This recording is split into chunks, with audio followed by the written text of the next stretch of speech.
Could you take your seat there? Please report you have a seat. And then could you state your name for the record and spell your first and last name? Edward Wagrowski, E-D-W-A-R-D, last name W-A-G-R-O-W-S-K-I. Go ahead. Thank you. Good morning. Good morning. Sir, how are you employed? I am employed with the U.S. Secret Service. And how long have you been with the Secret Service? Just a couple weeks. Now, prior to this current job, where did you work? The Oakland County Sheriff's Office. How long were you with the Sheriff's Office? 28 years. Okay, in those 28 years, where did you work?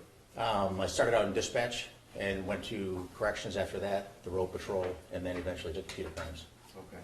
And tell me, when you say computer crimes, what does that mean?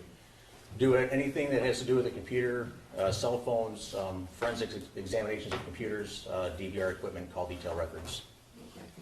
Okay. How long were you in computer crimes? 10 years. In your time in computer crimes, did you receive specialized training with forensic analysis of electronic devices? Yes, sir. May I approach the witness? Sure. This is Exhibit 422. Sir, just confirm for us that that's your CV. This might be a fact to submission. Oh, no, I'm sorry, no objection to his admission, and Yes, also this no is right. objection to his qualifications.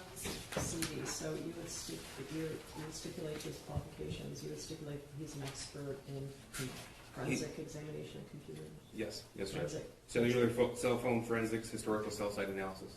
Yes, the defense stipulates to both of those, the CV and that he's qualified as an expert.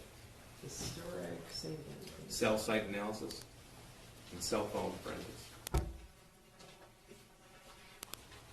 Historic cell site and cell phone, okay.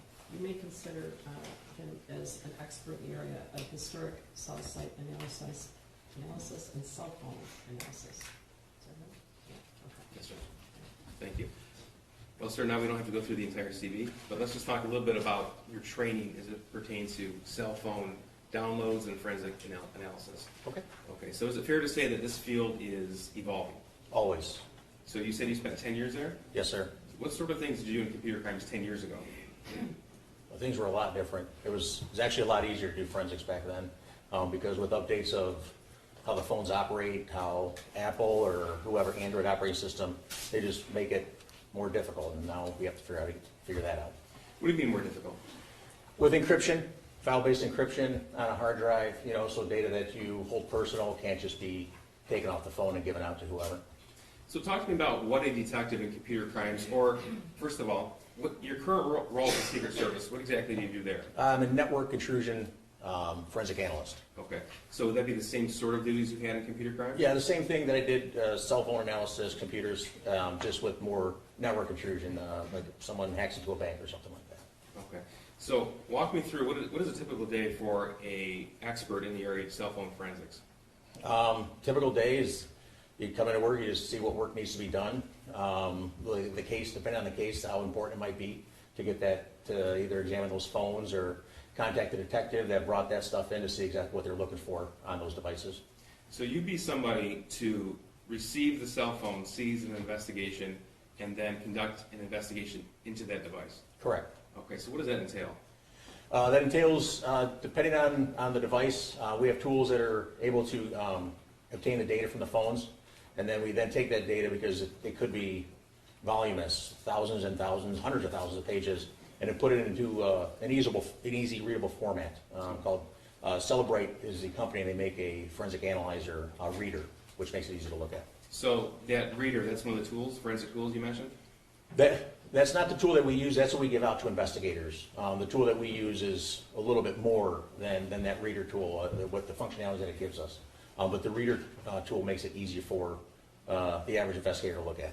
Okay, so help me understand this. So a phone is taken as part of the evidence, a search warrant is obtained for that phone, and then you're given the phone itself, is that right? Correct. Okay, so tell the jury, please, what do you do with the phone? Walk us through that step by step. Depending on the phone, again, if it's passcode protected, or if it's not passcode protected, there's different steps that we have to do. We hook it up to the tool.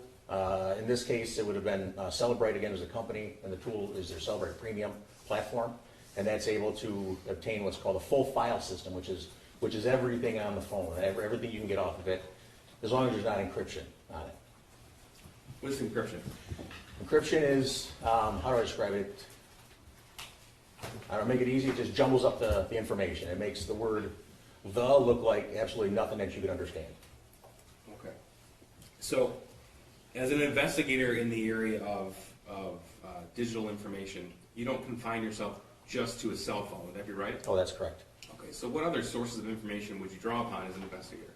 Someone's social media accounts, Facebook Messenger, Snapchat, all that stuff, anything you would download to your phone. And obviously the phones are cell phones, so you'd want to get the cell phone records from the carrier. Okay. Now, talk to us about how you obtain the information from other sources other than just the device itself. Via search warrant. Okay. And before a search warrant is sent, do you send something else? Yeah, there's something called a preservation letter. What that does is in order for us to get a search warrant, you have to have probable cause, a reason, a judge to believe that the information you're looking for is going to be there. So while we're trying to gather that probable cause, we tell AT&T, don't destroy these records under any circumstances for 90 days until you hear back from us. Okay. Now, as an investigator, why is it important to not confine yourself to just the device itself? When I say device, I'm talking about cell phone. So why would you not confine yourself just to that cell phone?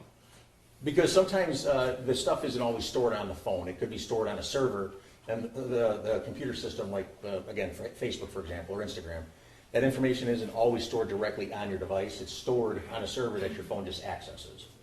Okay. So, is it your goal then as an investigator in computer forensics to gather as much information as possible? Always. And then when you gather the information, what do you do with it? Start talking to the OIC, as it's called, the officer in charge of the case. What are you guys looking for? What do you need? How can we help you, basically? Okay. Now, is every cell phone the same in how they store and transmit data? No, sir. Okay, tell me the differences. The difference is, like, to put it plainly, the more advanced the phone, Apple, for example, or a higher-end Android device like a Samsung, could have file-based encryption, where a lower-end phone doesn't necessarily have that file-based encryption. Do you know why that is? It's just whatever the manufacturer wants to put on the phone. To keep the cost down, to not have as many developers and all that stuff, you just keep the cost down by not having that as part of your platform. So if the user of a phone is spending more money for the device from a certain manufacturer, they can expect to have a higher level of encryption. Would that be right? Yeah, and features, yes. And features, okay. Yes. So then, is it possible to recover deleted content from a phone? Potentially.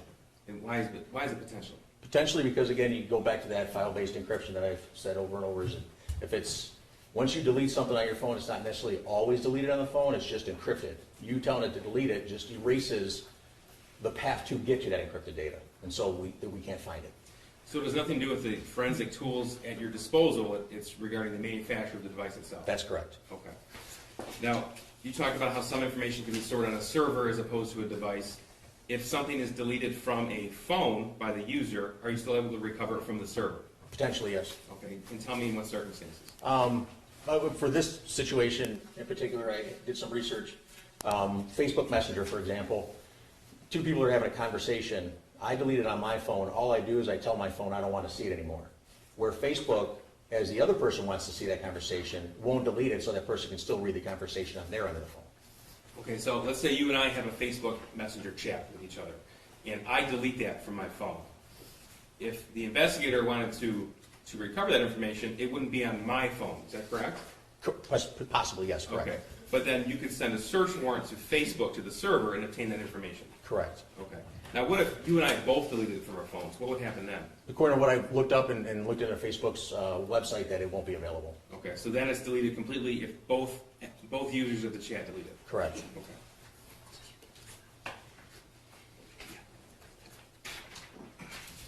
Now, what about deleted text messages on the device itself? Tell me how that works. Yeah, it just comes back to possibly able to delete or retrieve deleted text messages on how they're stored in the phone, if the database is still available, or if the app's totally deleted from the phone, and all that data is stored in the phone, and I tell it to delete that app, then it could possibly be totally gone. So if you were to review, let's say, screenshots from one person's phone and then a forensic analysis of somebody else's phone, if the screenshots didn't match up with the forensic analysis, what would that tell you? That was possibly deleted. Okay.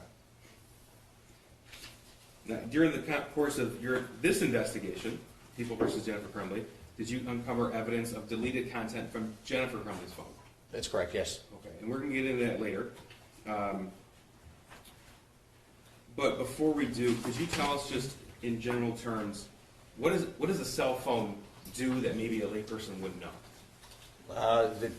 It's continually working in the background, talking to a cell tower.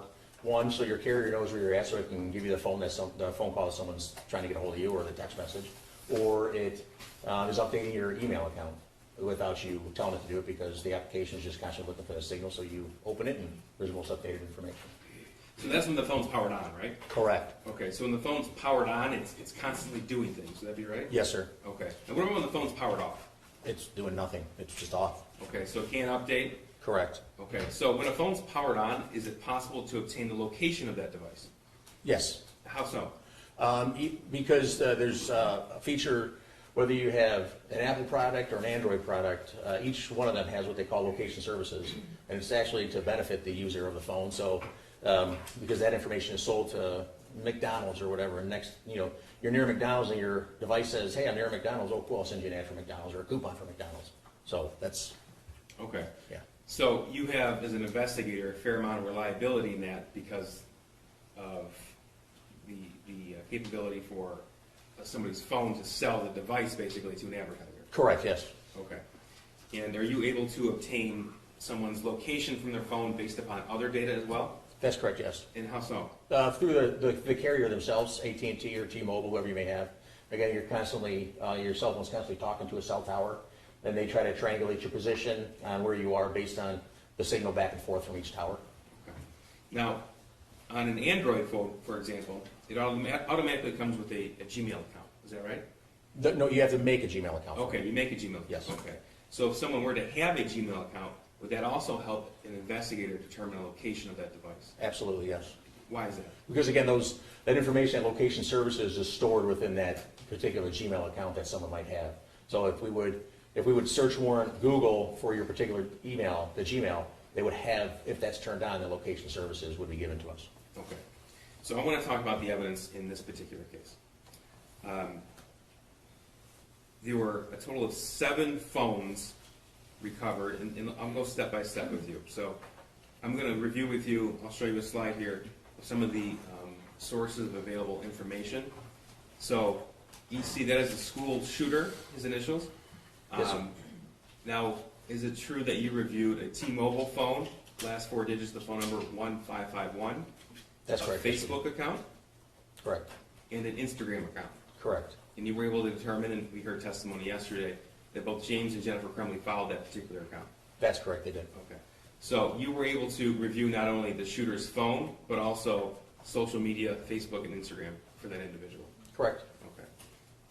Now regarding Jennifer Crumbley's electronic information, you reviewed information from 3 phones. Correct. Okay, so we have one listed as an original phone.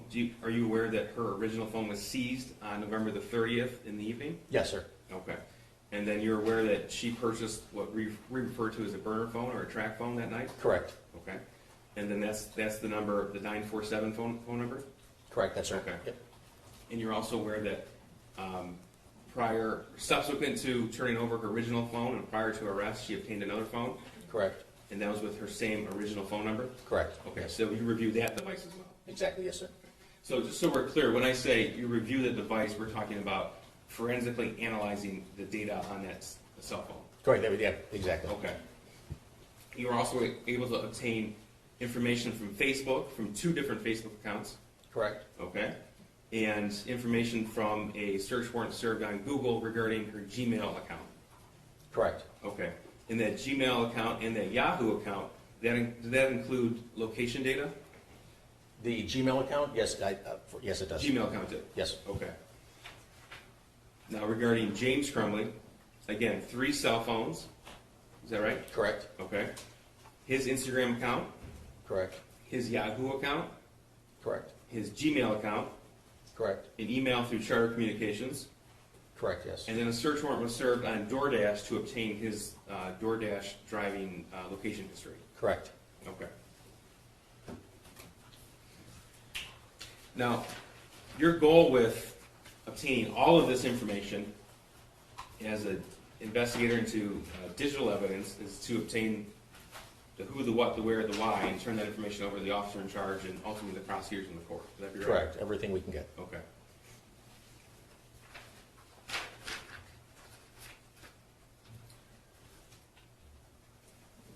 Okay, so I'm going to show you People's Exhibit 76. I don't believe we have an objection to any of the evidence coming through Officer or Investigator Wagrowski, do we? No, we have several objections, and I believe many of them have been placed on the record already, but let me open up 76. This is 76?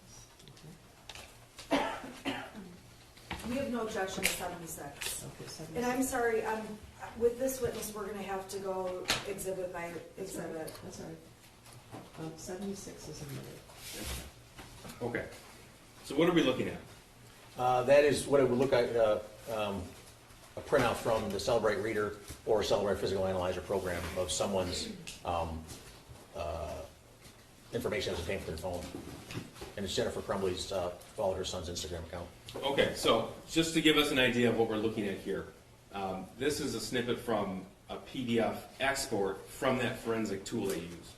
Correct, yes. Okay, so tell me how that digital information comes to you and how it ends up looking like this. The reports, the information that we have, you can put it in any number of formats. You can put it in a PDF like this is, in a Word document or Excel spreadsheet. And you just tell the software what you want it to show you and export the software, and this is what it produces. Okay. So moving on to Exhibit 77, this is a portion of James and Jennifer's Facebook messages. And Judge, I did want to place on the record that we do have an additional exhibit, 423, that'll be introduced to this officer too. That's the entire Facebook message thread between James and Jennifer Crumbley.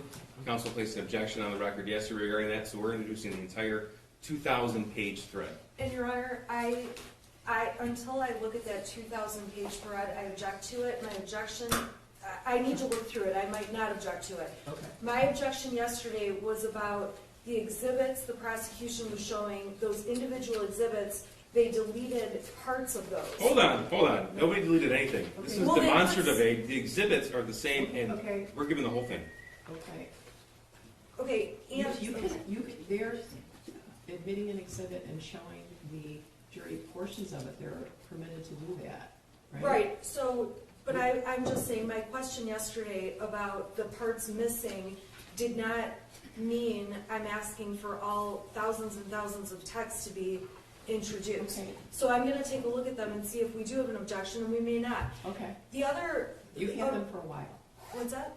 You've had them for a while. Yeah, I Okay, have. January of 22. I guess the difficulty is that the prosecution does not want the jury to get the impression that they're in some way hiding something or not presenting something to them.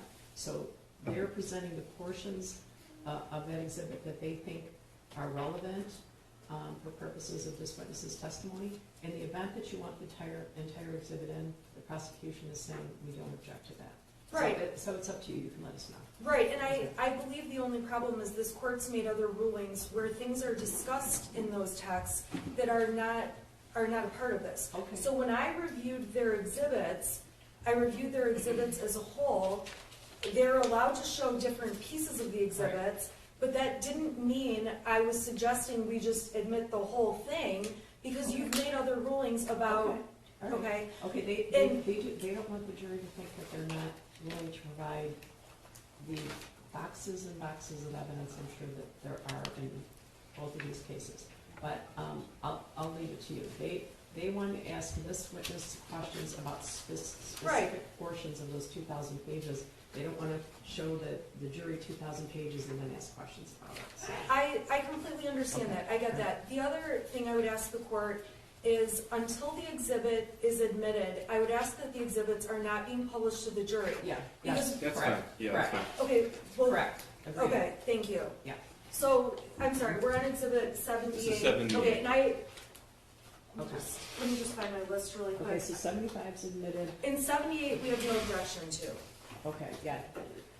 Tell us what the exhibit is. 76 was admitted as well. Yeah, just try to put tell us what the exhibit is prior to, so that she knows which one. I have that 76 was admitted, 78 was admitted. The prosecution indicated they are skipping what was proposed 77. exhibit 77. Correct. Okay, so, Although we have no objection to 77. okay, so you don't object to 76 or 78, so they're admitted, okay.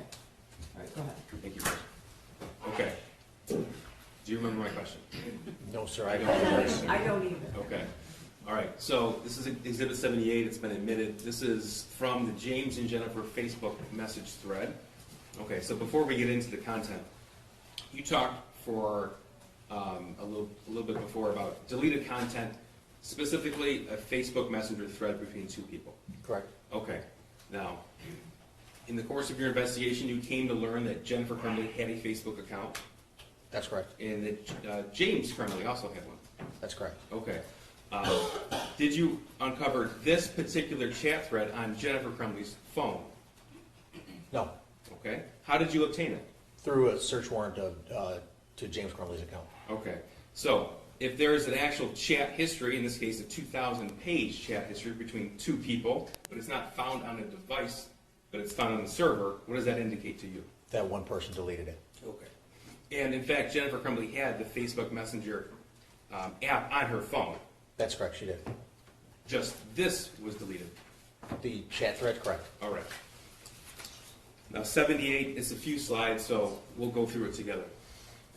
Okay, we have the date and time up there. We're going to start with March the 9th of 2021. We're going to backtrack a day to give it context, and then we're going to go through late winter, early spring of 2021. Okay. So before we get into this, is it fair to say that as an investigator who analyzes all this electronic and digital information, you were able to provide a digital footprint for the individuals you're investigating? That's correct. Okay, and that's the goal of your investigation, generally speaking? Yes, sir. All right. Blue is who? That is Jennifer. That's Jennifer, okay. So she wrote, leaving at 4 today, what time you done? And that was March 9th at 2:55 p.m. Correct. Okay, now it says UTC minus 5. What does that mean? The UTC is, that people might know as GMT, it's where all time starts in Greenwich, and then it goes plus or minus depending on which way you go from that line. At that time of the year in March, we were minus 5 hours from the start of time. So if you add 5 hours, it would give you what the UTC actual time is on the Earth. So when we see UTC minus a number, that indicates to us that that's real time. That's correct. It's already been factored in. The software did that. Perfect, okay. So March the 9th, you able to get an idea what James and Jennifer were doing and talking about in this conversation? Yes, sir. Okay. So she wrote, leaving at 4 today, what time you done? James wrote 5. He's in green. Correct. And we know that because that's his Facebook ID as well as his name that came with the Cellbrite reader. Correct, yes, sir. Okay. And she wrote, okay, see you at 5:30. Correct.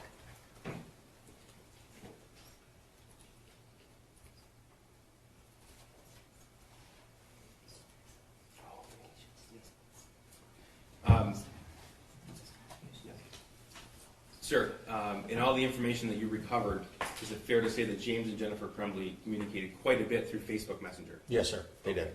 And so the Facebook Messenger thread is substantially more so in volume and data than any text message thread you found between the two of them. That's correct. Okay. All right. 3:46, March 9th, Jennifer wrote, bring me socks and a drink, LOL. What did James write? A drink? Nah. Okay. Jennifer, got myself a drink at 4:31 p.m.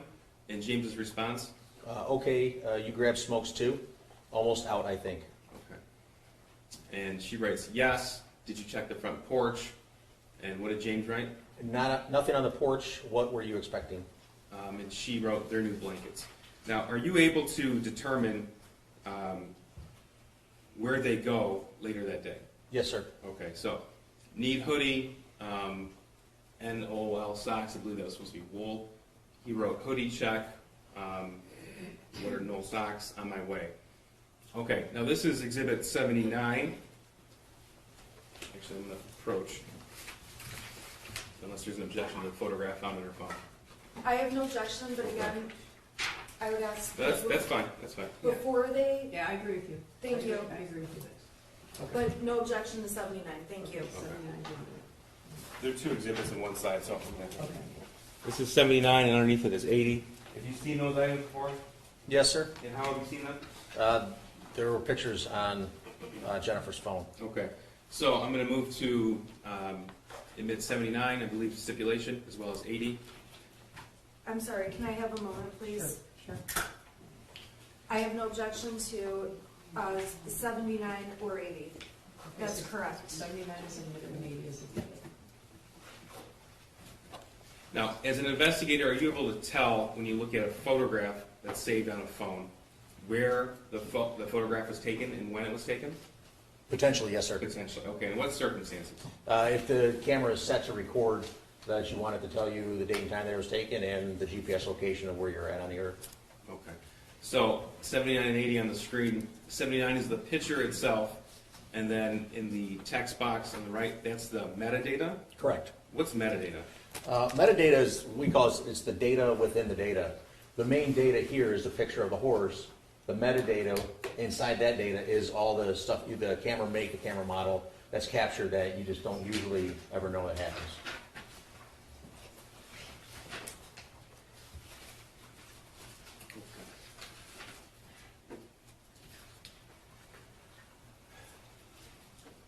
You know, I think before we get into your investigation into the phones itself, I want us to back up a little bit and talk about your involvement, how you got involved in this case. So November 30th, 2021, you were a detective in computer crimes. Yes, sir. Okay. And do you remember that day? Yes, sir. Okay. Were you working? Yes, sir. Okay. Where were you at 12:51 p.m. on November the 30th? At 12:51 p.m., I was sitting in my office, I believe, at the Oakland County Sheriff's Office. Okay. Did you learn of the school shooting in Oxford? Yes, sir. Tell me how you learned that and what you did next. Our captain came in, and well, prior to that, our sergeant, who was off that day, had said that there was a shooter at the high school, and we thought in the office like it was just somebody near the area that fired a long gun or something like that, you know, from a house, and you know, the police are gonna show up and do their job. And then probably a few minutes after that, our captain came in and said that there was a shooting at Oxford High School, and the phrase he used was all hands on deck. Okay. So what'd you do? Being what is referred to in the business as a computer nerd, you just grab your stuff, you know, your computer, your laptop, what you think you might need. What we had no idea what we were getting into, and I knew Oxford was a long ways away from the Pontiac area. I figured by the time I got there, it was going to be long over, and me and my partners were just going to do what we do. Okay. So did you get in a squad car? Did you get in an unmarked car? I have an unmarked, at the time I had an unmarked white minivan with emergency lights and siren in it. Okay. So did you start heading north then? Yes, sir. All right, tell me about that.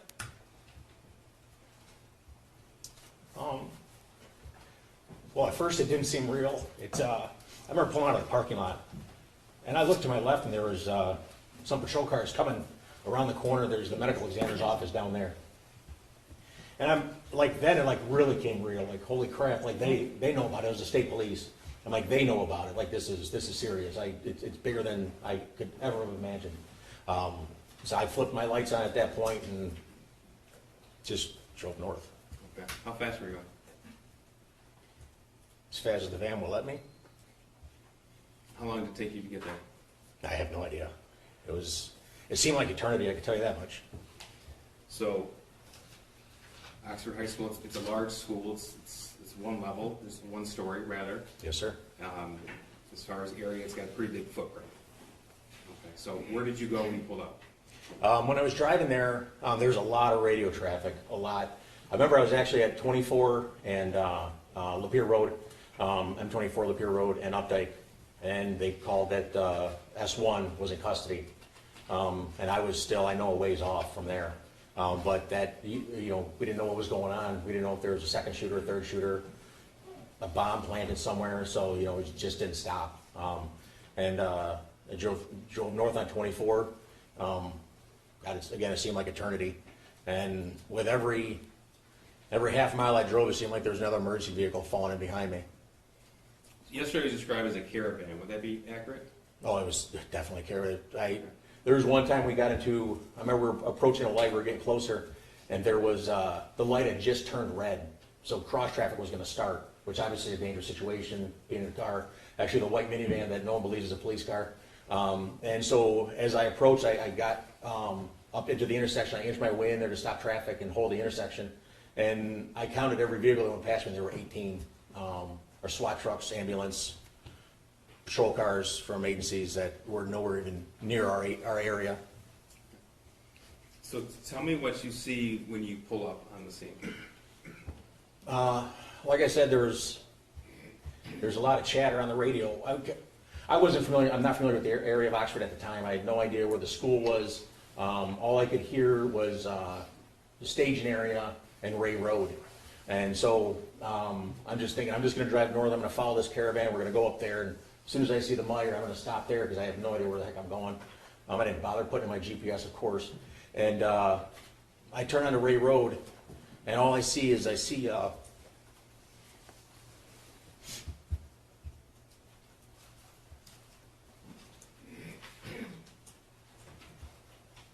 kids that look like my kids. They were girls wearing real, small clothing, and one kid, I didn't have a shoe on. They were coming down the road, coming towards the mire, and just like walking across the snow. And I remember God, it was cold that day. I had 2 coats on, and I was shaking when I got out of my car. And there's kids just walking past me, dressed like anybody in this courtroom is right now, they're not ready for the weather. So you said you went to the mire on Ray Road? Yes. Did you learn that was the reunification point for parents and children? At the time, I didn't know that was a reunification point. I just saw that there were a ton of kids going there. I got out of my car, walked down there. They were sending everybody down to the garden area to try to get, the names of people that had gotten to that point. And once I got, that would be at the south end of the Myers. Once I got to the garden area, there were kids just everywhere, just staying in the cold or making their way into I'm sorry. It's okay. It's okay. What did you do when you arrived? Where did you go? Like I said, I went to the garden area. I picked up on what they were trying to do. They were passing out notebooks just to write down everybody's names and phone number, all the students that were coming in. So I first started just collecting that, and then they started telling everybody, we got to go outside and get all the kids inside, because again, it was freezing out there. And so I go back outside, and I start trying to direct people to go inside. And I know the trauma they just experienced, so I'm not gonna force them in the building. I'm not gonna grab them and drag them in there. And I remember putting my arm on a couple of the kids' shoulders, and they didn't move, they didn't nudge, they didn't do anything. There were parents there, just standing there. There were some parents that had made it reunified with their kids. I remember seeing school buses pull up. School buses with who? Students on it that had made it out of the school.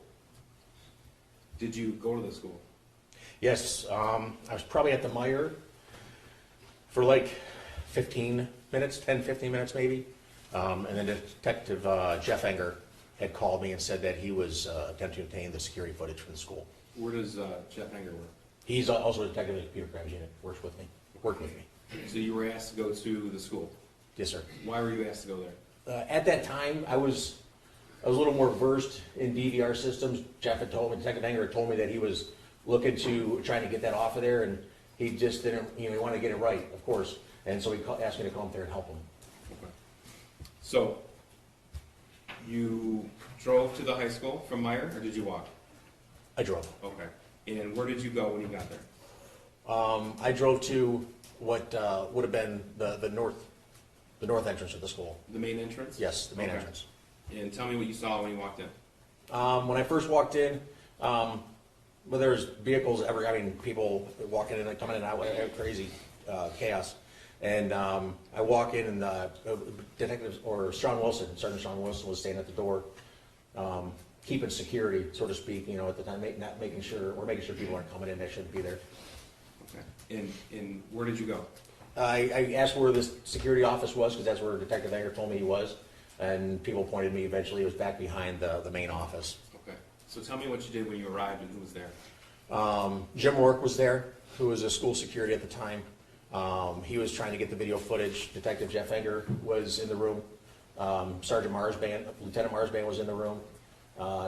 Deputy Lewert, who was a school resource officer, was in the room. And ATF agent was also in the room. That was Mr. Brandon who testified Yes, yesterday? exactly, yes. Special agent, not Mr., I'm sorry. Yes. Did you know him at the time? I had no idea who he was. Okay. And you said you had a familiarity with DVR systems, that's why you were called. Correct, yes, sir. Okay, so what was your specific role at this part of the investigation? I'll be honest, I wasn't given a direct mission or anything at that time because they were looking for a second bad guy or a third bad guy.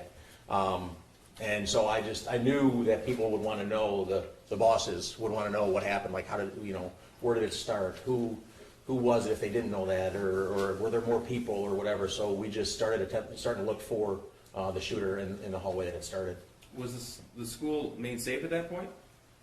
They were still clearing the school? No, it was not. Okay, so the officers were still conducting their searches, 'cause like you said, they weren't sure if it was one shooter, two shooter, three Yeah, shooters? it might have been, I'm sorry. It might have been 1:30, 1:45 at this time, maybe a little bit later than that. Okay, that's the time you arrived at the school? And got to the office, correct? Got to yes. the office, okay, thank you. Did you learn how many surveillance cameras were active in Oxford High School on November the 30th of 21? Yes, there's well over 90 of them. Okay. And so it was your job at that point, or your role as you saw, to identify who the shooter was? Correct. Okay, so how did you go about doing that? We started in the hallway, the 200 hallway where it all started, in the bathroom that the shooter came out. And we attempted to backtrack him going in there. I remember it took us like 15 minutes to try to figure out because he had actually changed his clothes. We didn't know who the shooter was. We didn't know his name in the office at that time. He was in custody at the time, but we didn't know. And I remember someone in the office, someone saying, eventually giving us his name, and then saying that he was in the school counselor's office earlier that day. So we went back to that time of day when he was going in and out of the school counseling office to find out what he was actually wearing at that time. And we were able to follow him into the bathroom then. How long did that process take you? Well, because we didn't know what he was wearing, it took us 20 minutes to try to figure that out. Now, are you the person, so you backtrack to the point where the shooter walked into the bathroom that he emerged from to begin the shooting, is that right? Correct, yes, sir. Okay. So are you the person, the investigator, who actually put together the footage of the shooting itself? Yes, sir. So you're familiar with the path the shooter took in the school? Very much so, yes. I'm going to ask you to walk us through that. So he said, you told us that he went into a bathroom. That's the bathroom adjacent to room 258? Correct, yes. Okay, tell us what happens next. He comes out of the bathroom. What I envision is he comes out of the bathroom with a proud chest, with his almost like his shoulders were back, like he looked excited. He comes out of the bathroom, and immediately to his left is a victim, and he shoots her in her neck, and then her boyfriend was there and shot him in his. He put his hand up and shot him in his mouth. Okay. And that's right outside 258? Yes, sir. What happened next? He then quickly turned his gun to a group of 4 girls that were just standing there. He shot Hannah St. Julian, and she immediately fell to the ground. And then he continued shooting in the area that those girls were, and they sort of just like fell on top of each other, because they were hit as well. May I first with us? Sure. This is a map. It's already been admitted. You can use it to describe. What exhibit? That's 5, Judge. Thank you. Judge 5, okay. Exhibit 5. Exhibit 5. At this point, it's under a minute that all that shooting happened, and then so at that point, obviously, it must have really, again, kicked in, for lack of a phrase, to the victims in the hallway, and they started running. Then the shooter with just a one-arm grab, just started just firing rounds down the hallway, with no regard for obviously anything, and bullets are flying, and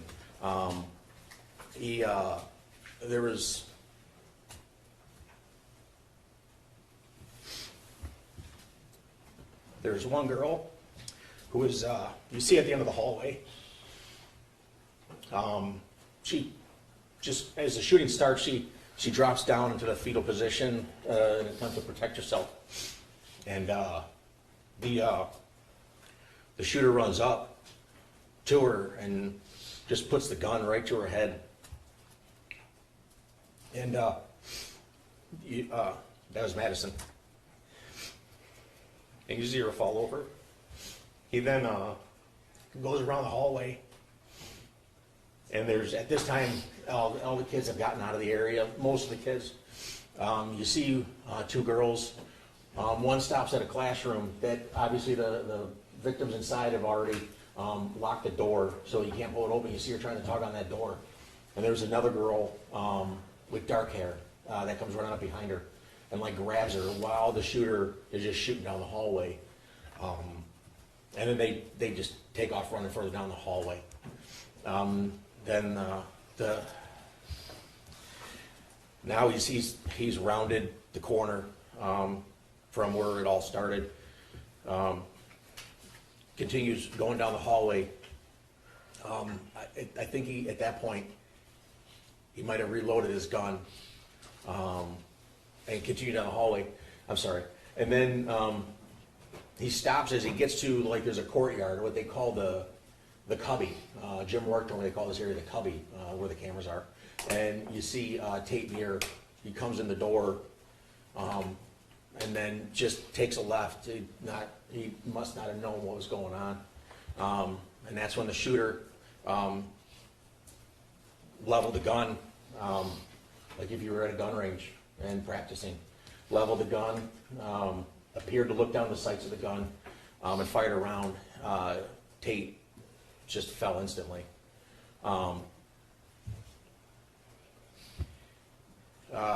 He continues on down the hallway,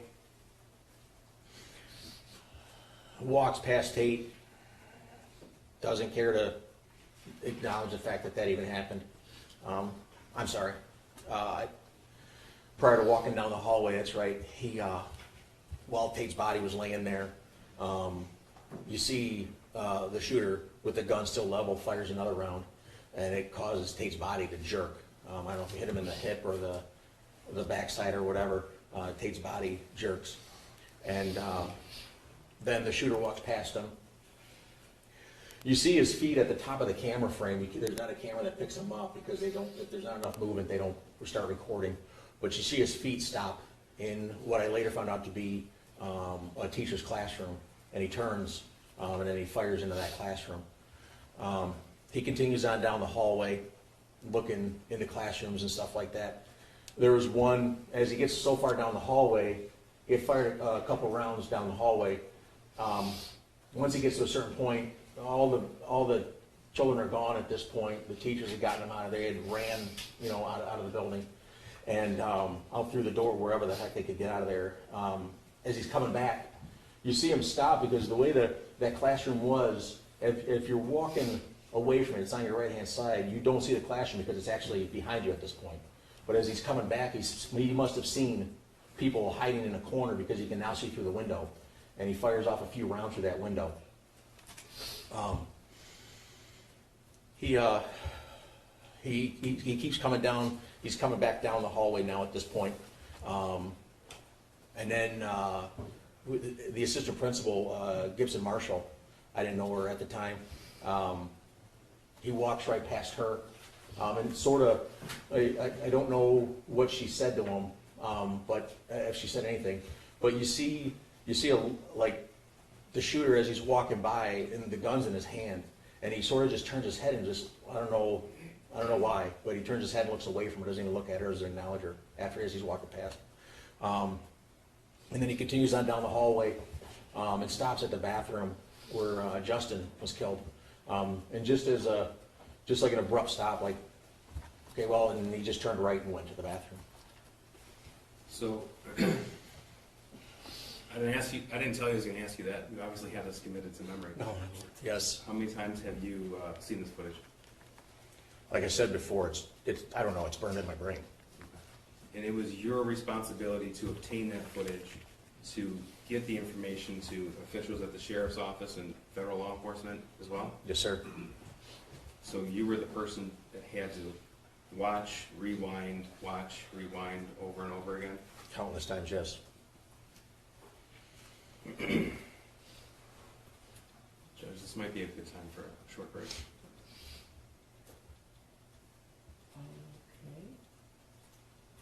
Okay. Your Honor, my client could use a second if we could, please. She's like, I'm trying to like, Okay, we could. okay, I understand. We Thank understand. you. I understand. Okay, so, we're gonna take, a 10-minute break, so if you can be ready to come back here at your sergeant, I'm in hand of demoting and promoting people while I'm in the state. You're sergeant? No, ma'am, I'm an analyst now, You're a civilian employee, I'm Oh, you're a sorry. civilian. I'm sorry, Okay. ma'am. You dismissed her. Okay. Yes, sir, ma'am. You are still a witness and still under oath, so you can't discuss your testimony.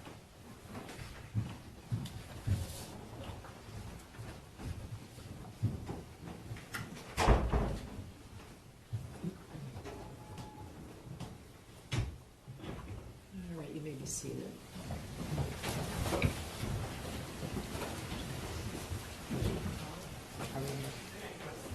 You are still under oath. Yes, ma'am. Okay, go ahead. May I proceed, Judge? Sure. Thank you. Okay. Now, just one more question about November the 30th. When you arrived at the Meyer and Ray Road, were there just a few parents there or a lot of parents there? There were dozens of parents just standing there just waiting. Okay. Now, I want to direct your attention now to the late winter of 2021 and the early spring of 2021. Specifically, how you came to know about information regarding that time period in your review of the defendant's device. So, I had already introduced this exhibit. 79 is the photograph, 80 is the metadata. Okay. And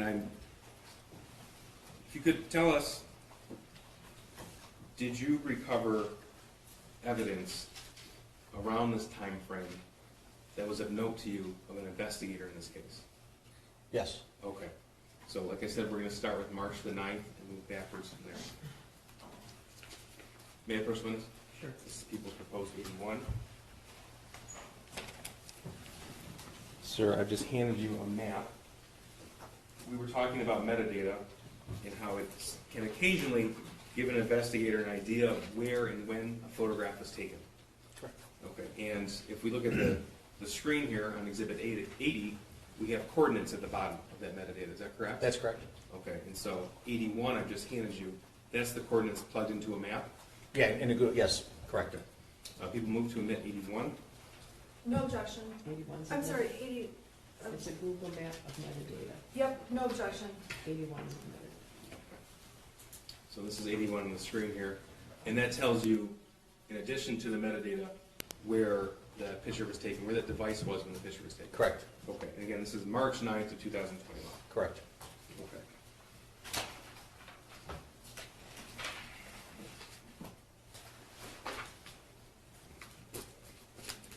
Okay, now I'm going to ask you about what Jennifer's son was texting Jennifer about on March 9, 2021. May I approach the witness? Sure. This is People's Proposed Exhibit 82. Sir, those are text messages exported from Jennifer Crumbley's phone. Have you seen that in the past? Yes, sir, I have. Okay, and how did you come to see that? From the phone extraction. Okay, and you extracted the information and you reviewed those messages? Correct, yes. People move to omit 82. Any objections to 82? I'm sorry. Remember, 82 is the text message between Shooter and Jennifer, pages 105 to 106, dated March 9th, 2021. Yeah, I believe that the court, Previously lodged an Thank you. objection that I've had it rolled on. Correct, it's preserved. 82 submitted. Thank you. Sir, I'm going to publish that to the jury. It's multiple slides, and then you can look at the screen. So this information is from Jennifer's original phone. Is that right? Correct. Okay. And so People's 82, we have multiple slides here. The blue is the defendant's son. Is that correct? Correct. Okay. And what is he writing at March 9, 2021 at 7:50 in the evening? He's asking if Jennifer could come home. There's someone in the house, I think. Okay. And what's the next text he writes? The third one says, someone walked into the bathroom and flushed the toilet and left the light on. Okay, that's March 9, 2021 at 7:50. Correct, yes, sir. Okay. And then March 9th, 7:50 and 52 seconds. What does he write? And I thought it was you, but when I came out, no one was home. And then he writes, there's no one in the house though. Correct, Dude, my door just slammed. That's at 8 p.m. yes, Maybe it's just my paranoia. That's at 8:01 p.m. March the 9th. yes. Okay. And then this is 8:01 p.m. text to his mother, the defendant, but when are you going to get home?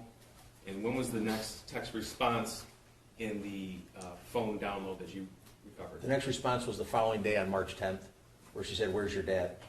At 10 a.m., 10:21 a.m. May I approach the witness? Sure. This is People's Proposed Exhibit 83. Sir, take a look at that and tell me if you recognize what I just handed you. Yes, sir. And how do you recognize that? It's an extraction report in a PDF format of a call log from a cell phone. Okay, and that call log specifically was recovered on the shooter's phone. Correct. Okay, and this is from March of 9th, 2021 to March the 20th, 2021. That's on the last page. Yes, correct. Okay, thank you. People move to admit 83. And I have no objection to that. 83 is admitted.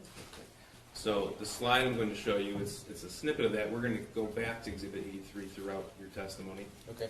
Specifically, because we're talking about March the 9th right now. March the 9th, 2021, the phone call to either his mom or dad to his father, James Crumbley. It was a missed call at 7:31 a.m. Is that right? That's correct, yes. And his mom called him at 8:38 p.m. March the 9th. I'm sorry, March the 10th. Correct, on the 10th. Okay, so the time those text messages were being sent to his mother, there were no phone calls or texts back in that relevant time period. Correct.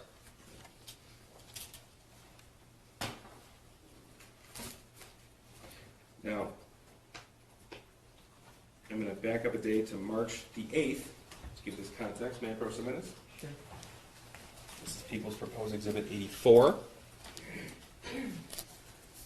Sir, 84 is the portion of a Facebook thread between James and Jennifer Crumbley, pages 386 and 388 from March the 8th of 21. Is that right? Correct. And you've seen this before? Yes, sir. People move to admit 84. No objection, Your Honor. 84 is admitted. So I'll direct your attention to the screen. This is blue again is Jennifer, green is James. Is that right? Correct. Okay, and that's because this chat specifically was deleted from Jennifer's phone. That's correct, it was. Okay. So Jennifer's words, Ethan going to bowling. And what does James write? IDK, I don't know. Okay. And she writes, what do you mean, IDK?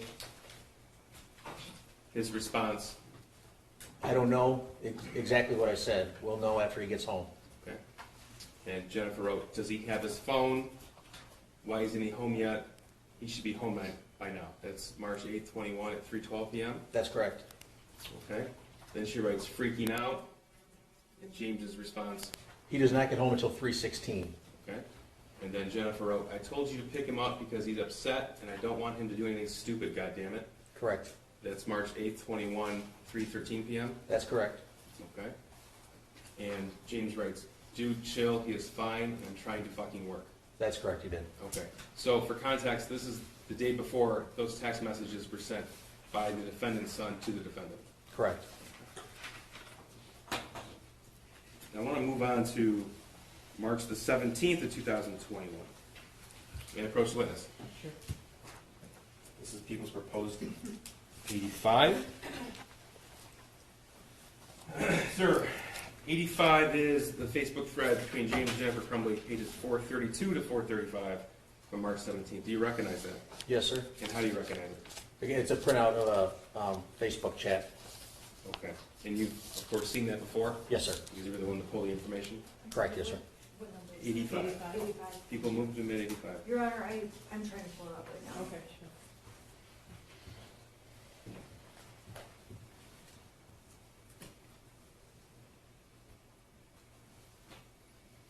It's hard for me to determine from this list, Your Honor, I which believe, exhibits have been subject to, previous rulings, just so you know. Thank you, Judge. Your Honor, I do object to 84 because there's portions of it that don't need, are not admissible, in my opinion. 84 is I'm sorry, 85. I'm sorry, 85. There are portions of 85 that the defense objects to, and they have not been previously ruled upon by the court. May we approach? Yes. Do you want to go in the hallway? I don't know. Because. I think we first need to find what the actual objection is. The Because we have objection, a foundation to chain, we have a foundation to we have a stipulation to chain in the foundation. He's already testified to a number of portions of this very same Facebook thread. It's hard for me to know if I've seen this one before or if I know what it is. this has not been the subject of a prior ruling. Okay. I object to portions of page 432. It does discuss a topic that has been ruled to be inadmissible. So I am asking that those portions of 85 be struck. They're irrelevant. Okay, can I see it? May I approach? Yeah, that might help. May I approach? That may or may not help. Okay. I'm sorry, you have 85. Thank you.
All right, you can step down if you want to, it's up to you. Is it okay if I stay? Yeah, you can step, yeah, it's up to you.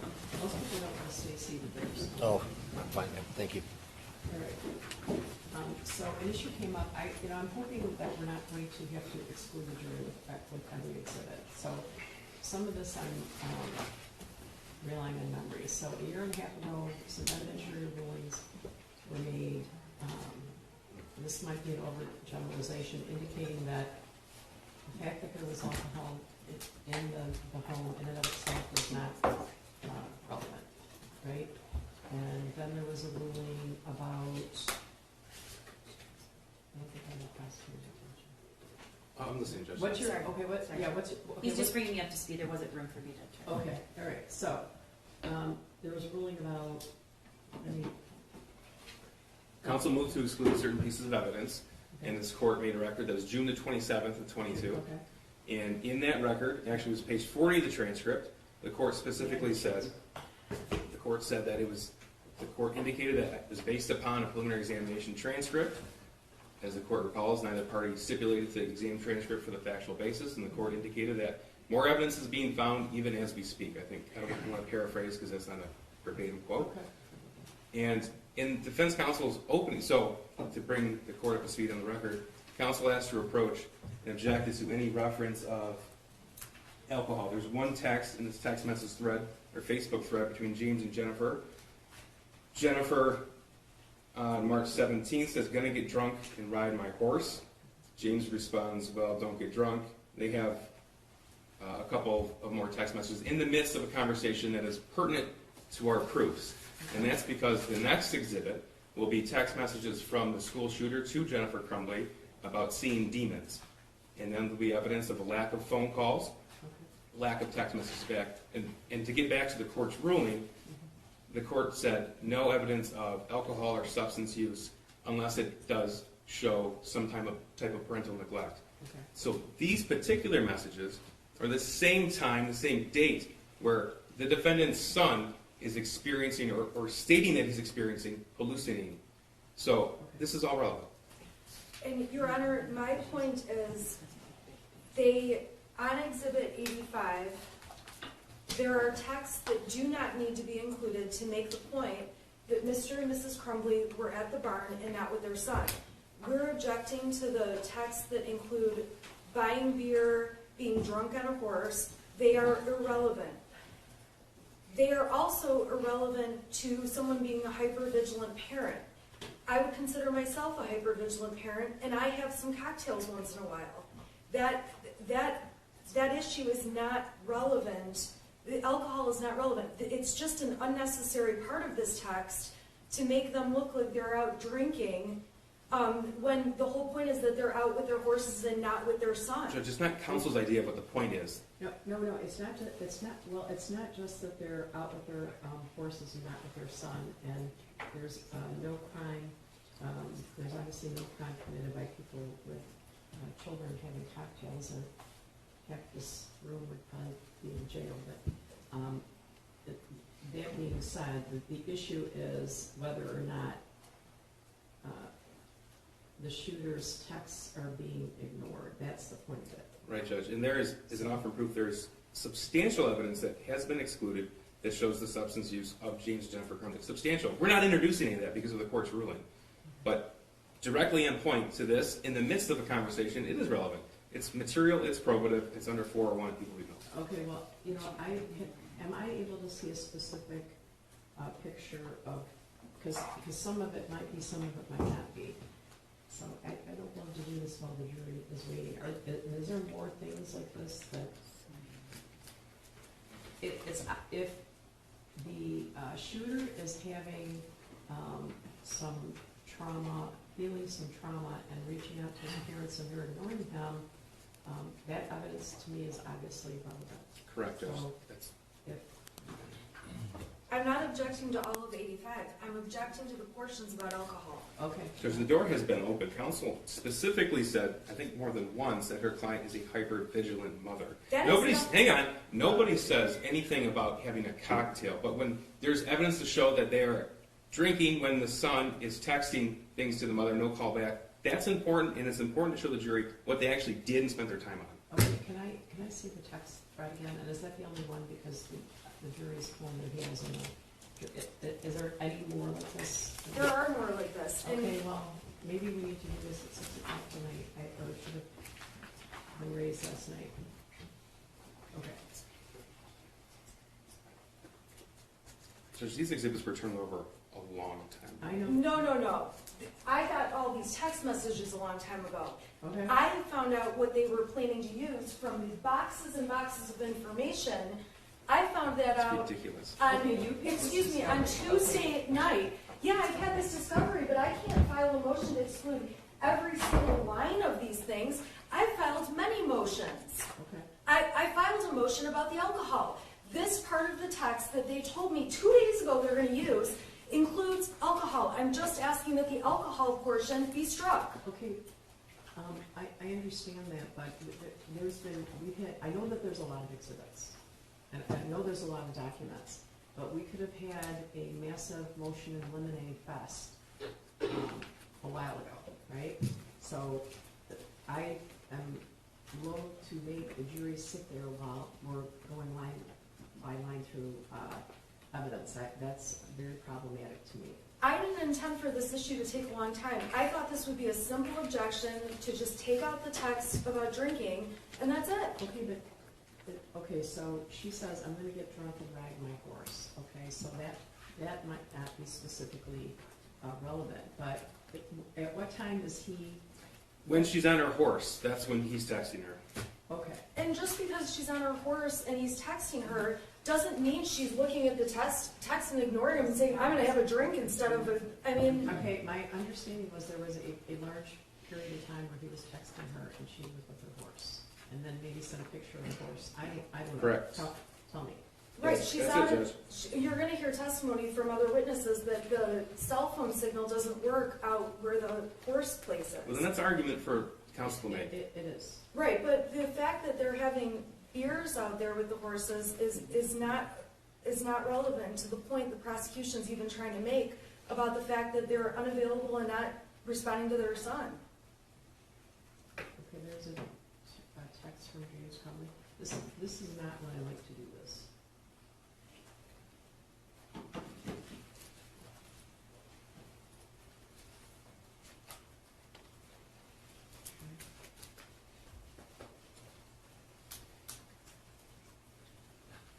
Okay, she says, gonna get drunk and ride my horse, that's at 1:30 in the afternoon. When do you say he's trying to contact her? That was a day during the week when she was at work. After work, she went to the barn, the text being around 5:50 p.m. When she's at the barn, we know that from pictures and metadata.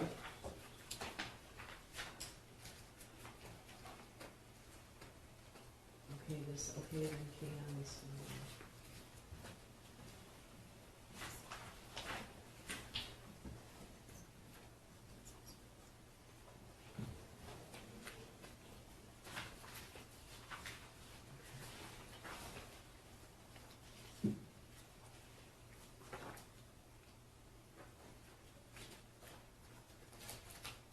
And so the court is aware there are no other, we took all other reference out prior to trial of alcohol use in accordance with this court's order. Of course, that's subject to the door being opened. The door was not opened by me saying that she's a vigilant mother. Okay, so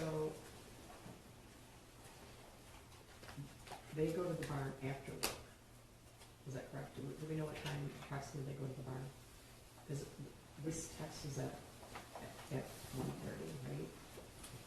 Those texts are from during the day when they're making plans to go to the barn after work. Right. And then Wait, that's not what I asked. I believe the text says something about leaving now at, Okay, so when are they at the barn in relation to his texts about demons?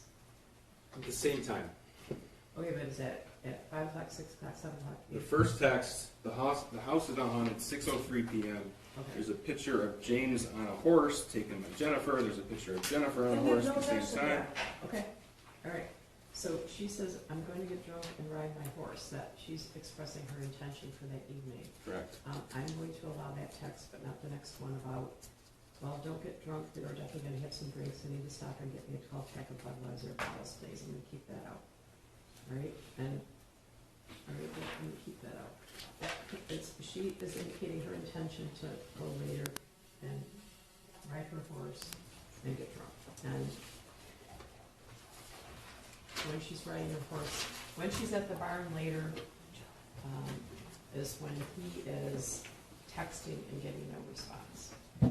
So I think that could be relevant to her ignoring her son. All right? Yeah, bro. Sure. But this text from James Crumbley, I'm going to exclude. Is there anything else in there that Okay, needs to so be excluded? Just for the record, page 432, Yeah. the second text or Yeah, message the one back from James Crumbley. Crumbley. Is there anything else in there? I'm looking now. Yeah. Because I don't want to, No, we were making good headway yesterday, but now we're moving at a snail's pace, so.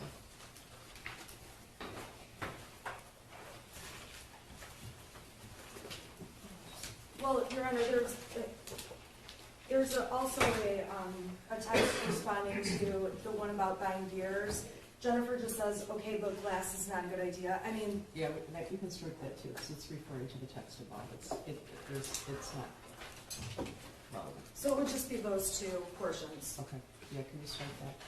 I don't know how easy it is to do it up here, but, It'll just take a minute. okay. All right. This one? Are there any other issues such as this? I'm looking right now, Your Honor. Okay, well, we shouldn't be looking right now.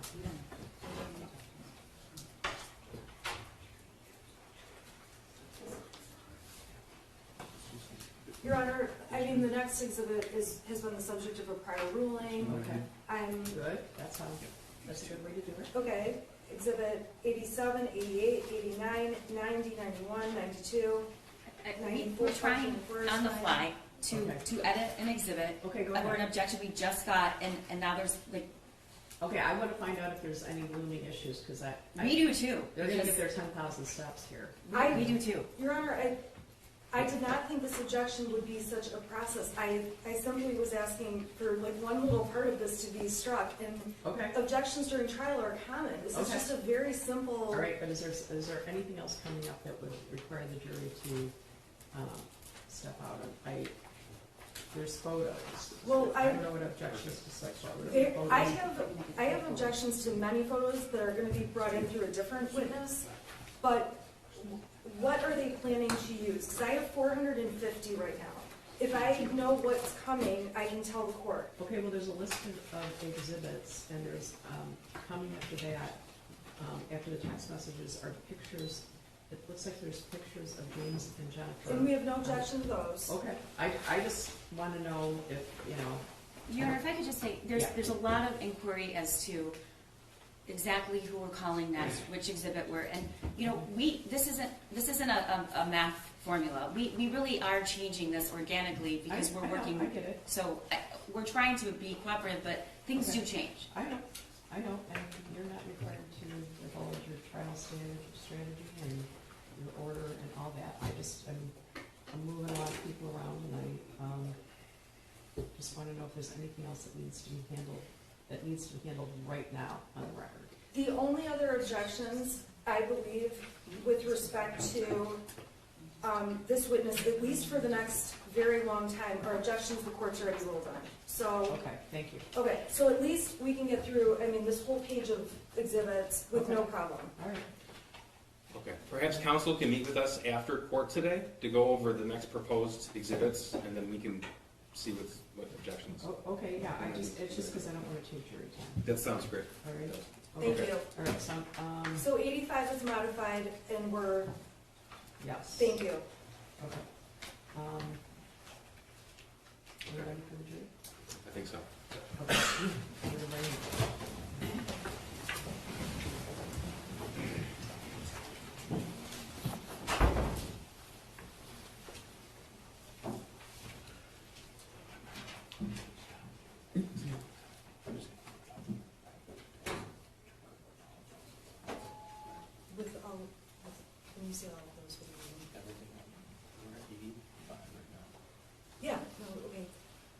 injections.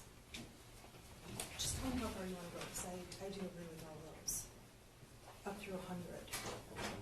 All rest for the jury? Right, which is already preserved, and that'll be easy. That's fine. And then I don't have any objections. I mean, yeah. That's fine. That's fine. They should. I didn't expect it. Yeah. You may be seated. I apologize, there's a large volume of information, and we want to streamline it for you as much as possible. Right? You are still on here? Yes, ma'am. Okay, go ahead. Thank you. Okay, we're on Exhibit 84, I think. All right. This is between James and Jennifer Crumbley. Again, Jennifer is in blue, James is in green. We'll start at the top because I don't recall where we left off. Does he have his phone from Jennifer, March the 8th? I'm sorry, you said you're on exhibit 84, but I believe it's 85. 84 was admitted. 84 was admitted. Yes, because 85 is March 17th. The 84 was on March 8th. Okay, so you're on 80, I'm on 84, okay, but mine 84 is, is on March 8th, and this one is on March. Yeah, this is 84 on the screen. That's 84, yeah. okay, I'm sorry, there, He went back. it's scrolled down, so, okay, thank you. James responds with, yes, but he won't answer while he is walking. I will let you know the minute he walks in. Okay. Jennifer's response, I'm serious freaking out. Is he home yet? And then, okay, now we're moving on to 85. So, James and Jennifer Facebook messages. This is from March 17th of 2021. And you've seen this before. Yes, sir. And this is admitted pursuant the order that we just had on the record, correct, Judge? Right. Thank you. Okay, March 17, 2021, 1:23 p.m. Jennifer writes, cool, leaving at 4 today. Fuck this place. James's response is what? LOL, you have your stuff for the barn? Okay. And then Jennifer's response, yes, gonna get drunk and ride my horse. That's March 17, 2021, 1:30 p.m. Correct. There's a response back. And then what does James say? James says, okay, then cans, you have the debit card. And Jennifer's response, I know, hate my job. Can you bring out last, please? He says yes. Correct? Correct, yes, I'm sorry. Okay.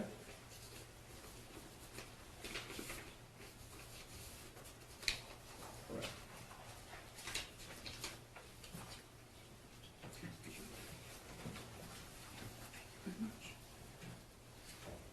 Okay.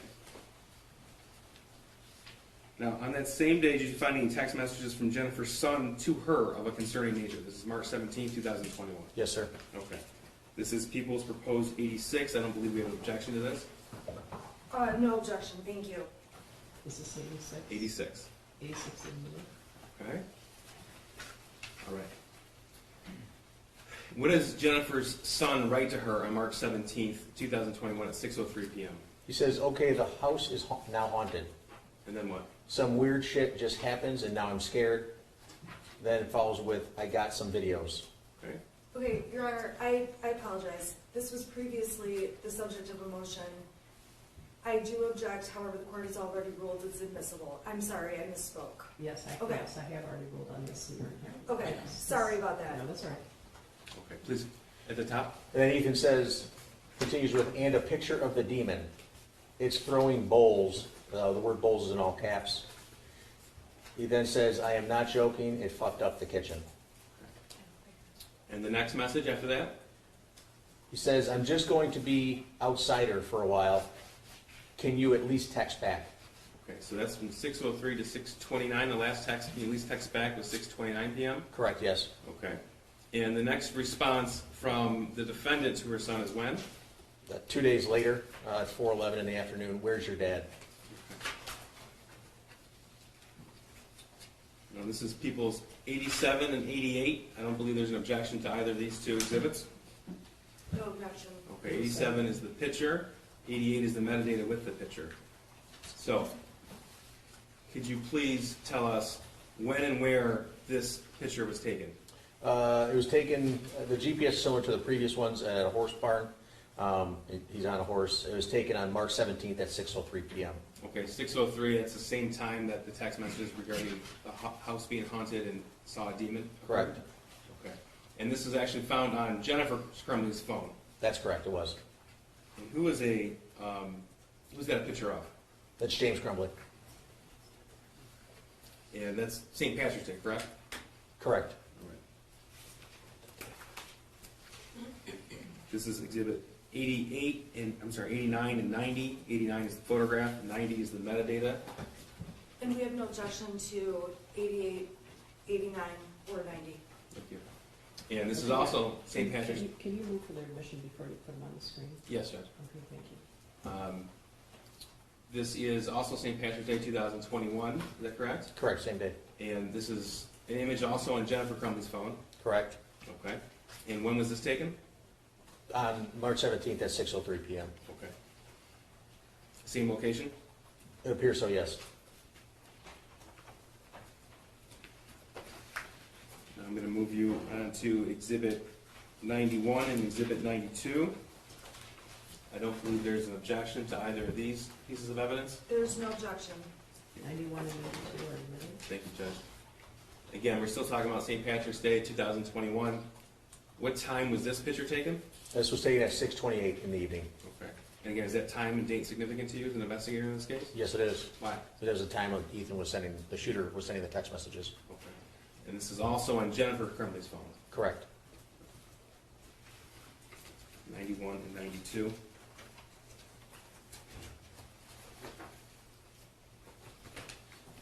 '93 and 94. We have no objection to 93 and 94. 93 and 94 are admitted. Thank you, Judge. Exhibit 93, also a picture captured on Jennifer Crumbley's phone. This is also St. Patrick's Day, 2021, and this is at 6:30 p.m. Correct. Okay. Same location as the other photographs you It just appears so, mentioned? yes, sir. Okay.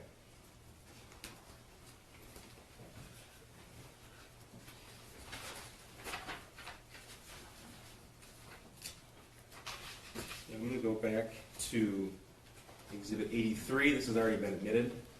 This is the phone log found on the shooter's phone. So the time we're speaking of, those text messages where he sent his mother indication that he was seeing bowls fly off the shelf and the demon, that was between 6:03 p.m. and 6:29 p.m. Is that right? That's correct.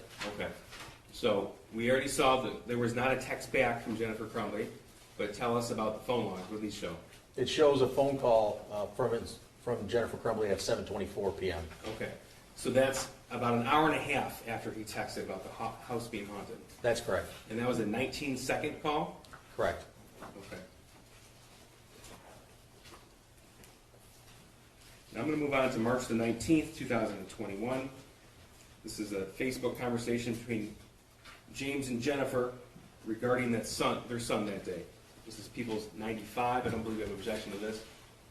No, there is no objection. 95 is admitted. Thank you. Okay. Again, Jennifer in blue, James in green. Correct. Okay. She said, "Is he awake?" And what did James respond? James responds with, yeah. Jennifer wrote, "How is he?"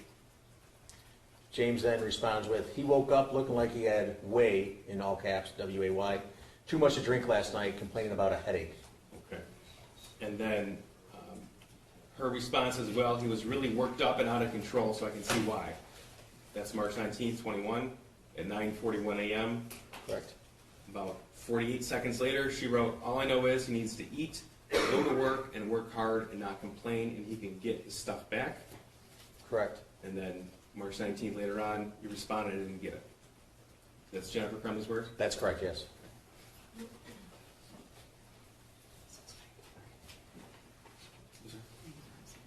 Yes. Just you did have marked 95 down for admission, correct? Yes, it's Thank you. Okay. Now, the next day, March the 20th, did you find text messages from the school shooter to his mother, the defendant, of a concerning nature from that day? Yes. This is Exhibit 96. I believe this was subject to a previous ruling. Any objection, aside from what was already admitted? No. 96 is admitted. Thank you. We're still on 95 on the slide. James wrote, Jesus, yes. He said, referring to their son, let me ask you a question. Why am I in your guy's room? LOL. And Jennifer's response is what? OMG, oh my God.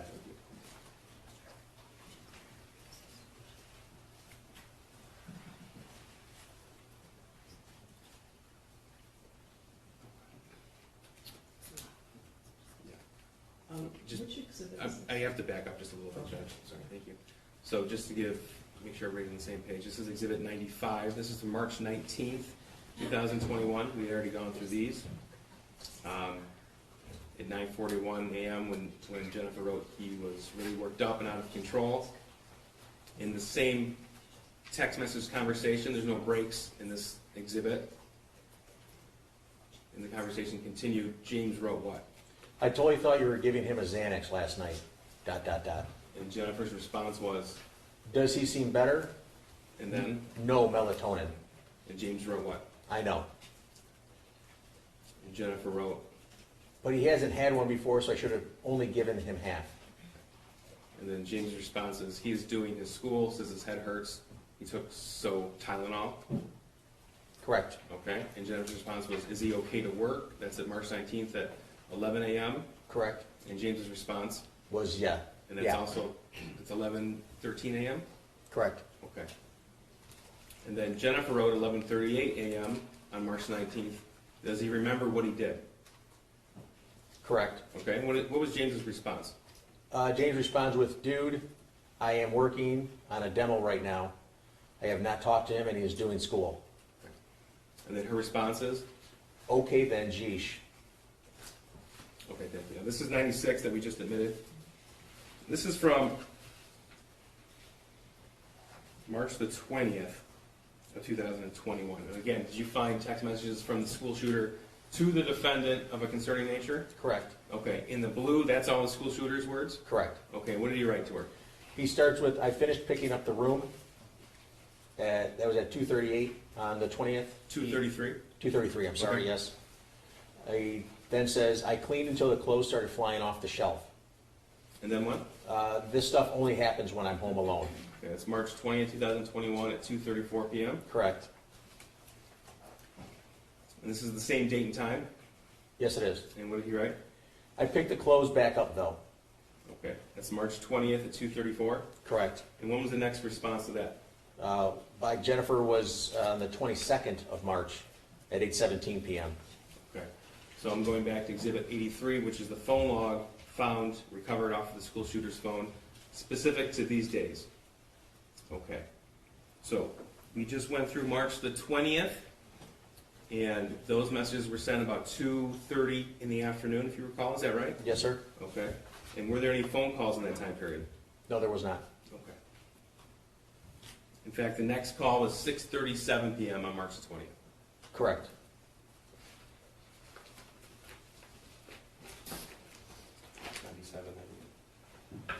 No objection. Oh, sorry, you can say the numbers and that's no objection. 97 and 98, Judge, I believe will be admitted. We have no objection. 97 and 98 are admitted. Thank you. So, sir, were you able to tell where James and Jennifer Crumbley were yet again on that day? Yes, sir. Okay. This is 97 and 98. 97 is the photograph, 98 the metadata. This is March 20th, 2021 at 1:51 p.m. Correct. Okay, and if you recall, the text messages from the school shooter were sent to his mother about 2:30 in the afternoon. Correct. Okay, so tell us where Jennifer and James Crumbley were at this date and time. They're riding the horses again.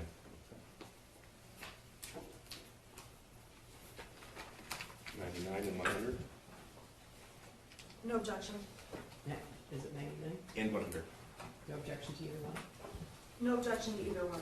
99 and 100 are admitted. Thank you, Joe. Okay, now this was taken off of the last picture. Was taken off of James Crumbley's phone, 97, 98. That's correct. 99 and 100 were taken off of Jennifer Crumbley's phone. Correct. Okay, so the capture time here, March 20th, 2021, 11:58 a.m. That's correct. Okay, so then that would indicate to you that they were at the barn at least from that period of time until at least 1:51 p.m. Correct. Okay.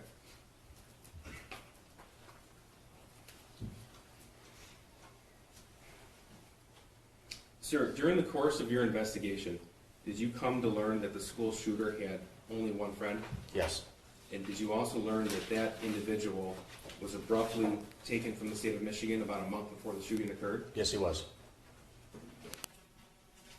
And did you review the text message thread between the school shooter and that other individual? Yes, You've looked at the entirety of the phone of the school shooter as well as James and Jennifer Crumbley's phone, is that right? that's correct. If you could give us an idea, the volume of the data found in the text message thread between the school shooter and his friend. There was over 20,000 text messages just between the two people. I've done exams on phones where the combined number of text messages isn't that much. So what's the relative size and data between that particular text message thread and any other thread between the school shooter and anybody else? I think the most text between any other person might have been near 500, an individual person.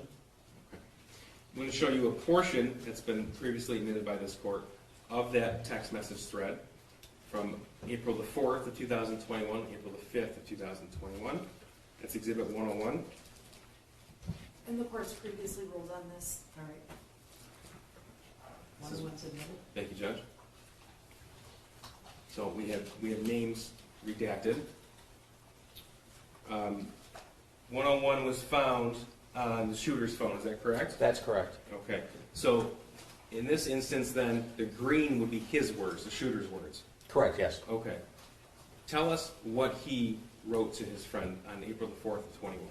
The shooter wrote, like I hear people talking to me and see someone in the distance, and then corrected the spelling of the word distance. It's April 4th, 11:56 p.m. Correct. Okay. Yeah. What else? The shooter said, I actually asked my dad to take me to the doctor yesterday, but he just gave me some pills and told me to, quote, suck it up. And then what? He then says, like it's at the point that I'm asking to go to the doctor.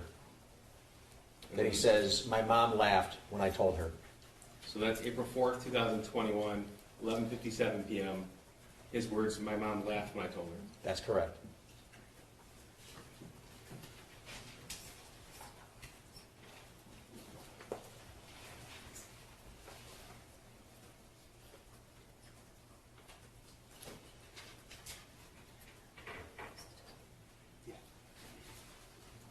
Okay. Now, April the 5th at 12:06 a.m. So we were looking at a conversation right up until midnight, April the 4th, and now we're in the early morning hours of April the 5th. What did the shooter write? The shooter wrote, but I'm having bad insomnia, RN, for right now, and paranoia. And then what? He then says, I need help. Okay. And the next slide, or the next text? I was thinking, I calling 911 so I could go to the hospital. Then there's a response from his friend on April the 5th Correct. at 12:12 a.m. And then what did the shooter write? The shooter writes, but then my parents would be really pissed.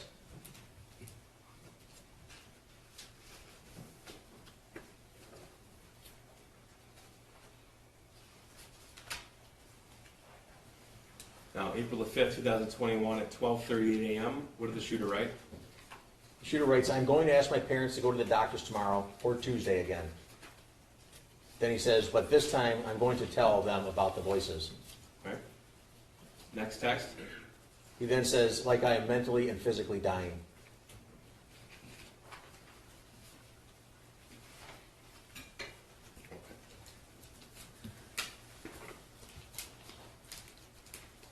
Before we get to Exhibit 102, in the course of your forensic examination of James's phone, Jennifer's phone, and the school shooter's phone, you're able to look at certain apps that are installed. Is that right? That's correct. Okay. And did you discover if an app called Life 360 was installed on Jennifer Crumbley's phone? Yes, it was. Okay. And what is Life 360? Life 360, it's a tracking app that friends and family can install on their phone so they can know where they're at. I have it on my phone, and there's a family group, and my kids are on it, and I'm on it, my wife. Did you find that app on James Crumbley's phone? Yes, it was. And through that app, you can see where someone's at and where they've been. Is that right? That's correct. And you looked through the school shooter's phone as well, the defendant's son. Correct. Was that app installed on his phone? No, it wasn't. So it was just installed on James's phone and Jennifer's phone. Correct, it was. And that was on April the 5th of 2021. I believe that's when it was installed, yes. Okay. And it's the same day as these text messages, like I am mentally and physically dying and asking to go to the doctor. Correct. Exhibits 102 and 103. I'm sorry, are these, this is 102 and 103? We have no objection, sorry. 102 and 103 are admitted. I'm sorry, did you say that the date of the installation was April 5th? Is that what you said? Yes, ma'am. So on the screen here, we can see the timestamp purchase date, April 5th, 2021. That's on Jennifer Crumbley's phone, correct?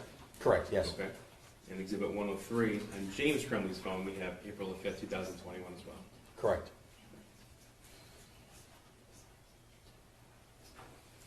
During the course of your evaluation of all the electronic information, digital evidence available to you, did you uncover evidence in the spring of 21 of Jennifer Crumbley talking to a friend about what she saw as depression in her son?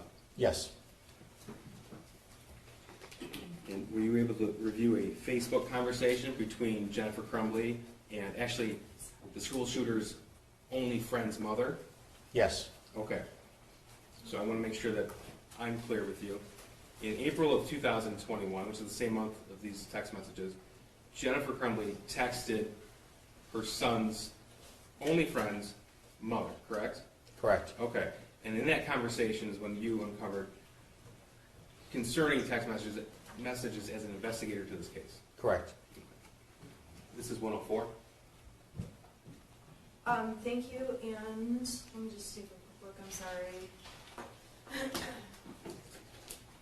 Yeah, I have no objection to this, thank you. 104 is admitted.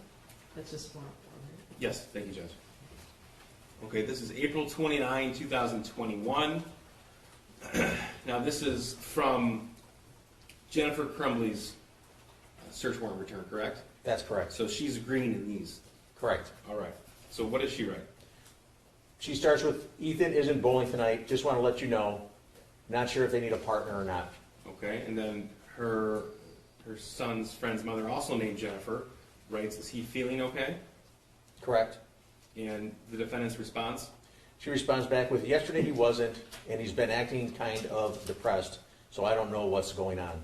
Okay, this conversation continue? Yes, it does. What does the defendant write? The defendant says, I'm not sure if there's something bothering at school. He really doesn't feel good. I can't get anything out of him. Okay. And the person she's communicating with writes her son's name too. He stayed home from school today. The only time he's happy is when he's with the school shooter. Correct. And then her son has 2 E's and 2 D's. I'm wondering if he's worried about that. That's the other individual worried about her own son. Correct. Okay. That's 5:24 p.m. on April the 29th. That's correct. The conversation continues. What does the defendant write? The defendant says, yeah, this is all new to me. I'm not used to Ethan being moody. He's usually pretty happy, and we'll talk about anything. I do know Ethan's been stressed about school and his grades. We called the school, but she wasn't in. Social, do it tomorrow. I think his grades have a lot to do with it. He just got to a point where he got so far behind, and we were out of town. He's having difficult time making it up. And then the other individual writes, I'm sorry, her son's struggling too. To be honest, I'm sick of fighting with him about it. Stupid online school really messed him up. I'm thankful her son has the shooter as a friend. They laugh and have a great time together. That's April 29th at 5:31 p.m. That's correct. Okay. And then what does Jennifer respond? Jennifer responds with, yeah, me too. I'm just glad they're still getting along, and it wasn't an issue with those two as to why he was being depressed. The online school is horrible. I've given up too. I just told him to do the best. Don't worry about it. Next year is a new year. Okay, and then what's the next text? She says maybe if, is referring to the shooter's friend, feeling better, if he wants to come over after work on Saturday, he can take him up to go bowling and make up their scores. He's more than welcome to stay the night and go to work in the morning. We set up a little shooting range in the backyard for Ethan's BB gun, they could do that. Okay. Okay, and the response was her son's been excited to shoot. Correct. Okay, and that was April 29, 2021? Yes? Okay, now, around this time frame, in the text message conversation and the videos on the school shooter's phone, did you discover extremely disturbing information? Yes, sir. Okay, and I'm not asking you to go into detail, but as an investigator, it was important to you. Yes, it was. Okay, and in fact, it was in the days after these messages were sent? Yes, it was. Okay. And the school shooter shared that with his friend, his only friend he had. That's correct. And you mentioned that his only friend was taken out of the state, Correct. and it seemed to be without notice to the school shooter? Correct. Okay. Did you uncover evidence that either James or Jennifer Crumbley commented on the fact that his only son was taken, or his only friend was taken out of the state? Yes. This is Exhibit 105.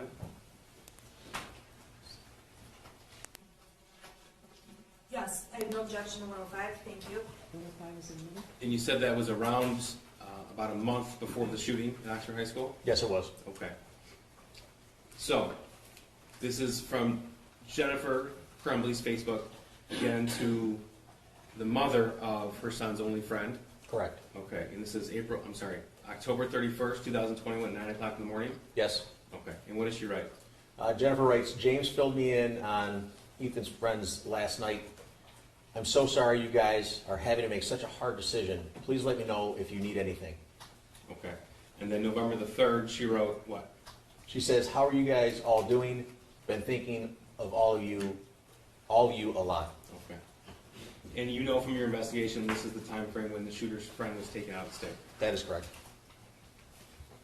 Okay. In this conversation, November the 4th, that other individual writes what to Jennifer Crumbley? She writes, hi Jen, we're doing okay. It was the hardest thing I've ever had to do. I worry about him constantly and miss him terribly. I know that he's where he needs to be to get better though. Thanks so much for checking on us. I appreciate you and your family. She's referring to her son, the shooter's friend, was only happy and relaxed with you guys. And in response? Jennifer responds with, please keep us updated. I know Ethan misses him. If you guys need anything at all, please don't hesitate to ask.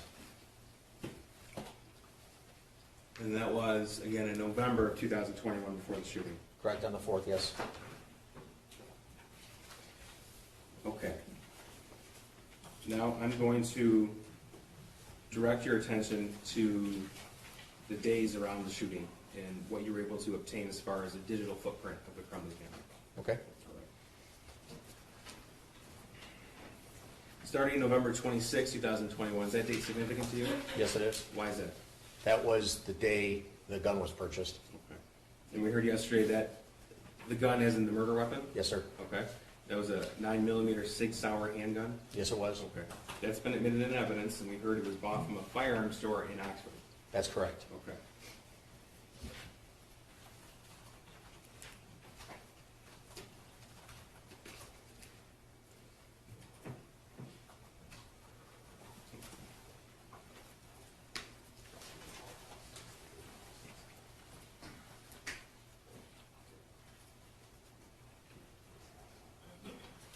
This is 106? I have no objection to this one. Okay, 106 is in the middle? Okay. This is just as an example of what information you can obtain from a search warrant on a Gmail account. That's correct. Okay. And so this is from James Crumbley's Gmail account, November 26, 2021, confirming that he was in fact at that firearms store at 12:08 p.m. Correct. Okay. Now, we talked about obtaining locations from somebody. This is 107. We have no objection. 107 is in the middle? And before we get into 107, Exhibit 417, it's a video. Sir, in your analysis of the shooter's phone and Jennifer Crumbley's phone, social media accounts, you were able to obtain videos taken by the school shooter with that handgun, the murder weapon? That's correct. Okay. So 417, people move to admit and publish to the jury. It's a video taken from November 26, 2021. And Your Honor, I'm sorry, I have to just take a look really quick, because Okay. we just jumped ahead like a couple. Yeah, it's 417. Yeah, let me just take a quick look, I'm sorry. No, it's all right, there's a lot of. And actually, I don't have 417 in the exhibits that I was given. Can I see?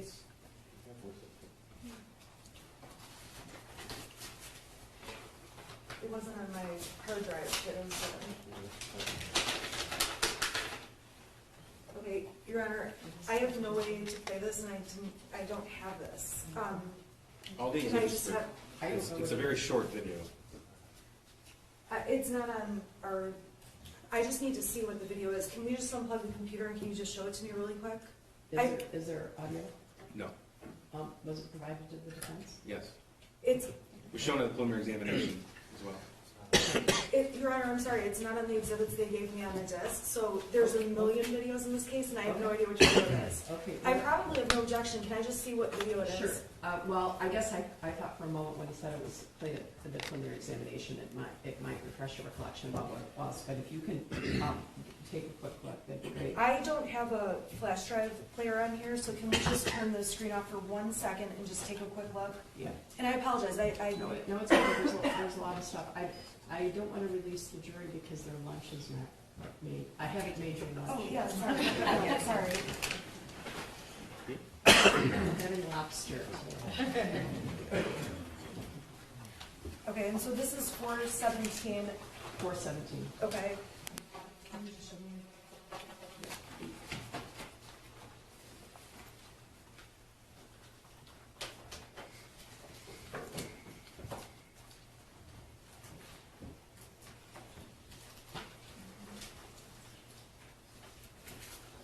Okay, we have no objection to this one, and I apologize, That's I all right. just That's didn't all have right. it. No, I Thank get you. it. I get it.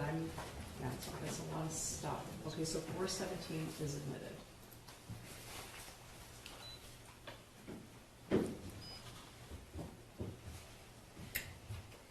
Okay.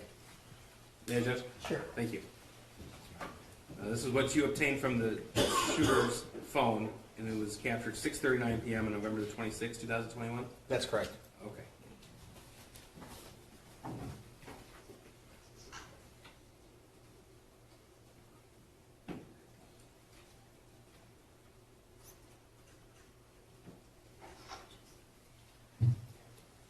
So that video was taken the evening the firearm was purchased, Correct. and that is in fact the murder weapon, the 6-hour 9mm? Yes, sir.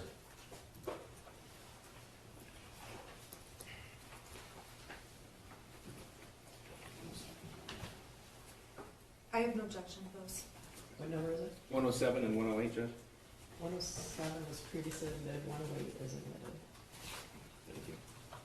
Okay, now, Agent Brandon testified yesterday to much about the evidence regarding the firearm, so I'm going to move you ahead to November 27th, which is the next day, the day after the 6-hour was purchased. Okay. All right. So, all right, 107. This is evidence obtained from James Crumbley's Gmail account, is that right? That's correct. Okay, so you were able to tell what James Crumbley was doing from 8 a.m. to 8:59 p.m. on November 27th, 2021. Correct. Okay, and tell us what was he doing? He was delivering DoorDash. So these dots, these data points, are what? What do they signify? Those are the GPS locations that were provided when the location services was turned on from Google. So we know he was out of the house basically the whole day. Correct. Okay. Now, 108, we have Jennifer Crumbley's Gmail data points, and from what time period? That's from 2:29 p.m. to 3:32 p.m. Okay, and this is exhibit 108. It shows she's out of the house from about 2:30 to 3:30. Is that right? That's correct. Okay, thank you. Now, the next day is Sunday, November the 28th, 2021.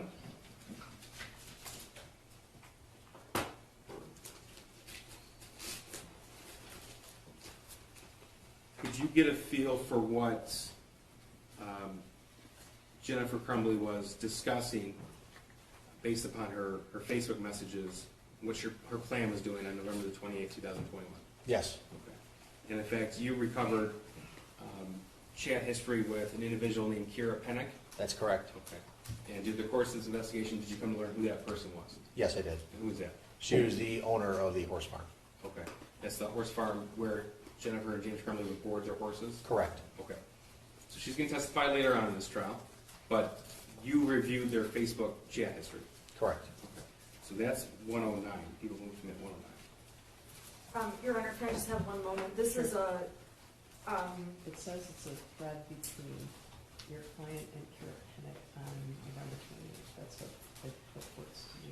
okay, and the exhibit that I received from the prosecution is 967 pages long. So I'm thinking that what I got is not It's what- pages 930 to 933. We're not going to go through 1,000 pages. Well, no, I'm Well, let's just, do it. okay, I'm sorry. So what pages are they admitting as things? 930 to 933. Okay, 9:30 to, okay, give me just a moment. I'm Okay. sorry. I got the whole file, like, It's on the exhibit list. With Yeah, what but pages? the exhibit list indicates, this exhibit list is what I got on Tuesday. I'm not sure when it was shared with the defense, if it was the same day or not, but it says pages 930 to 933 are the only ones they're seeking to highlight. I know, I'm just scrolling. Okay, go It's just taking me a little bit to scroll Okay. through.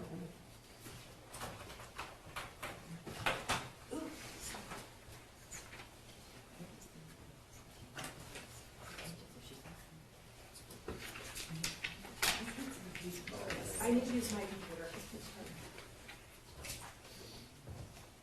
I'm sorry, I'm trying to get to 900. It just takes a little bit to load because it's such a big file.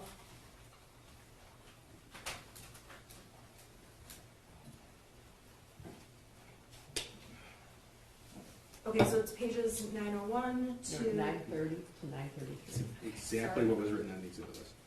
and I'm trying to get to the pages. The file they gave me is much larger than 3 pages. Okay. The exhibit On list, every other exhibit, they have narrowed it down, and this one is much bigger. I just need a okay, moment. you're good. The exhibit list says the pages that they're. I know, but I can't pull it up fast enough because my computer's, I'm trying to go as fast as I can. Okay.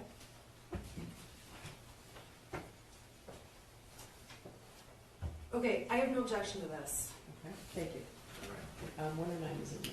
Thank you. And this is a portion of exhibit 1. Okay, so green is who? It's Jennifer. Okay, and what's she writing? Was his front swollen again? Okay, and then the response? Is from Kira Pennick. Right, I'm the same, I'm not sure, I'm not doing chores, but I'll ask my dad when I see him. Okay, so did you come to learn when Jennifer writes, was his foot swollen again? She's referring to one of her horses. Correct, yes. Okay. And Kira's response? If Billy keeps stocking up, I think you should have the vet out for him. Just want to make sure it isn't anything serious. And Billy's who? The horse. And Jennifer's response?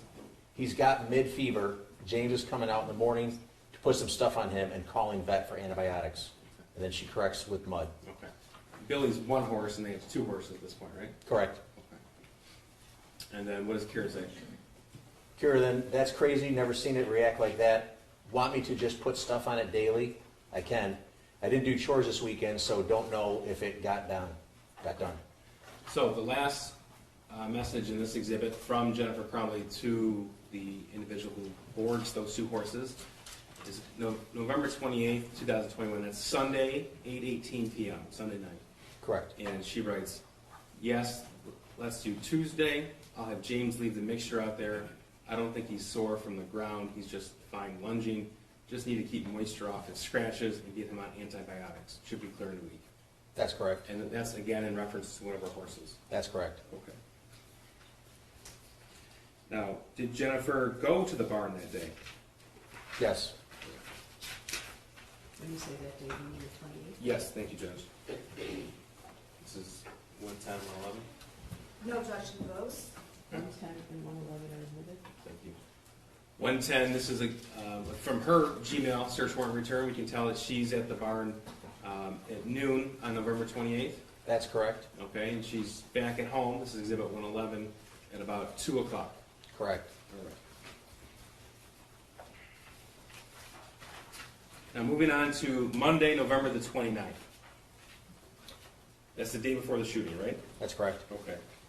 Now, what's the first thing that you see of importance to you as a forensic investigator from the day before the shooting that occurred on one of her devices? It was a web history search, or a web search. Okay. This is exhibit 113. We have no objection. I just want to make sure, I'm sorry, 112 was admitted. No, 112 was not omitted. That's Yeah, 112 is not admitted. Correct.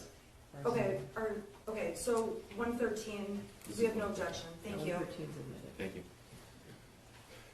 Okay, 113. This is a snippet from a Cellbrite extraction report of Jennifer Crumbley's web history. That's correct. Okay. So, tell us please, what was she researching November 29, 2021 at 3:05 in the morning? In the second column, you can see where it says research clinical depression treatment options. It was Yahoo search that was used. Okay. In the third column, you can see exactly that's what was in the URL bar, the web address bar that she typed And that's the day before the shooting in the early morning hours? at 3:05 a.m.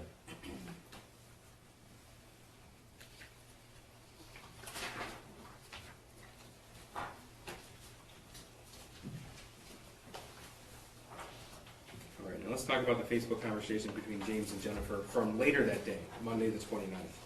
This is 114. I have no objection. 114 is admitted. Thank you. Okay.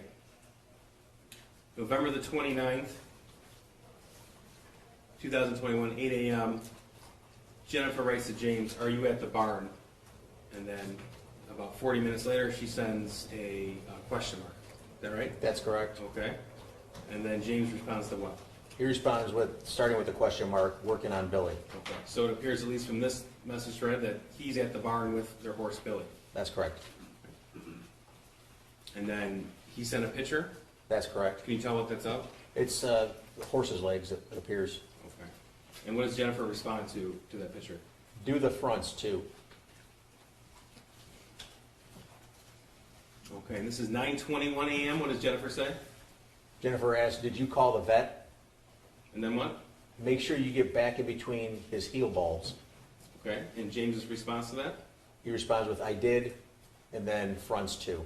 And that's at 9:34 a.m. on November the 29th. That's correct. At 9:35, what does James say? He texts, what exactly should I tell vet? Type out for me, leaving barn now. Okay. And then Jennifer responds, Billy looks to have scratches / mud fever. He's starting to stock up on all fours and concerned about infection. He's not lame, sensitive to the touch, and they go down when he moves. Is there an antibiotic I can get him on? We just put Desitin and antibacterial on his legs today. That's November 29th, 9:41 a.m. Is that right? That's correct. Okay. And then she sends a message to him. Correct. And what does she say? She says, was he stocked up this morning? And then James's response? James responds with, he was stocked up more in the back than in the front. In fact, the front didn't really look stocked up at all, so I launched them for a few minutes before I put the stuff on it. And it took the swelling down a little bit, but I got the cream all over, in between his heel bulbs and stuff like that. I'll call the vet here in a minute. Okay. Now, sir, it's been a little tedious going through all of the messages regarding the horses. Give us an idea, because you're the one who actually extracted that information from Facebook and reviewed it. How often will they show concern over their horses? Quite often. Okay. Okay, and Jennifer's response, this is the same conversation, November 29th at 9:58 a.m. She responds with, it made sense, LOL. Okay, and then James responds more about the horse, is that right? That's correct. Okay. And Jennifer responds to that message, Yes, she did. and that's at 10:15 a.m. Correct. Okay. Now, this same day, same time period, did you uncover evidence that someone from Oxford High School left a message for Jennifer Crumbley? Yes, correct. Okay. And in fact, that was at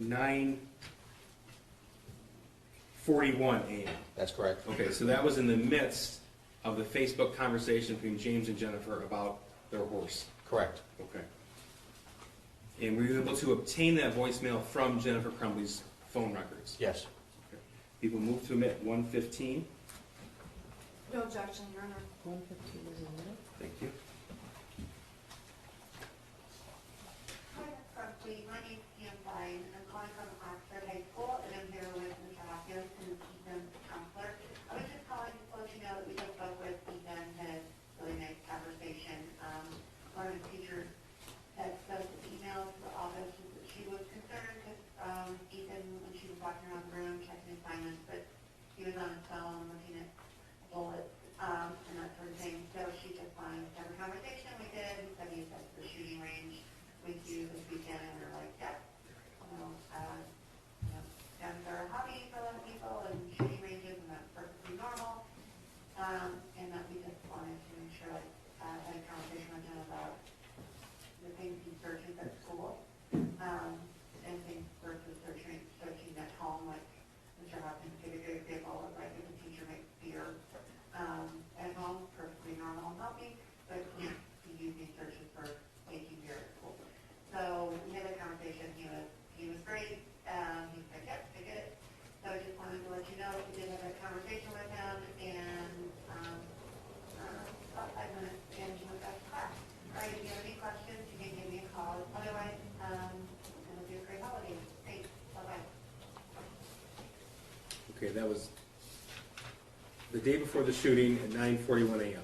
Correct. Okay. Did Jennifer Crumbley access that voicemail?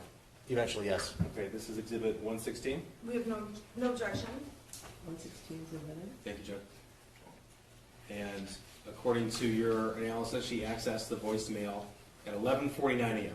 That's correct. Okay, so that's still in the midst of the conversation she was having with James about their horse. Correct. Did you uncover evidence that Jennifer Crumbley texted her son about that voicemail? Yes. Okay. This is Exhibit 117. I have no objection. 117 is a minute. Okay. Now, owner, Green, this is Jennifer because it's from her phone. Is that right? Correct. Okay, and in fact, you were able to take the whole text message conversation that existed between between Jennifer Crumbley and her son. Is that Right. And if it were to be printed out, it'd be over 200 pages or so. Is that right? Sounds about right, yes. Okay. So I'm going to show you portions from November 29th, and we'll refer back to this. So November 29th at 11:53 a.m., this is a few minutes after she listened to the voicemail, what did she write to her son? She says, seriously, 2 question marks, looking at bullets in school, question mark, question mark. And he writes back, what? And then, oh yeah? Correct. And then he wrote what? I already went to the office for that. It was in first hour. All I did was look up a certain caliber at the end of class because I was curious. It was on my phone. Okay, that's 11:53 a.m., November 29th? 11:54. 11:54, thank Yes, sir. you. And then what did he write?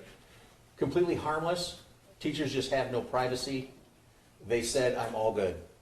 Okay. And then the next message? The shooter continues, I understood why. They talked to me and they said, that is, I'm good. Okay, and then he wrote, this is nothing I should get in trouble. This is nothing I should get in trouble about. Correct. He wrote that to the defendant at 11:55 a.m.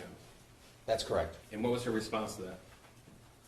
You're not. They left me a voicemail with the hand over face emoji twice. Okay. And then what did she say? She then says, did you at least show them a pic of your new gun? So she wrote at 12:14 p.m., did you at least show them a pic of your new gun? Correct. And his response? No, I didn't show them the pic. My God. And then what? I only told them I went to the range with you on Saturday. Okay. It was, I only told them I went to the range with you on Saturday. Correct. Okay. And then what did he say? It was a harmless act. Go ahead. I have this bullet cartridge in my room that I didn't what kind of bullet it was, and it said it was a .22. So at the end of first hour, I just looked up different types of 22 bullets. And I guess the teachers can't get their eyes off my screen, SMH. And then what did Jennifer respond to that? She responds with, LOL, I'm period, not mad. You're not, you have to learn, not period, to period, get caught, period.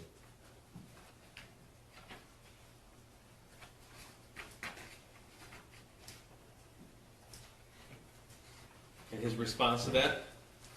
IK, I know, LOL. And then? 2 laughing emojis. And then he responds with, I just didn't want something this little to get me in trouble because, well, I didn't want to get in trouble, LOL. Okay, and then what do you write?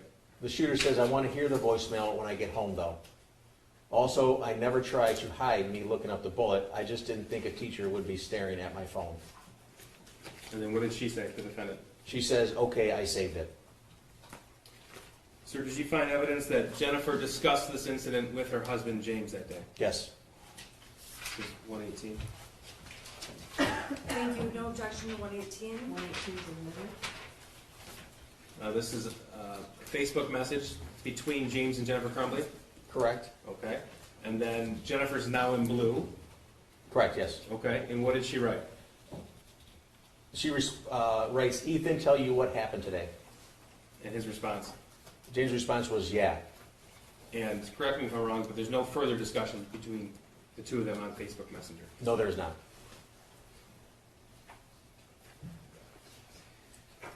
Now, sir, I want to take you back to the day of the shooting, November the 30th, 2021.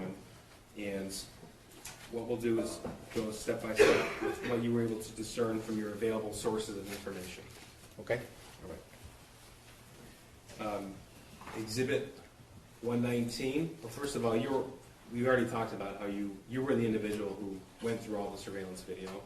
Correct. And it was your responsibility to put together that timeline. Correct. Okay.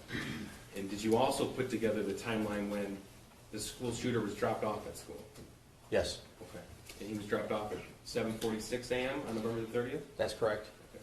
Any objection to this? No objection. 119 is admitted.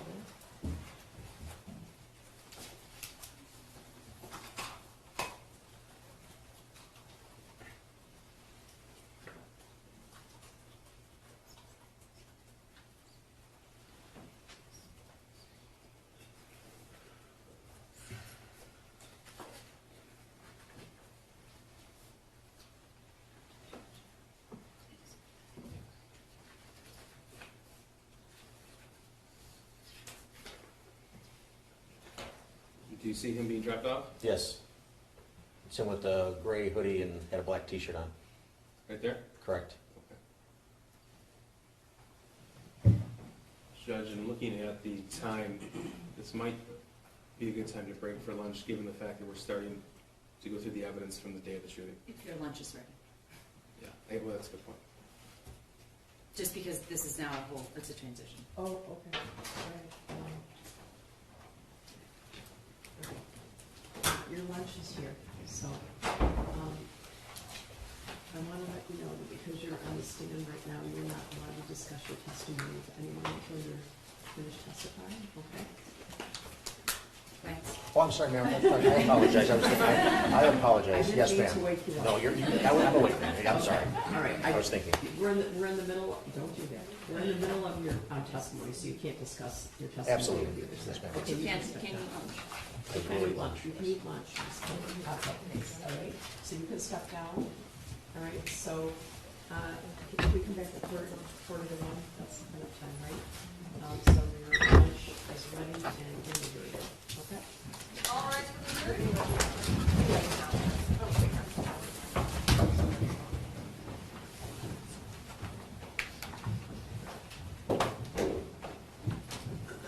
I thought you were dismissing him first, but I'm sorry. No, it's all right, it's all right. I'd like the jury to know that I'm telling you that, so Yes. you understand that. Okay, we can take her down, there's the mirror, right? Okay, she can go down. So quarter to one, right? Thank you.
to now direct your attention to Exhibit 119. We spent a lot of time, oh, I'm sorry, Judge, just for the record, so the jury knows, we have paralegal Manley Nell at table to help with the exhibits. Okay. Because once again, he does not trust me with glitter. This is true. This is true. Sir, we spent some time talking about the background of the Crumbley House. So we're going to talk now about November the 30th, 2021. And you stated that you were able to put together sort of a digital footprint from that day. Correct. Okay. So Exhibit 119, which has been admitted, this is the Oxford High School surveillance video from when the defendant's son was dropped off. Is that right? Yes, sir. Okay.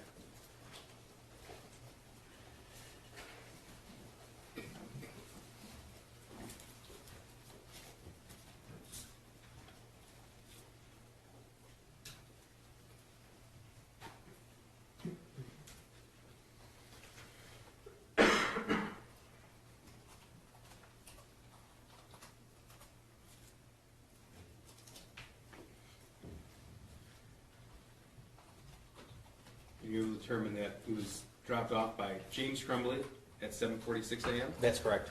Okay.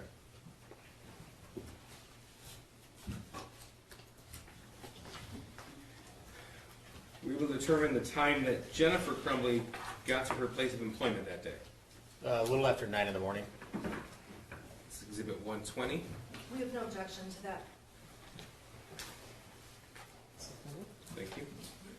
Sir, this is a screenshot from surveillance footage of her employer from November the 30th, 2021. And that's Jennifer Crumbley on November 30th, 2021, entering that building at 9:04 a.m. Correct. Now, shortly after she arrived, did she receive a phone call from the school? Yes, she did. Exhibit 121. We have no objection. 121's admitted. And this is a snippet from her phone log, would that be correct? That's correct. Okay, so November the 30th, 2021 at 9:24 a.m. was a missed phone call, and that's from Oxford High School. That's correct. Okay. And she called the school back at 9:27 a.m., is that right? That's correct. And they had a 5-minute and 43-second conversation? Correct. Okay.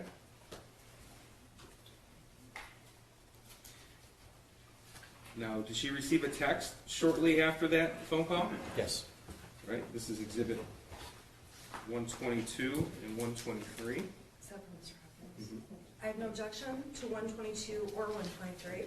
122 and 123 are So 122, this is the text message found on her phone from an individual. It ended up being her son's school counselor at Oxford High School. Correct. Okay, and this is a picture of what we'll call an altered math worksheet at 9:31 a.m. Correct. All right, and if you were to click on that link, this would come. Correct. Okay. And then did she also receive an email with the original math worksheet? That's correct. All right, this is Exhibit 124. No objection. And this email, 124's admitted. thank you. That was shortly thereafter. And the image in the email was in fact Exhibit 74, which was the math worksheet that her son created on November the 30th. Correct. Okay. So she had this information about 9:30 in the morning on November the 30th. Correct. Okay.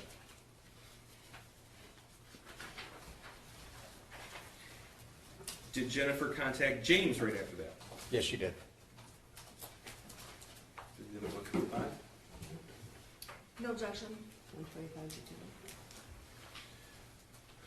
So, this is the Facebook message chat, the one that was deleted from Jennifer's phone. Blue is Jennifer Crumbley, is that correct? That is correct. And green will be James Crumbley. That's correct. Okay.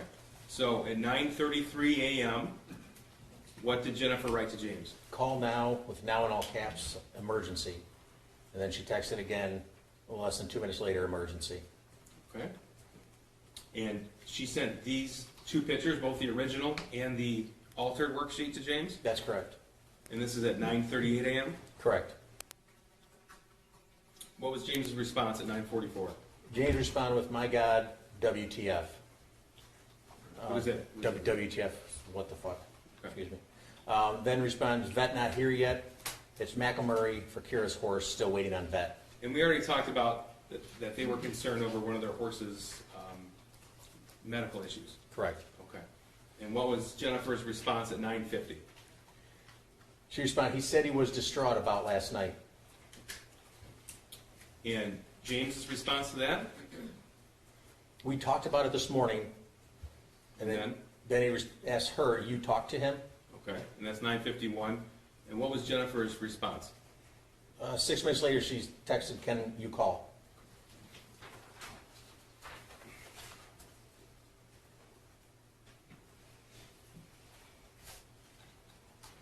Did Jennifer leave her work and head to the school? Yes, she did.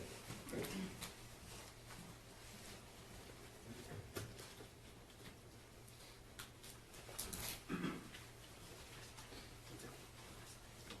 Did Jennifer Crumbley also text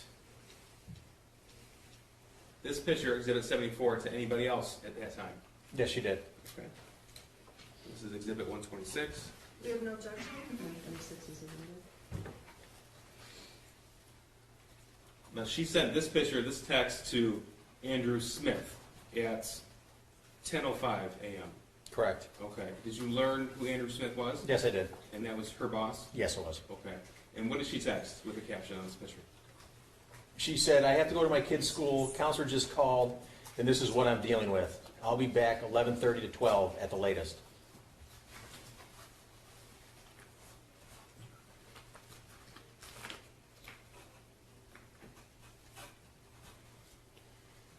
And did she leave her employment? Yes, she did. Okay. This is 127. No objection? 127 is amended. Okay, this is her leaving at 10:06. Yes.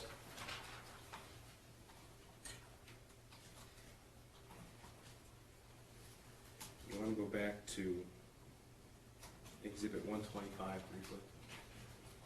Skipped over it. She wrote, can you call at 9:57, and then what did she write? She wrote, heading to his school, I'm very concerned. Okay. So at 10:04, she wrote, heading to his school, and I'm very concerned. At 10:05, she sent that picture right here to Mr. Smith. Correct. At 10:06, she walked out the door to the building. Correct. Okay. Did James and Jennifer Crumbley have a phone conversation at this point? Yes, they did. Okay. This is 128. No objection? 128 is amended. And sir, this is a snippet from the call log found on Jennifer Crumbley's cell phone. Is that right? Yes, it is. Okay. So, well, first she got a phone call from the school. This is a phone call to the school counselor at 10:07 a.m. That's correct. That's a 40-second call. That's correct. Okay. I'm sorry, that was Exhibit 121, not 128. I'm sorry, you said 121. That's 121. 121.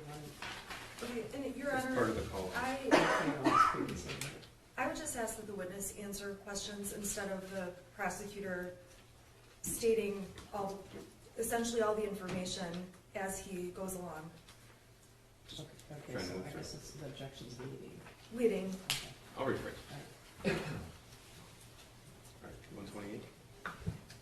No objection? Okay. Did James and Jennifer have a phone conversation after this? Yes, they did. Okay. Well, first, this is part of Exhibit 125. What time is this? This is at 10:12, Okay. And then what did she write? heading to his school. Okay. Here's Exhibit 128 from James Crumbley's call log. What is this? It's a call to Jennifer at 10:29 a.m. Okay. So at 10:29 a.m., they have a 7-minute and 16-second phone conversation. That's correct. Did both James and Jennifer Crumbley arrive at the Oxford High School? Yes, they did. Okay. And approximately what time did they arrive? It was around 10:20, somewhere around there, I believe. Okay. If I showed you a timeline that indicated 10:37 arrival, would that sound right? Yes, I apologize. Yes. That's fine. Yes. Okay. Now, we had discussed this portion of the case at a previous hearing, and you had indicated they had arrived in one car and left in one car. Did you find that to be accurate? No, it was inaccurate. Okay, so tell me what happened. It was, so the video system that they have only starts recording when there's enough motion to save space on the system. So they were too far away from the camera to pick up. When I initially saw them, all of a sudden they just appeared in front of one of the cars. So I assumed that they had come together, Okay. And when did you come to find out? that they had drove separately. Okay. So Exhibit 129 is a portion of the Oxford High School surveillance video that depicts their arrival and the period of time they were inside for that meeting with the counselor. Is that right? Yes, correct. Okay. People moved them at 129. I have no objection, but I'm just wondering if it's the actual video that's Correct. That's the exhibit. Okay, no objection, thank you. 129 is admitted.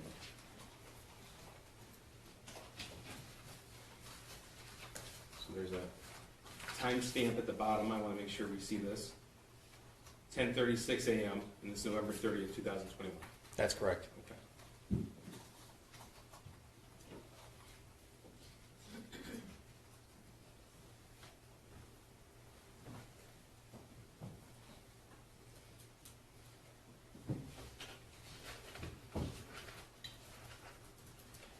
And let us know, please, when you see either the defendant or her husband. The one vehicle is already backed in, and then there they are walking up. A is the defendant and her husband Yes, in the magnified area. correct, yes.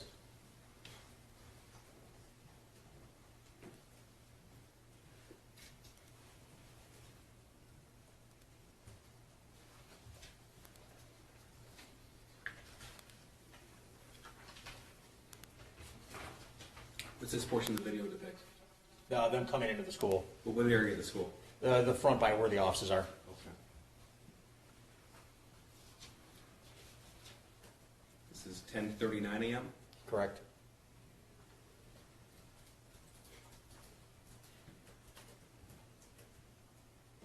What portion of the school is this? Looks like the front office of the school.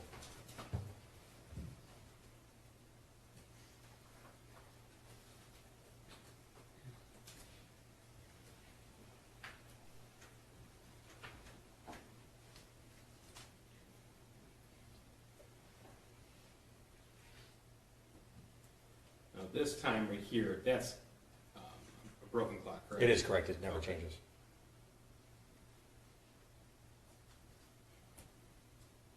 So this is 10:40 a.m. Correct. The counseling office. I'm sorry? They're in the counseling office, sorry.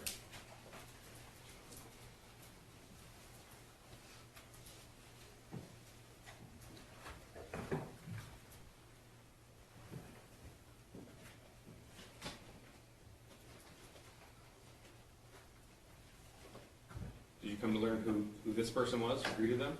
Yes, Who's that? Sean Hopkins, Okay. He's the counselor at the Oxford High School? that's correct. Or one of the counselors? I should One of say. the counselors, yes. And the time skips a little bit. This is now 10:52 a.m. What do you see in this portion? That's the shooter coming out of the Mr. Hopkins' office. With the red backpack? Correct, So they walked in at 10:41 and the shooter walked out at 10:52? correct.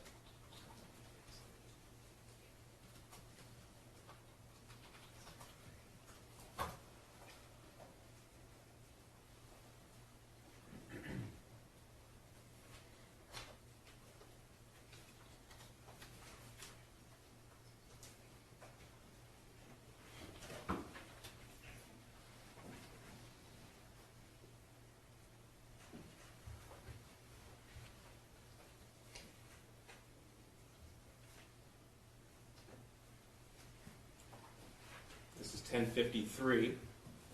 Who do you see? That's James and Jennifer Crumbley coming out of the Mr. Hopkins' office. Now, there was something in his hand here. What is that? You can tell? I wasn't able to tell what that is. Okay.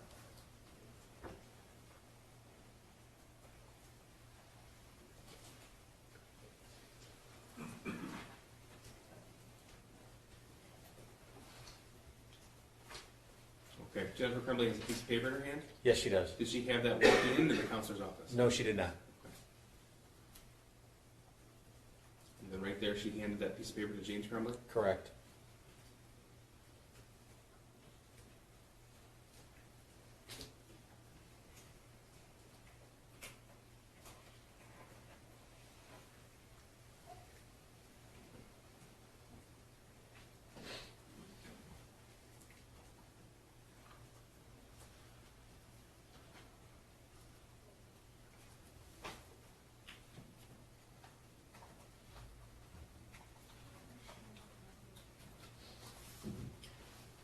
this is 10:54 and almost 10:55 a.m.? Correct? Okay.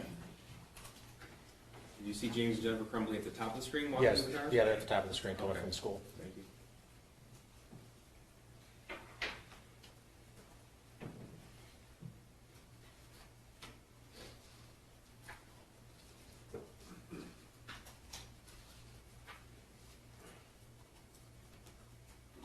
What are we seeing in this scene right here? The one of their vehicles is leaving right there, the black one.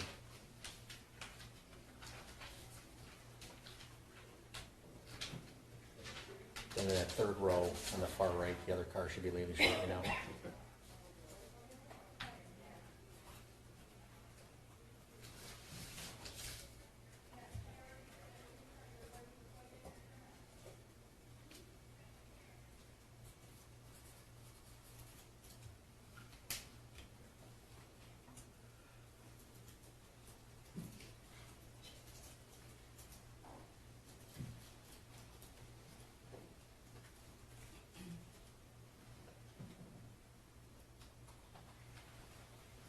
Okay. This is one of the Crumbley vehicles? Yes, it is. All right, and this is 10:57, about 10:58, Correct. okay?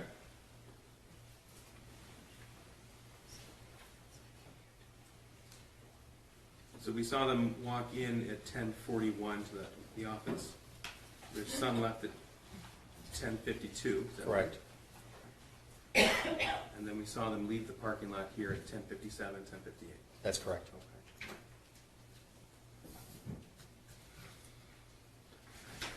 So how long total, if you know, were they in the counselor's office? It was about 12 minutes. What's the first thing that Jennifer Crumbley did on her phone or social media after that meeting? She sent a message to Kira Bennett. Okay, this is 1:30. We have no objection? And there was a- So this is a screenshot, Correct. is that right? Okay. And these were taken from Kira Pennick's phone. That's correct. Okay. So the icon there, the picture on the horse, this is Jennifer Crumbley's words, correct? Yes, that's correct. Okay, and what does she write at 10:58 a.m.? Kay, I'll bring some out later. Just had to get my son's school, go to my son's school, and meet his counselor. Shit day. And then Kira's response? Oh man, everything okay? Do you still want to do lesson tonight? And then what did Jennifer respond to that? Yeah, I still plan on doing the lesson. Everything's okay. He's just having a hard time after losing Tank, his friend going away to a treatment facility, and who knows what else. But he was caught drawing this on his math assignment today. And then this is Exhibit 74, the math drawing that she was sent. Correct. And then what did Jennifer write in this post, in this message? As long as I can get out there early enough, because I had to leave work for an hour, and I have a meeting in Southfield at 3, but I should be done with that by 4. I plan on being there.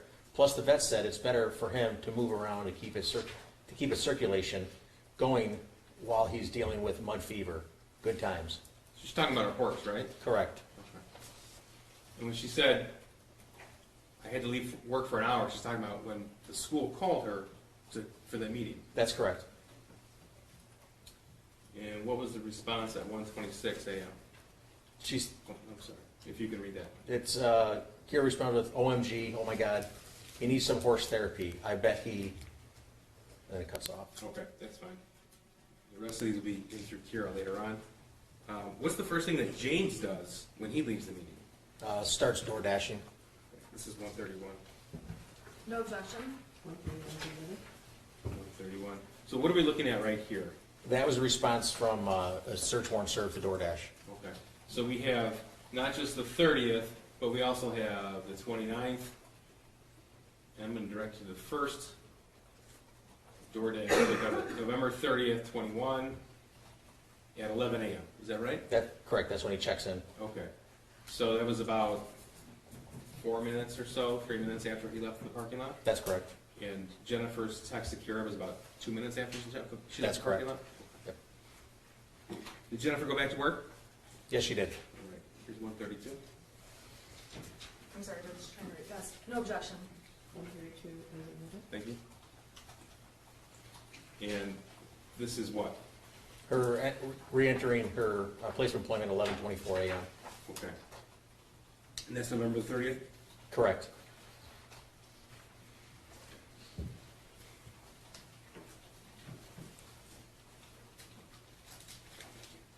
Going back to Exhibit 130. First, what's the next thing she does, either on her phone or social media accounts after 11:24? I'm sorry. If you recall, what's the first thing that she does after 11:24 on either her phone or social media account? I don't recall. Well, that's fine. We have Exhibit 130 already admitted. So 11:26 a.m. Correct. Okay.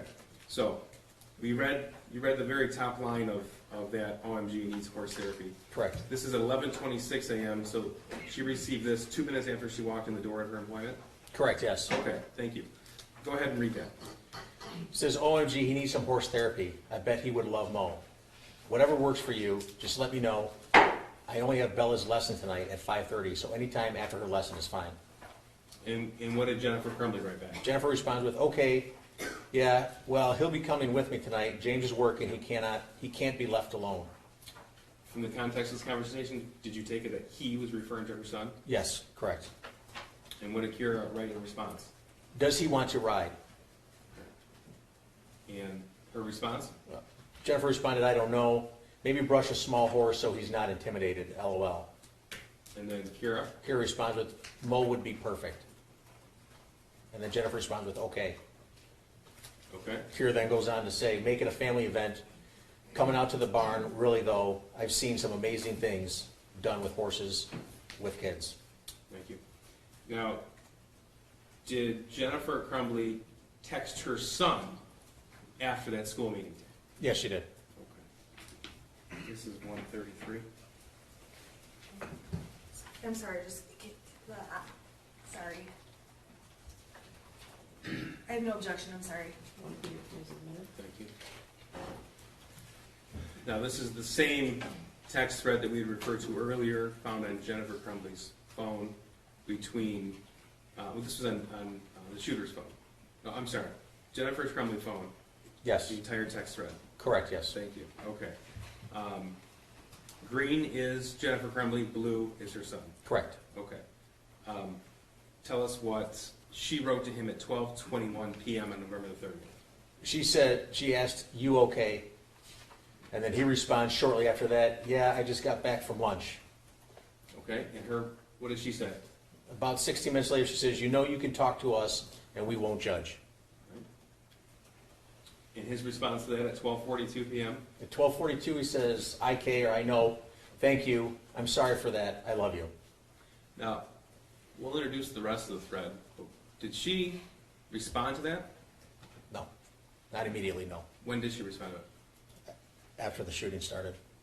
After the shooting was made public? Yes. How many minutes later, if you know? Over a half an hour. Now, you're the investigator who pulled the footage, you reviewed the footage, and you know the timeline of the shooting, the day of the event. Correct. Okay. And so at 12:42 p.m., you know that was a few minutes before the shooter went into the boys' bathroom outside of 258, classroom 258, and began to load his firearm. That's correct. And he emerged at 12:51 p.m. That's correct. Now, what's the first relevant event in either James or Jennifer's phone or email or social media accounts after 12:42 p.m.? An alert was sent to, an email was sent to James's phone from his high school. This is 134. No objection. 134 is admitted. Thank you. This is an email from Oxford Community Schools sent to James Crumbley's email address at 1:09 p.m. Correct. And that's, to your knowledge, the active shooter alert that went out to all parents in the district? That's correct.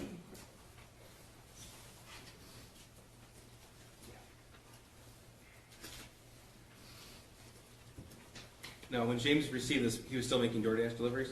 Yes, he was. Were you able to pull location history from his device? Yes, correct. Okay. Yes.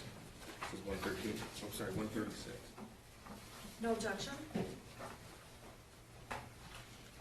Is this 135 or 136? 136, Judge. We skipped 135. No Oh, wait. objection?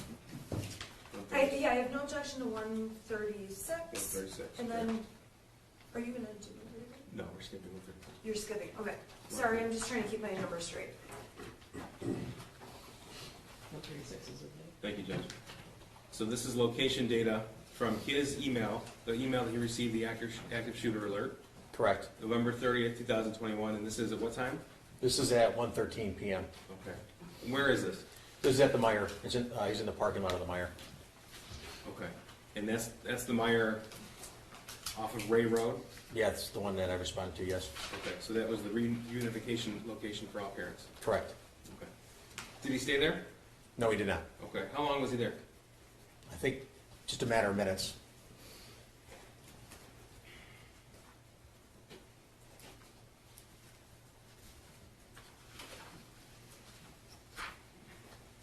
Did he call Jennifer? Yes, he did.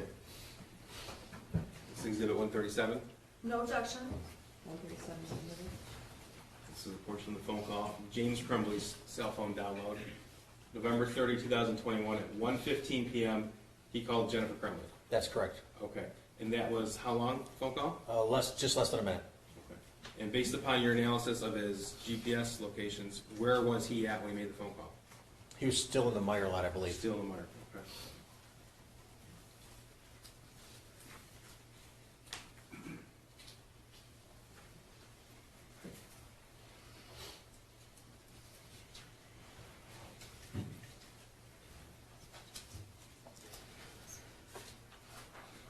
Now, did you find out that Jennifer Crumbley left her work around that time? Yes, she did. Okay. Exhibit 138 is a surveillance video of Jennifer Crumbley leaving work. Objection? No objection. 138 is admitted. So this is 1:18 p.m.? Yes, it is. Okay, so this is after the active shooter alert went out at 1:09 and after she was on the phone with her husband. Correct.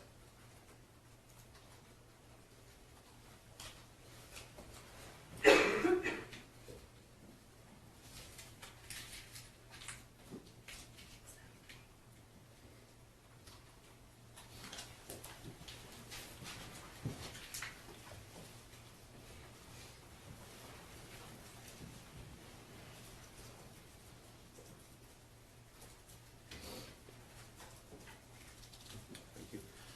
Sir, did it appear from your analysis that Jennifer and James Crumbley spoke on the phone after she left work? Yes, she did. 1:39. I apologize, just really quick. 138 was the video we just saw. 139, we have no objection to. 139 is admitted. And, okay, both were admitted, right? Yes. Okay, thank you. It's the call log off of James Crumbley's phone. November 30th, 2021, 1:19 p.m. And how long did they speak for? They spoke for a little over 10 minutes, Okay, when I say they, it should be clear. James and Jennifer. Thank you. Okay. Could you tell that while she was on the phone with James Crumbley, did she send any messages? Yes, she did. Okay. Do you recall who she sent a message to? I believe it was Andy Smith she sent a message to. Do you know who else she sent a message to? I don't recall. I know Did she there's no- message her son? Yes, she did. I apologize. Yes, yes. Okay. This is 140. This is location data. No objection? 140 is admitted. Thank you. 140. This is GPS location data for James Crumbley. This is 1:20 p.m. Correct. Okay, November the 30th, and this is at their home at 112 East in Oxford? Hunting Street, yes. Okay, so just to back up, just to make sure we're clear, James Crumbley received the active alert email at 1:09. Correct. He called Jennifer Crumbley at 1:15 while he was at the Meyer parking lot, Correct. and he leaves the Meyer parking lot and he's home at least 1:20 p.m. Correct. Okay, and they had a 10-minute phone call that began at 1:19 p.m. That indicates to you that they're still on the phone? Yes. Okay. This is 141.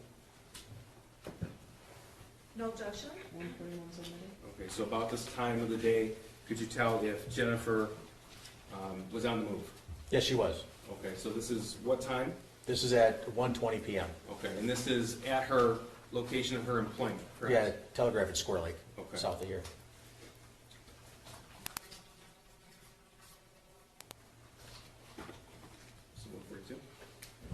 No objection? 142 is admitted. So you said that while she was on the phone with her husband, she texted her son? Yes, she did. This is 142. Okay, I'm sorry, hang on. Let me just pull it up real quick, I'm so sorry. Okay, sorry, thank you. Sorry, thank you. November 30th, 2021, at 1:18 p.m., did she respond to the message that he sent her at 12:42? Yes. What did she write? She said, "I love you too." Then says, immediately after that, "You okay?" Then 4 minutes later, she says, "Ethan, don't do it." That was at 1:22 p.m. Yes, it was. That was after James Crumbley was at their home, 112 East in Oxford. That's correct. That's while she was on the phone with him. Correct.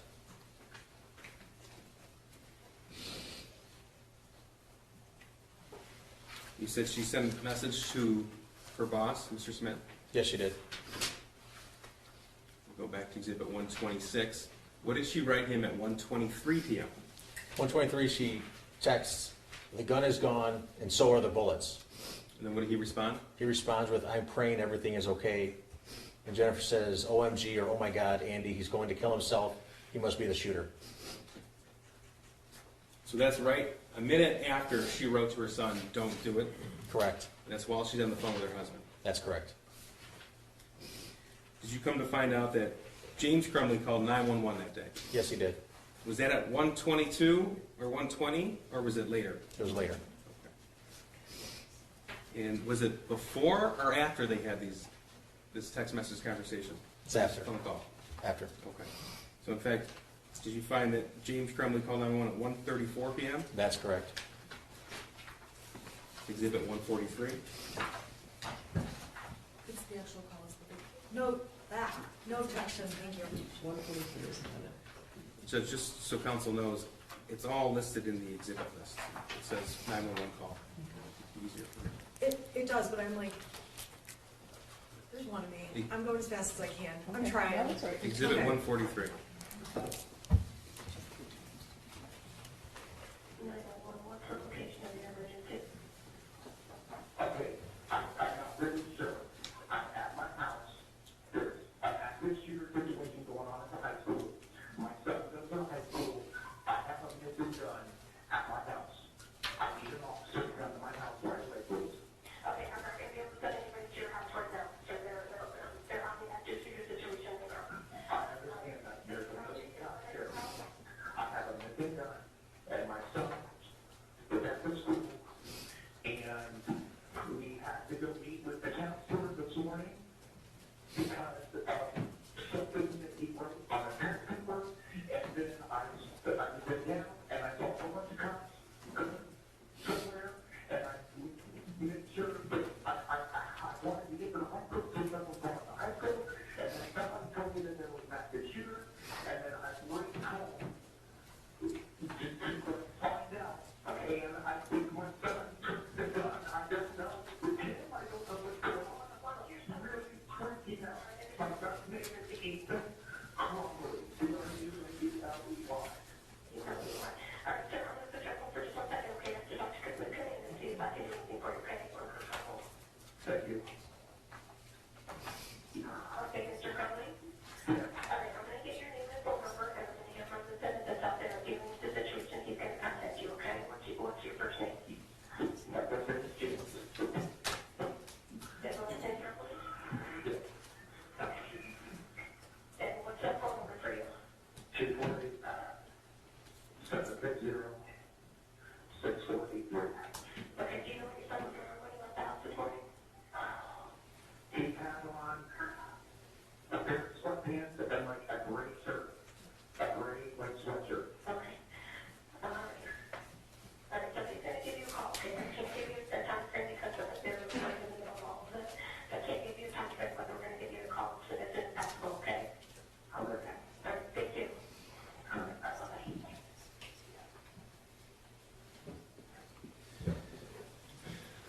Sir, we saw the location data that James Crumbley left the Meyer on Ray Road at 1:17, and he was home by at least 1:20. That's correct. Okay. What's the relative distance between the Crumbley household and Oxford High School? Less than a mile. Okay.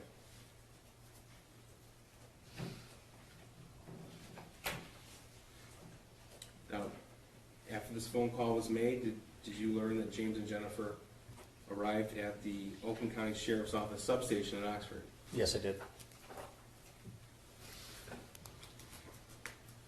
Is this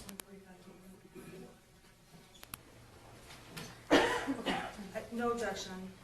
Well, what is this, 144? 144, yes. Okay, 144 is admitted. So this is a call log. James Crumbley's phone call. Correct. Are you aware whose number that is, number 17? Yeah, actually, it's one of the sergeants in Special Investigations, Sergeant Joe Bryan. Okay, so this is after the shooter is taken into custody. Correct. Okay, so you know that he was taken into custody right about 1 p.m. on November the 30th? Yes, he was. Okay, and this is 1:50 p.m. Correct. Okay, so Sergeant Bryan learned who the shooter's parents are, and he made a phone call to James Crumbley? Correct. And shortly after this, did James and Jennifer Crumbley both go to the substation to meet with police? Yes, they did. No objection. 146. No objection to 145 or 146. 145 and 146 are admitted. Just quickly, this is the verify. They were in fact at the Sheriff's Office 148, both James and Jennifer Crumbley. Is that right? Correct, I'm sorry, yes.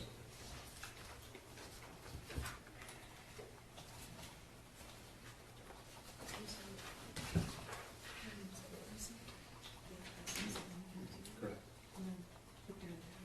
158. Oh, thank you. Okay, so they're at the Sheriff's Office at 1:58. Did you come to learn when they went back home? It was about a half an hour after, or less. This is 1:48. Okay, no objection. So you're able to, This one and 147?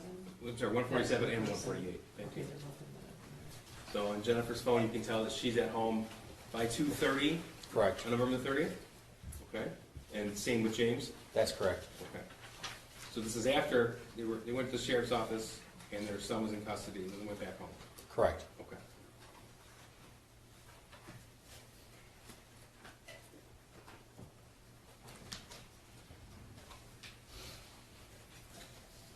Now, sir, did you have the opportunity in the course of your investigation to review what we have referred to as the burner phones as well as the replacement phones? Yes, sir. Okay. Now, I'm going to move ahead to December the 4th, 2021. Are you aware that they were arrested in the early morning hours of December the 4th, 2021? Yes, I am. Okay. This is 149 and 150. We have no objection to 149 or 150. 149 and 150 are admitted. So I'm showing you 150. May I approach the 149? Sir, this is, why don't you tell me what that is? This is a report from Celebrate, from a phone. Okay. And that's from her, what we call a burner phone? Correct. Okay. And up on the screen, 150 indicates that she had set an alarm on her burner phone. I would just ask that the witness answer the questions. Leading. That's fine. Sustain. That's fine. What does that show? There's a thumbnail of what is seen on the right side of the screen there, of the alarms being set at 6:30 on Saturday morning and 6:45 Saturday morning. And that's December the 4th, 2021. Yes, correct. Okay.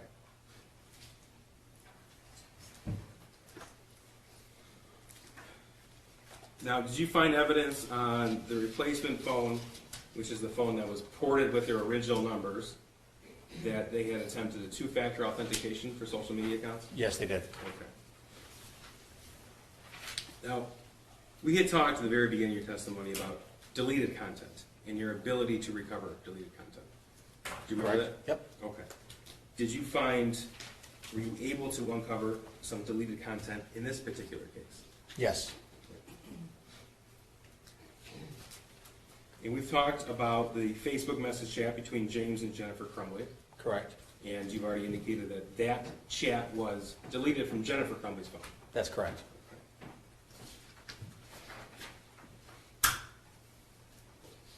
Were you able to obtain a Facebook thread between Jennifer Crumbley and someone named Brian Malash? Yes, And was that through a Facebook search warrant?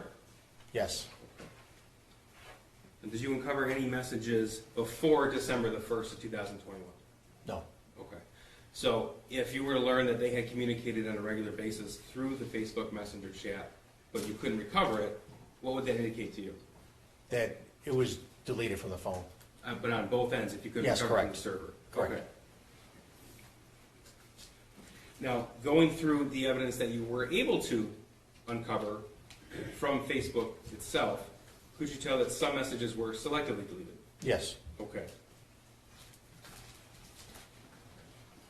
This is Exhibit 151. Is this with them? Yeah. Okay, no objection. 151's admitted. So this is portion of what you recovered from the Jennifer Crumbley and Brian Malash Facebook chat. Is that correct? that's correct. Okay. So what are we looking at here? The first message is an automated one sent from Facebook to the device. You unsent the message. Okay, and what's the next? The next one says, from Jennifer, we're on the run again, helicopters, not sure where to, I'll message you. And when was this message sent? You can see it says +0 for UTC, so you have to subtract 5 from the actual time that's displayed there, from there. So that would have been 7:31 in the morning. And what day was that? 8:31. That was on December 12th, or December 2nd, I'm sorry. Okay. So that was, the shooting was November 30th. That was a Tuesday. Wednesday was December the 1st. This was the morning of December the 2nd. Correct. And this indicate to you that they were deleted by Jennifer Crumbley? Yes, correct. How can you tell that? The message, the automated response sent from Facebook saying you unsent a message. Also 151. What time and day is this? This is, well, it's 7 p.m. UTC, which is minus 5 hours, so it's 2 p.m. on December 2nd. Okay, that's Thursday, December 2nd. And Correct. what did she delete from her phone? What message? She had sent him, we're fucked. And she deleted that? Yes, she did.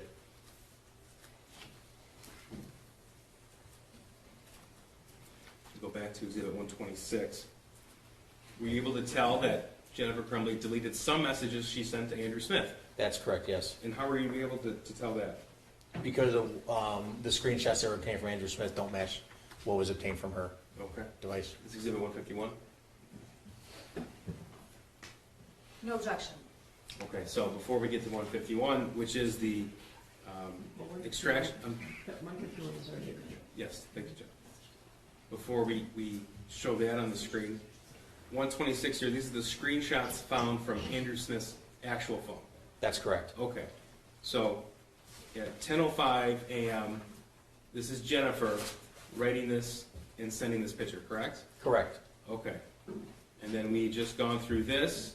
At 1:23, she wrote, "The gun is gone and so are the bullets." Correct. Okay.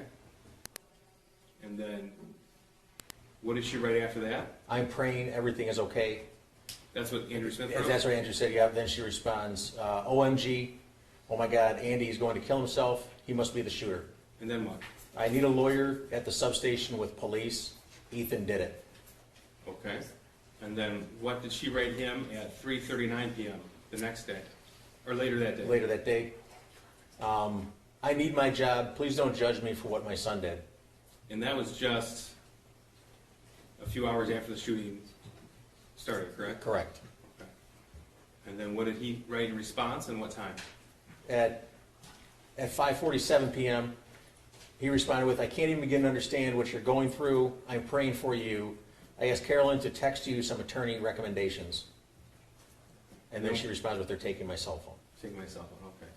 Here's 151, and the top message is what? The one where she says, I need my job. Please don't judge me for what my son did. Okay, so that's on these screenshots, so we know that wasn't deleted. Correct. Okay, now what about this message here? I can't even begin to understand what you're going through. I'm praying for you. I asked Carolyn to text you some attorney recommendations. Okay, and then we also have this final message there, taking my cell phone. Correct. Okay, But in the entire Cellbrite extraction from the text message thread between between Jennifer Crumbley and Andrew Smith on her phone, there were no other messages, correct? Correct. So that means anything before that message, she deleted. That's correct. Okay. So the only thing I need my job, please don't judge me for what my son did, that was 3:39 p.m. So the gun is gone, and so are the bullets. Has been deleted. OMG, Andy, he's going to kill himself. He must be the shooter. That was deleted. I need a lawyer at substation with police. That was deleted. The picture she sent at 10:05 a.m. was deleted, as was the gun is gone, and so are the bullets at 1:23. That's correct.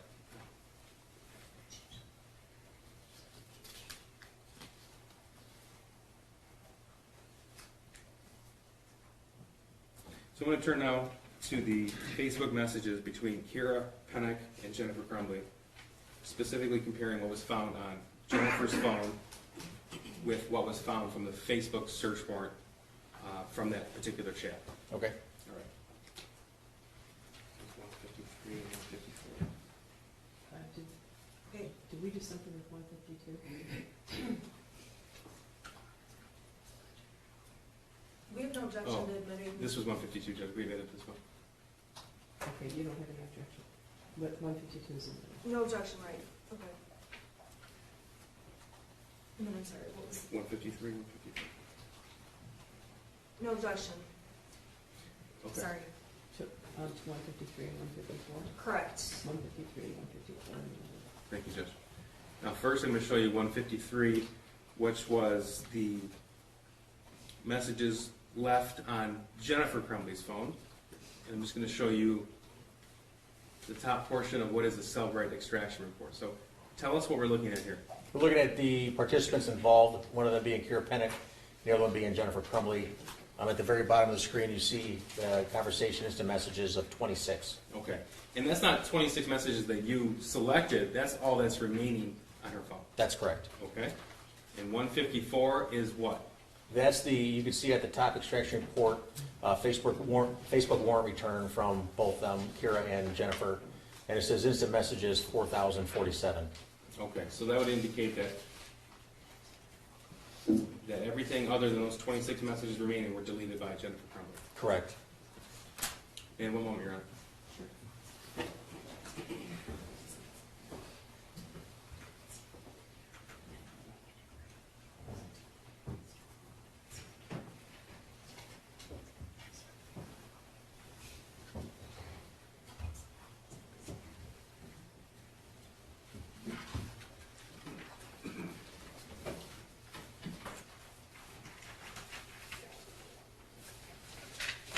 Nothing further, sir. Thank you, Your Honor.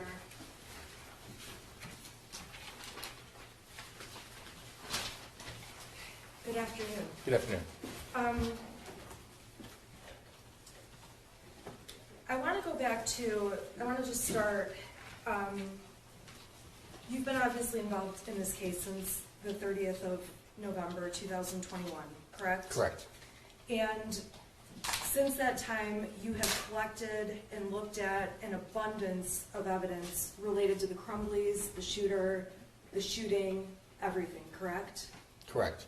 And when you were testifying earlier, you testified that at a previous hearing, you had testified about the parents when they first went into Oxford High School, correct? Correct. And on that date, you had reviewed many, many materials prior to coming to court. Correct. And that hearing was a preliminary examination, which is a hearing that's before a trial, correct? Correct. And at that hearing, you did the best job you could in terms of explaining, answering questions. Correct. You were truthful on that day, Absolutely. as you're being today. Yes. And we can agree that you made a mistake about Mr. and Mrs. Crumbley arriving in the vehicle together at the school. Because of the video, how it jumped, yes. Okay, an honest mistake. Correct. And it's fair to say that when you don't have when you didn't have more information, you made an assumption that they had been in the same vehicle together, correct? Correct, I didn't know how many cars they had at the time. You see them walk into the school together, but you couldn't see before that. Correct, And that's why you testified, honestly, you thought they had arrived together, but it was incorrect. correct, And so you would agree with me that the more information you have about any topic, and the less guessing, the more accurate the information will be that you give on this witness stand, correct? I wasn't guessing before, I didn't know how many cars they had, I just saw them appear in front of the car. Right, so when you testified and said they arrived in the same car, that was incorrect. Correct, And I'm saying that had you had more information about seeing the vehicles pull up or seeing each one get out of separate cars, your testimony would have been different, correct? it would have been included in the video, correct. And so my point is, you do the best job you can with the information you have, Yes, ma'am. but you're certainly not someone who can go back in time and see and know every detail of every single thing that's happened, correct? Not every single thing, you could put together a good timeline with all the information that you gather, yes. And it's fair to say for this jury, you have put together as detailed of a timeline as you can about all of the events before November 30th through 11/30th and beyond 11/30th, correct? That's correct. And when you are doing that, you are taking data from cell phones and other investigators, from surveillance, from all these different materials that are a part of the investigation in this case. Correct. And it's possible that at times when you answer a question, you may not be accurate, but you're not sitting here intentionally trying to lie, correct? It's absolutely correct. Okay. I'm going to go back through the investigation that you did. It's fair to say, and I think you testified, you started obviously on November 30th of 2021, correct? When the investigation started? Yes. Yes. Okay. And can you give the jury an idea of how much time it takes to get certain evidence, or kind of what it looked like going forward from 11/30 when you received various pieces of information? So on 11/30th, let's talk about what you saw that day. You obviously saw the surveillance camera from the school, correct? Yes, correct. Okay, on that day, did you have the surveillance camera from Jennifer's office? That came afterwards. Okay, that came down the road. Yes. At that time, did you have the text messages between Jennifer Crumbley and James Crumbley? That came out, no, that would have been afterwards. Okay, when did that come? It would have been within a week, 2 weeks of that. We would have had to, like I explained, the process of getting the data from a phone.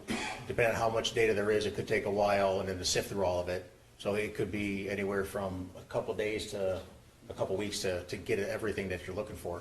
And in terms of the investigation, there were materials you had on the 30th, obviously. Correct. There were materials you received in the days following the 30th, correct? Correct. And there were some materials that law enforcement didn't have for weeks and months that became a part of this investigation. Is that a fair statement? That's correct. And as more and more information became available, you would turn it over to the prosecutor's office? Correct. And then you would assume that they would turn the evidence over to the defense for it to be used in court by all parties and the judge. Yeah, I knew my job. I don't know what they're, yeah. They have to give that up. Yes, I understand that. Okay, so at the time on the 30th, it's fair to say all of the evidence that you have in this investigation, I'm sorry, not on the 30th. The 30th was the day of the shooting, and Mrs. Crumbley was arrested overnight between December 3rd and December 4th, correct? Correct.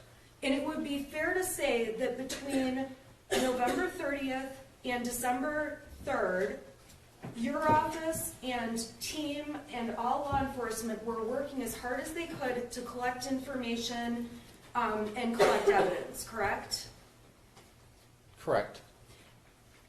While you were working as fast as you could, there were a number of materials that you did not see until after Jennifer Crumbley was arrested. Well, just because of the sheer volume of information that we were pulling together at the time, yeah, I mean, it took a while to go through it.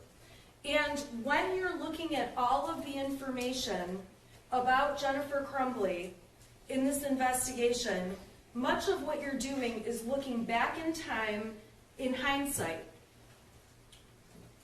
In hindsight, we're trying to put a story together, a series of events or a digital footprint of what had happened. We're trying to put that together. And as you're trying to put that together, you're doing the best you can to make the timeline and the evidence make sense, correct? Correct. But in terms of what happened in the months before the shooting, the day of the shooting, and the days after the shooting, you obviously were not with the Crumbleys 24/7, correct? No, I was not. I didn't know them before this. And it's impossible to have, there isn't any way to have a videotape, for example, of all those months, that shooting day and the days following, correct? Correct. So you take bits of information and try to put it together the best you can to make sense of it. Are you referring to this investigation or throughout life?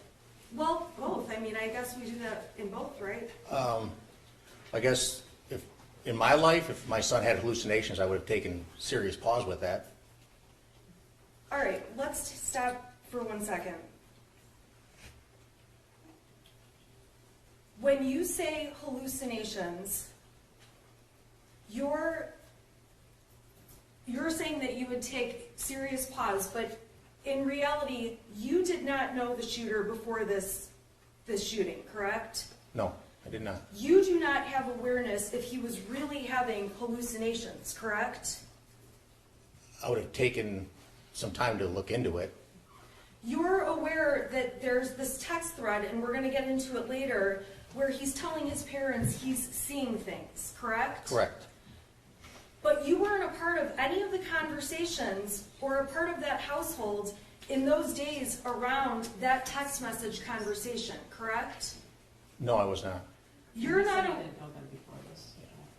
Okay, you're not aware of what Jennifer and James and their son had been talking about in person before and after those text messages. Well, from the text message, I know the son on a couple of occasions asked or spoke with his friend about seeing a doctor or wanted to go see his doctor. Tell his parents he was going to tell his parents that he wanted to go see a doctor. And while there are texts between the shooter and his friend, you have no evidence that Mrs. Crumbley has ever seen those texts, correct? That she has read them? No, Right. I do not. You have, so there's texts that the shooter sent to his friend, and you have no way to know whether Jennifer Crumbley ever saw those text messages, correct? Other than his own words say, I'm going to tell my parents tomorrow that I want to go see a doctor. That telling his friend, I want to go see a doctor, and I'm going to tell my parents tomorrow, you don't know if he really wanted to go see a doctor or was going to tell his parents, correct?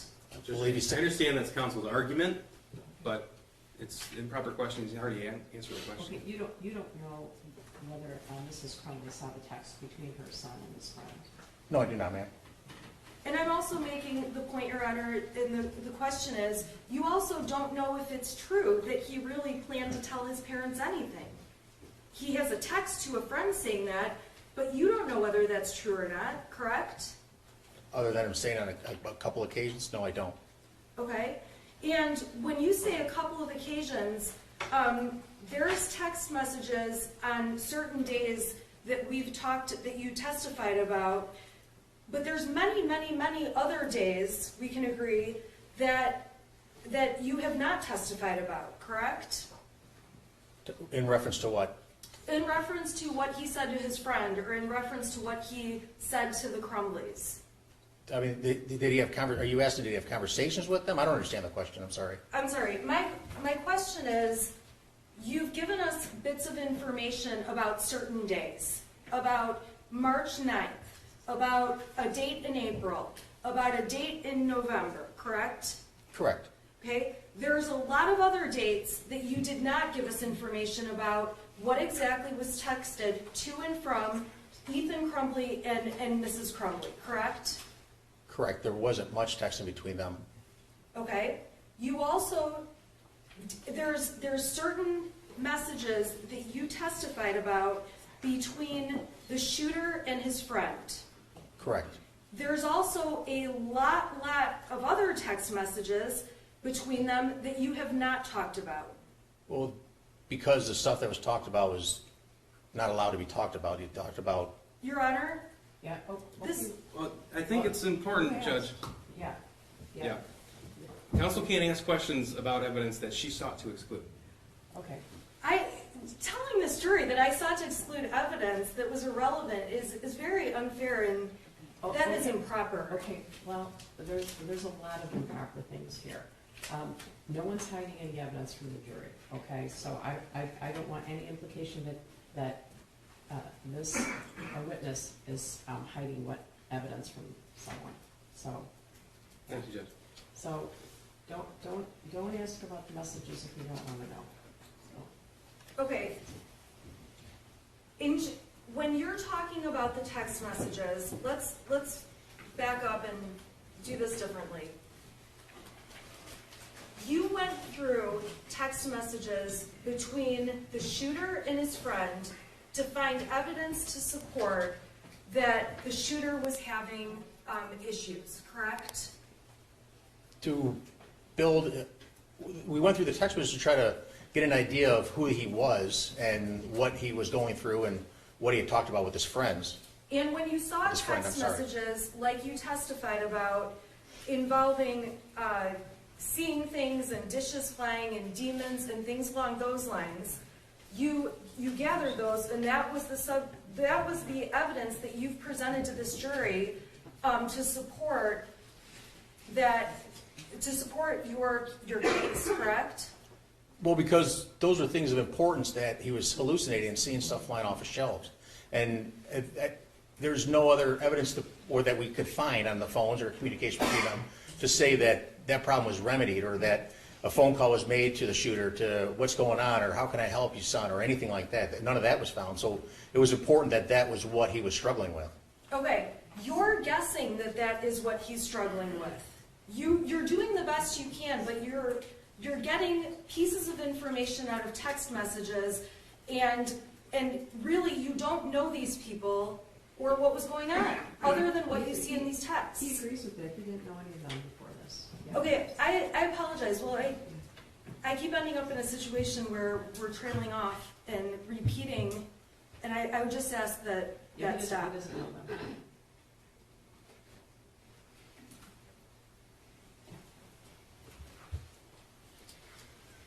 When Mr. and Mrs. Crumbley were at their home and law enforcement came to their house, it's accurate that the cell phones from the parents were taken by law enforcement.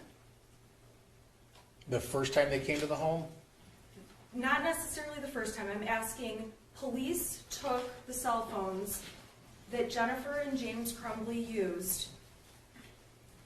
Police took those phones, correct? yes, they did. Okay. And when police took those phones, Mr. and Mrs. Crumbley obviously went and bought burner phones or track phones. Correct. And you've testified that you can see that Mr. and Mrs. Crumbley, or at least Mrs. Crumbley, attempted to get into some accounts that required two-factor authentication. That's correct. Can you please explain very quickly what two-factor authentication means for the jury? It's It's so someone can't get into your account, which is just simply your password. When you open up an email account or you open up a Facebook account, and it tells you, put your phone number in here. So when you try logging in from a phone or a device that Facebook doesn't recognize, it'll send a text message to the number that you said send a text message to. So then you enter that code into the app as you're trying to log into it. So it's two-factor authentication, your password and then text message from the provider. And so for things like sometimes bank accounts or portals to get into doctors, things along those lines, sometimes two-factor authentication is required where you would need your original phone, correct? Correct. Or at least your phone number to be able to gain access to your own accounts. That's correct. There are accounts that will block you out if you're using a device it's not used to seeing when you log in. If the two-factor authentication is set up? Yes. Correct. And so in this case, you could see that Mrs. Crumbley attempted to do some two-factor authentication and was unable to do so, correct? I don't know what she was unable to do, so I know there's a text message that was received from Instagram with a two-factor. I don't know what happened with after that. Okay, so after buying the track phones, the burner phones, it's fair to say that Mrs. Crumbley and Mr. Crumbley went to their phone carrier and purchased new phones that have their regular phone numbers on them, correct? Was that after the burner phones, is that what you're saying? Yes. Yes, they did. Okay, so when we're talking about the Crumbleys having 6 cell phones between them, the 6 cell phones include their original phones that were given to police, correct? That's correct. It includes these 2 track phones that have different phone numbers where you can't do the two-factor authentication, correct? That's correct. And it includes the 2 phones that were purchased after that so that they could have their phone numbers back on devices and then access accounts. That's correct. And from the phones, when you seize them, there is evidence that Jennifer Crumbley attempted to deactivate and delete a number of social media applications, correct? There was talk about it in text messages, you need to delete this account or whatever. I don't know if you have something in particular that you're, a certain account that you're asking. There are text messages within the exhibits the prosecution has admitted, and I can put them up, that show Mrs. Crumbley and Mr. Crumbley were trying to deactivate Facebook accounts and Instagram, correct? I know there were text messages people texting them telling them to do that, yes. Okay, and people were, part of the reason people in those text messages were telling them to do that is because after the shooting there were threats and, there were a lot of threats against Mr. and Mrs. Crumbley. Judge, respectfully, I don't believe this officer can testify as to the reason why people said that. He can testify that there was attempts to delete and things were deleted, but the reason for the motivation, he can't testify. Well, you can't testify about the motivation, but did you see anything? Did you see threatening messages to them? I don't recall seeing any person. No, ma'am, I don't. Okay.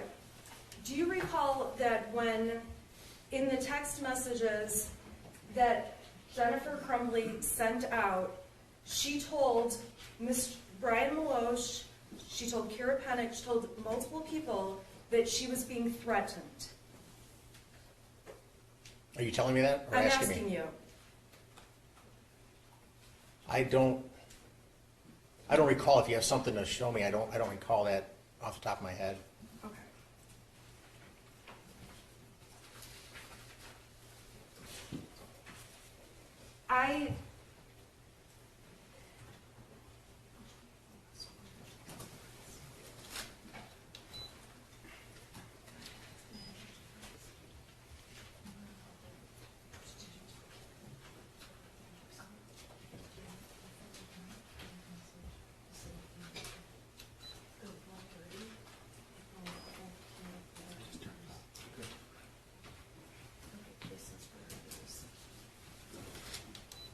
Okay.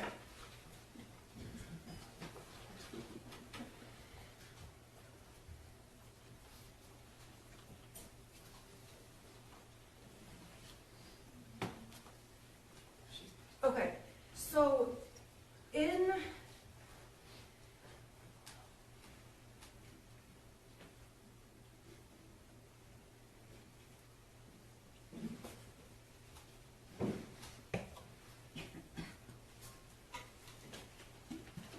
okay. I'm gonna put on the screen exhibit number 130, which was admitted in your prior testimony. Is it? Yeah, sorry. Okay. Now, within the text message thread between Jennifer Crumbley and Kira Pennick, this is a screenshot that was in that text thread, correct? This is from Kira Pennick's, a screenshot of hers? Is that what this is? This is in Exhibit 130 that's been admitted. These are screenshots with Kira Pennick. And I am asking you, this is a screenshot showing threats to Jennifer Crumbley that Jennifer Crumbley showed to Kira Pennick. I don't know, I don't remember ever seeing, I don't know where it says Kira Pennick in the title of the image, but I don't know. Okay. Is there a copy of the exhibit that you could? You don't- Did you say this is in 130? Your Honor, this is in 130, and I apologize. I am going to have to go in detail through each exhibit. I did not want to do that, but it's very clear I'm going to have to. So I'm going to the top of this. This is a 28-page exhibit, okay? This was in... He's having the same challenge you are, is that there's so much paper that Right. he can't say, if there's a hard copy of the exhibit, that could help him, right? Is there? May I approach? Yeah, can he, Yeah, that's... okay. Okay.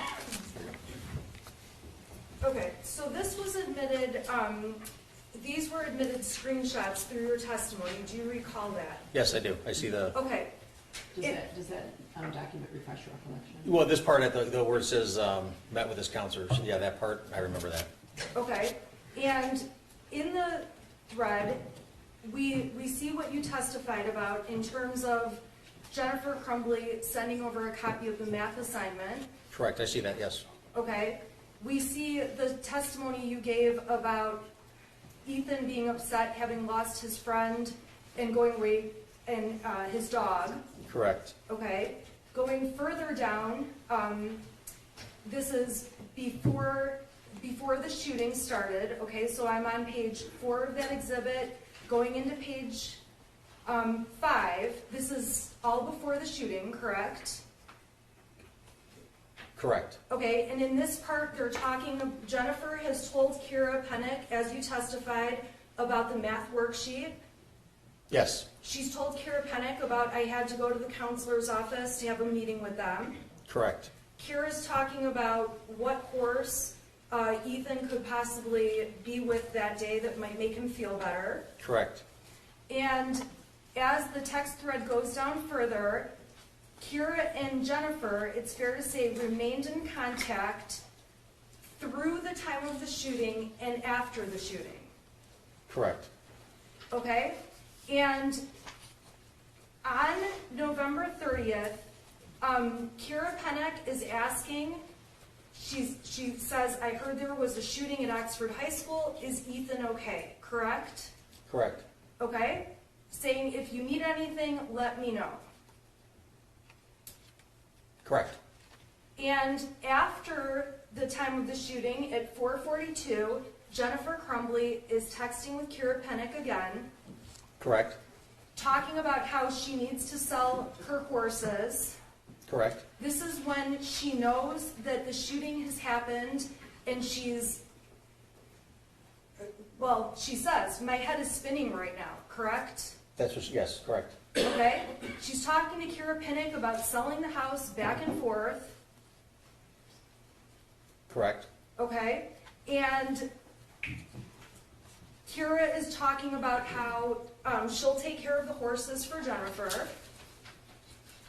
Correct. okay? And Jennifer says, I don't have my cell phone right now. She tells her I'm on this track phone. Correct, because the police have her real phone, correct, okay? And then Kira tells her about how there's stuff on Facebook, people are figuring out what's going on, correct? correct, And Jennifer indicates, I'm off Facebook, I'm still in shock, correct, okay? And Kira offers to send Jennifer, can you receive pictures? I'll screenshot it, correct? yes, And then Kira goes on to send Jennifer screenshots of something a mutual friend posted that was about the shooting, correct? that's correct, And their discussions are about, it says right in the exhibit, I cannot believe people on Facebook, I'm so sorry you're having to deal with this stuff, correct? correct, Okay. She asks a question about the medication, and Jennifer indicates we're at a hotel in Lapeer and that the news is live at her house, correct? correct, Kira's response, at least in the text messages, is please stay safe, correct? correct, And Jennifer sends her over what appears to be a screenshot from a social media app, maybe Facebook or I'm not exactly sure, but you can see that Jennifer sent a screenshot where she has received nasty messages to her. Judge, I'm just going to object to the form of the question. Mr. Wagrowski can certainly read all of this, but calling it a threat or nasty, that's not for him to answer, that's for the jury to determine. Well, yeah, they can characterize it. They can read it. But definitely they're not nice. Okay, can you please tell the jury what these messages say? Larry Barton. I'm sorry, you want me to read them? What Sure. it says on there? It says rotten jail next to him, Okay, Brandon Hegwood. what a shame on you, Kaylee Camacho. fuck your ugly ass kid, I hope, Adam Tank. what a fucking coward, Ethan, Jennifer Crumbley texts to Kira, I can't go home. correct, And Kira texts back that she's concerned for Jennifer's, when she says you guys, I'm concerned for you guys, and is expressing concern, correct? that, yes, to stay away from the horses, correct, yes, Okay. She also says she's worried about your horses or hurting you while you're here, correct? correct, Okay. It's fair to say that Jennifer and James are afraid of the public's reaction to what their son did. Again, Judge, form of the question. yeah, I don't understand that, Well, let me back up. I'm sorry, I can rephrase if that's okay. Okay, so we know the news has been around the Crumbley's home. correct, Okay, so following the shooting, there was media all over their street, correct? I wasn't there, I don't know, I wasn't there, I can't tell you if there was media there or not, Okay, it would surprise you if there was? it wouldn't surprise me, no, Okay. There were some nasty messages coming into Mrs. Crumbley, from the screen, are you referring to, yes, I'm sorry, yes, okay? And Jennifer is saying she doesn't want to put anyone else at risk, and that specifically is on page 15 of the exhibit you're looking at.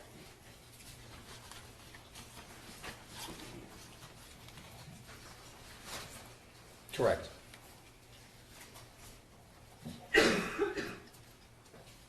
Kira is telling her about, or is commenting people are ridiculous, also talking about buying horses, other random comments in there.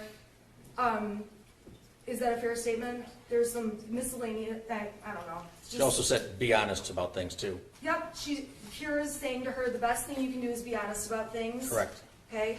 Jennifer's not saying, I don't plan to be honest, right?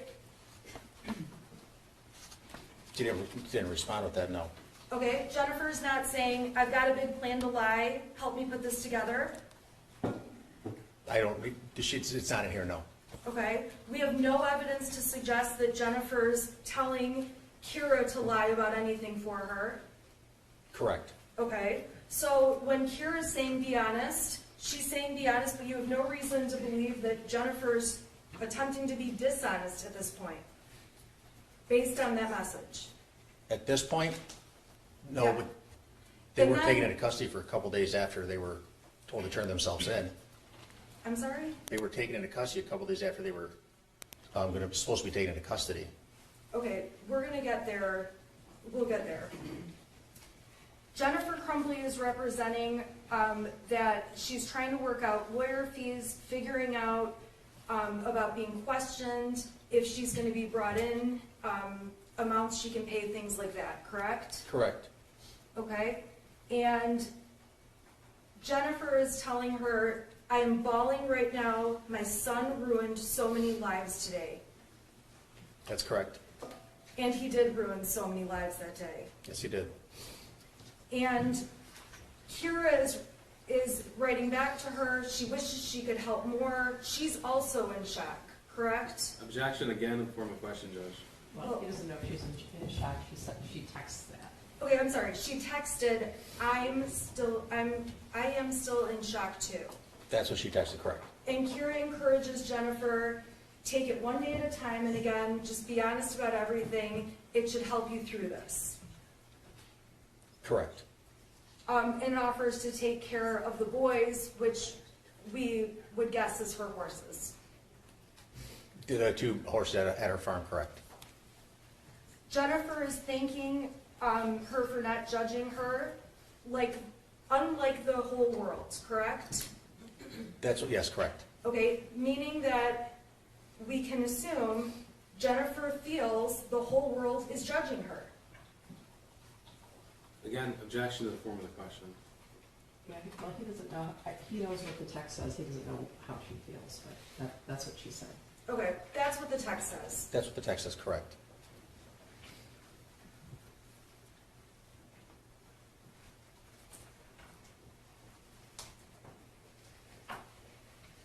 Kira says that she's not going to essentially judge Jennifer. It doesn't remotely make her think it's their fault, correct? That's what Kira texted, yes, correct. And then Kira says, it sounds like Ethan was a troubled kid. Correct. It's unfortunate this happened. That's correct. Okay. And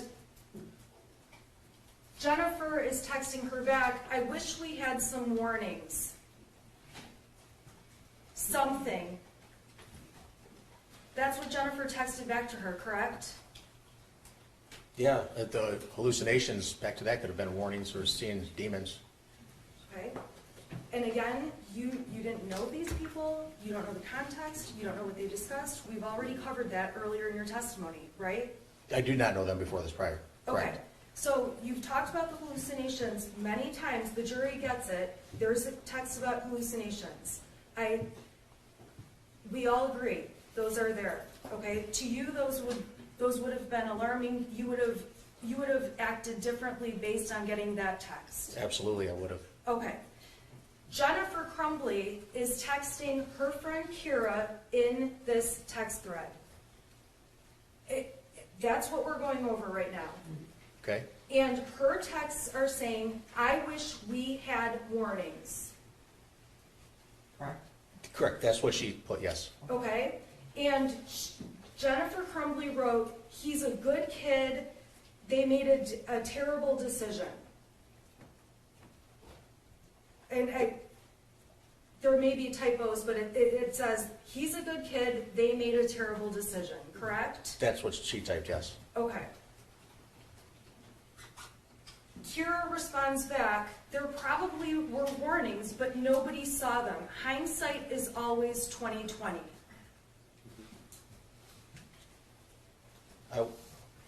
I don't care if you agree with it or not. That's what's typed there. That's what Kira says. That's what's Hindsight typed is there. always 20/20, correct? That's what's typed there, yes. Then Kira goes on and says, people at the barn are concerned. I'm sorry, I'll go slower, okay? A lot of people have found out Ethan's all over Facebook. That's the next thing she says, correct? Correct. And then she goes on to say, people at the barn are concerned. Correct. She tells Jennifer, I think it would be best if you didn't go out to the barn, or if you do, you should be escorted by police, correct? Correct. When someone's escorted by police, that's usually for safety reasons, correct? Possibly, yes.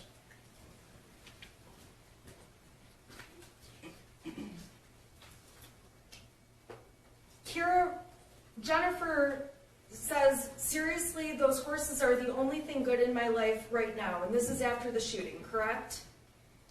Correct. And Kira responds, I understand that, but we all need to be careful. Correct.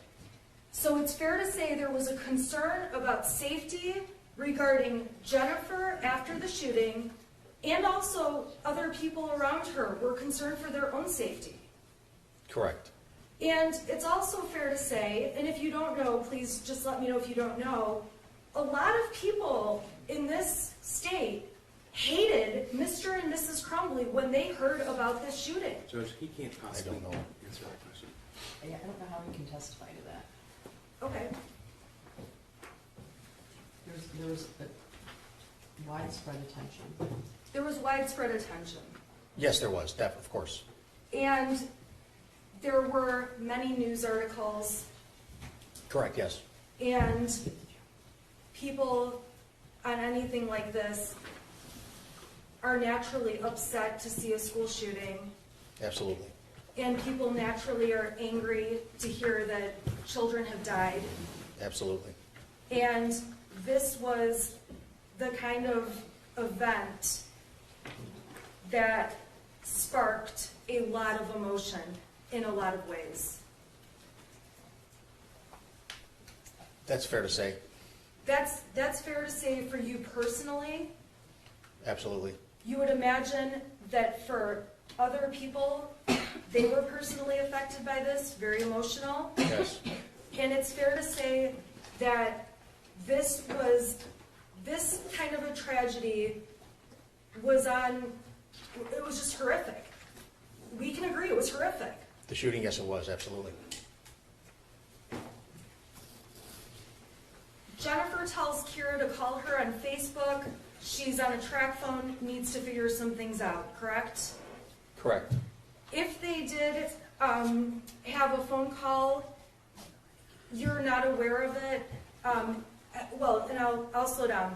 The next message says, sorry I missed your call from Kira, correct? Correct. But we don't know what happened in between the text about calling at 11:23 and the text the following day at 2:34. We don't know if there ended up being conversations or not. Is that a fair statement? Correct. You can't tell from this Not thread. from this, correct. So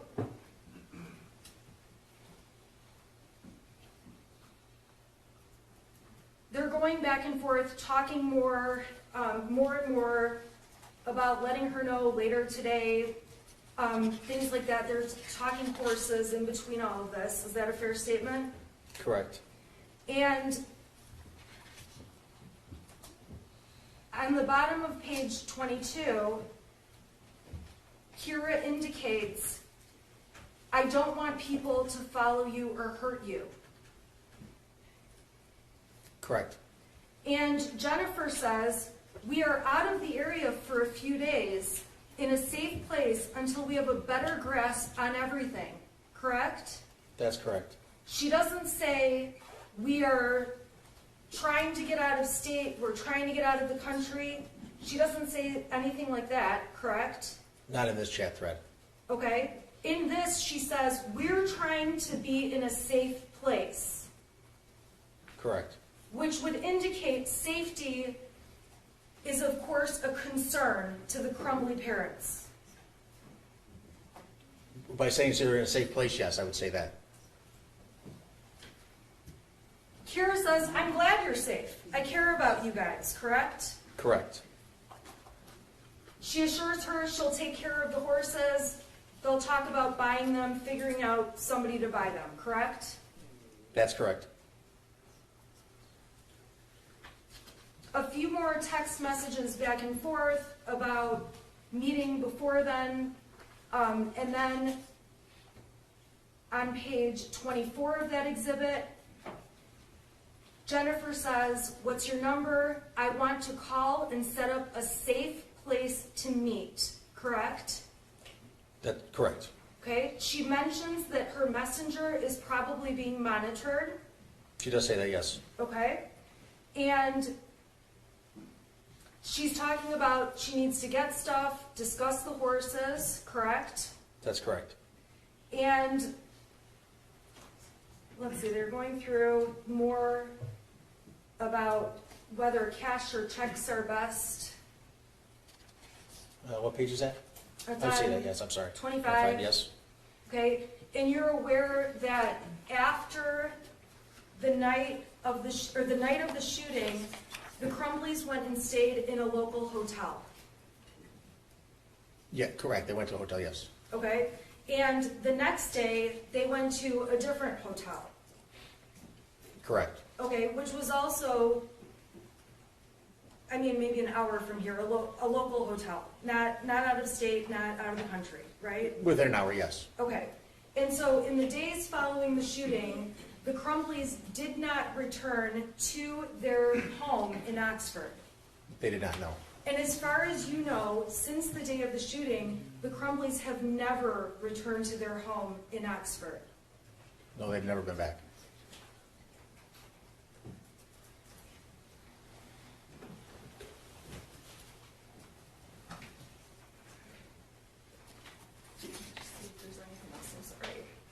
Okay, and then the rest of this is talking about possible charges being announced, and things.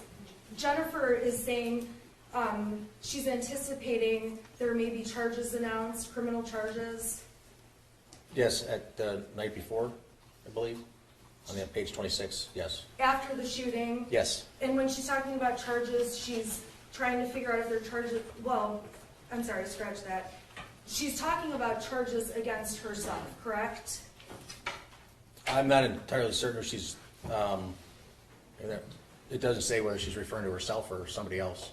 Okay, so she's waiting to basically just figure out what's going on. Judge, is what- again, counsel can't narrate what she thinks her client was thinking. She can have him read the text message. I admitted it into evidence. They can have it all. Yeah, okay, so there's a text. Okay, Maybe there- yeah. So the text says, Jennifer Crumbley wrote, "I'm not sure what's happening." Yes, I'm sorry, yes. Okay.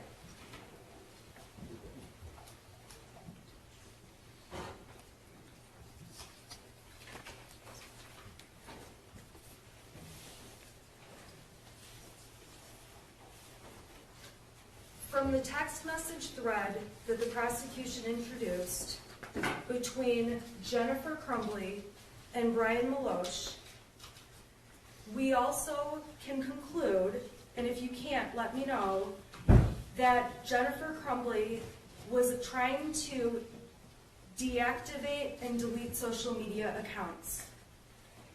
I believe she was, yes, I believe they discussed that, yes. And Jennifer Crumbley is asking Brian Maloche things about, can you still see James's Facebook? Can you see my Facebook? Questions like that, correct? Correct. Okay. James and Jennifer Crumbley Jennifer Crumbley in her text messages is very clearly making it obvious,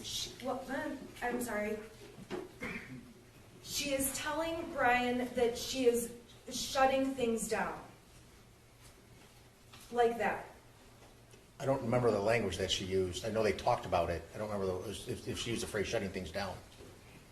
If a person has a Facebook account that they deactivate, okay, I'm gonna go even slower. When someone has a Facebook account, other people in the world have the ability to see that account, correct? If it's public or your friends or whatever, other security settings, but yes. However you have it set up, Yes, you allow who can see the account and who can't, correct? that's correct. If you do have an account and you don't want the world to see it, if you deactivate the account doesn't appear when people look for you on Facebook, correct? That's correct. So if the Facebook account is deactivated, people cannot send you messages through Facebook, correct? That's correct. And they can't send you messages through Facebook Messenger. That, I'm not entirely certain if you'd have to deactivate Messenger as well. I don't know, because they are two separate platforms. It's under one company, Meta, Facebook, but I don't know if you have to deactivate both of them. So with Messenger, if Jennifer Crumbley deactivated Messenger, we can agree that people wouldn't be able to send her messages. Correct. And in general, if a person is trying to avoid having people find them on social media, deactivating the account makes it so people don't find them, correct? Correct. So for example, Instagram. Jennifer Crumbley had an Instagram account and you testified about that to the jury, correct? There's a two-factor authentication text message that was found, yes, with Instagram. Is that what you're referring to? I'm not referring to the two-factor authentication, but you testified that Jennifer Crumbley had an Instagram account. Well, we can agree, she had an Instagram account. Yeah, she did. There were the posts that were admitted the other day, I believe, right? Right, Yes. and in that, on Instagram, the whole point of Instagram is to post photos or videos, correct? Correct. And we can see the Instagram account that Jennifer Crumbley had with videos and pictures she had posted over time. Correct. And when a person turns off or deactivates their Instagram account, other people in the world don't have the ability to see those photos any longer, correct? That's correct. Other people in the world don't have the ability to send messages through Instagram to the person that's deactivated their account. Correct. So, as a computer expert, if a person is trying to avoid having people see them or find them or see posts of theirs, even old posts, deactivating the account will accomplish that task. Correct.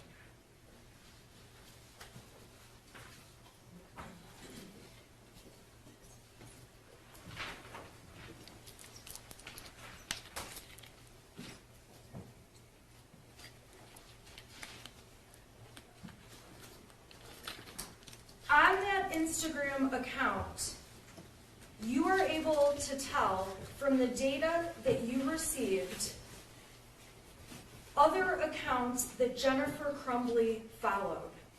Correct. So, meaning that from her account, Jennifer Crumbley had certain people she was linked up with where she could see what they posted on their accounts, correct? Correct.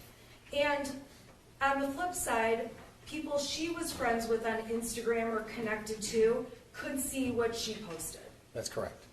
And we know that Jennifer's son had an Instagram account, e.crumbly, correct? Correct. And we can tell that Jennifer's account was connected with her son's in a way that she could see what he posted on that account. Correct. And we can presume he could see what his mother posted. Correct. When you are looking through the Instagram records, you are not able to tell which posts Jennifer did in fact see or not see, correct? Correct. So, if the shooter posted something and Jennifer Crumbley had not checked Instagram, it's possible she would not have seen it even though he posted it. It's possible.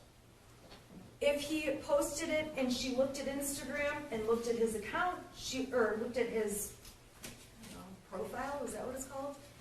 She would certainly see anything he posted. Looked at his account, you're saying, I'm sorry? Yes. Correct. But in terms of all of the data you have, you don't have any way to determine which Instagram pictures she did or did not see. Correct. Now, if she made a comment on a picture, you would know she obviously saw it because you couldn't comment unless you had seen the picture to put the comment on there, correct? That's correct. And on the Instagram photos, there are not comments from Jennifer Crumbley to her son about the posts, correct? On all the photos or a particular one? I suppose the ones that we've admitted as exhibits in this case, the photograph of the gun, for example. Correct. And there's no doubt the shooter liked guns. Correct. And there's no doubt Jennifer posted photos of the gun. Correct. And videos. Correct. And in that, and even with what she posted, we can't tell if the shooter could see her posts. Possibly. Correct. He may have seen them, he may not have seen them. That's correct. In terms of people communicating, we know that people can communicate obviously by telephone, voice phone calls. I don't take many these days because I hate them, but in the old days we could talk on the phone from one person to another, correct? Correct. And there's the ability obviously to text. People can send messages from one person to another. Correct. And in terms of people's habits, some people may delete texts when they get them, correct? Correct. Some people may keep every text they've ever had. That's correct. Some phones will delete texts after a certain period of time. Not unless the user tells it to, no. If someone gets a new phone, there are occasions where the old text from the old phone may not come up on the new phone. I mean, I can't say for certain, I don't know, I haven't tested something like that yet, I don't know. We can agree that everyone's personal habits in terms of how many texts they keep on their phone or don't are individual to each person. Correct. So when you're testifying and telling the jury about posts that you can tell or texts that you can tell are deleted or not deleted, you have never sat down and talked to Jennifer Crumbley about her habits with deleting posts or pictures or texts, correct? That's correct. The best you can do is look at what's deleted, what's not deleted, and tell this jury your findings. Correct.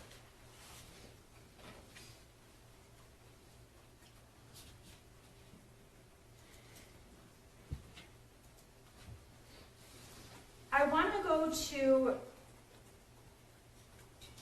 March 9th of 2021. You testified pretty extensively about that date. Do you recall the materials from that date? And if not, I can certainly... Absolutely, yeah, if you have copies of it, I would prefer that, yes, please. Okay. So on that date, I will approach with copies in just a moment. I just need to pull it up on my computer. I'm going to go to exhibit number 78. Okay. So, Your Honor, may I approach the witness? Sure, I think he has them on the screen. Here. You said you wanted hard copies. Either way, it doesn't matter to me. Oh, okay. Are you okay with the That's screen? fine. Or do you want? I'll have that, please. Okay. Yes. Thank you. Okay. So March 9th is one of the dates that you talked about. Correct. And the text messages that were introduced make it clear that James and Jennifer Crumbley made plans that day to go out to the barn, correct? Correct. And you have photos confirming that they were in fact at the barn, photos of horses they took. Correct. Okay, the jury has seen that the data shows the times these photographs were taken, so we know they were taken on March 9th, Correct. okay? You've brought in GPS locations to prove they were there on that date, Correct. okay? And it's on that date that Ethan Crumbley, the shooter, is sending his parents some texts that were admitted through Exhibit 82. Do you recall those texts? I do, yes. Okay. Now, in these texts, starting at, I'm going to put it up on the screen.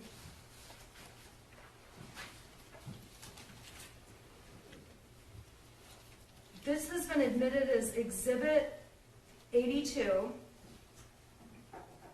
At 3:17, we can see that the shooter asks his mom, "Where are you?"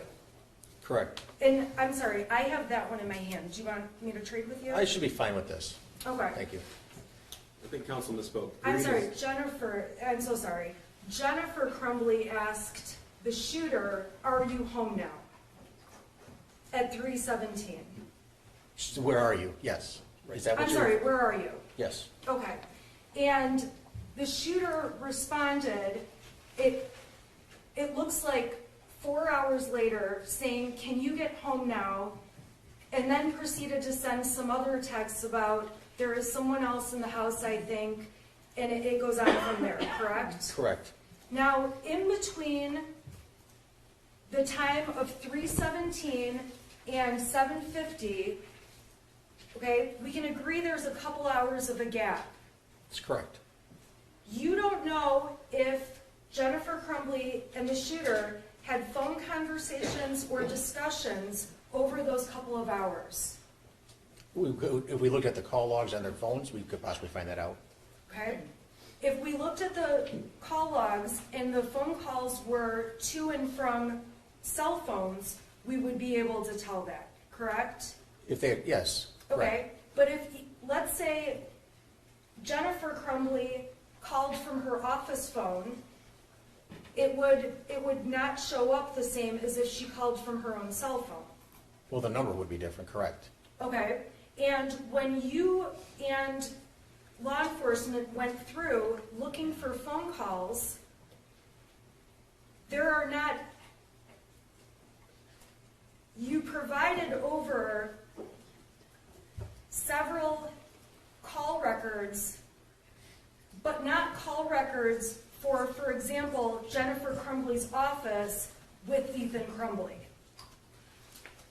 There are none entered as exhibits. I can't say for certain right now with all the information I looked at, if there were any, off the top of my head. You don't know if there were any. Right now, I don't know. Okay.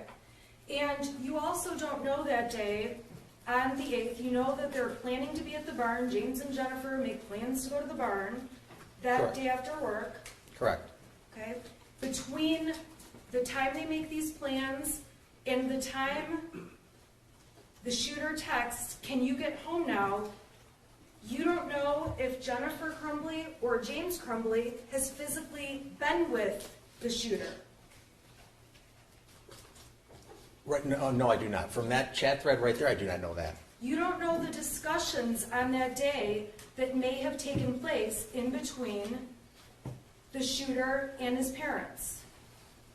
Right, from this, I can't tell you that. Is that what you're, I'm sorry, I don't understand. Right. Correct. Right. The best you can do is piece together bits of information, but we can agree there's gaps of time where you don't know definitively what happened. Correct. Right now, yes.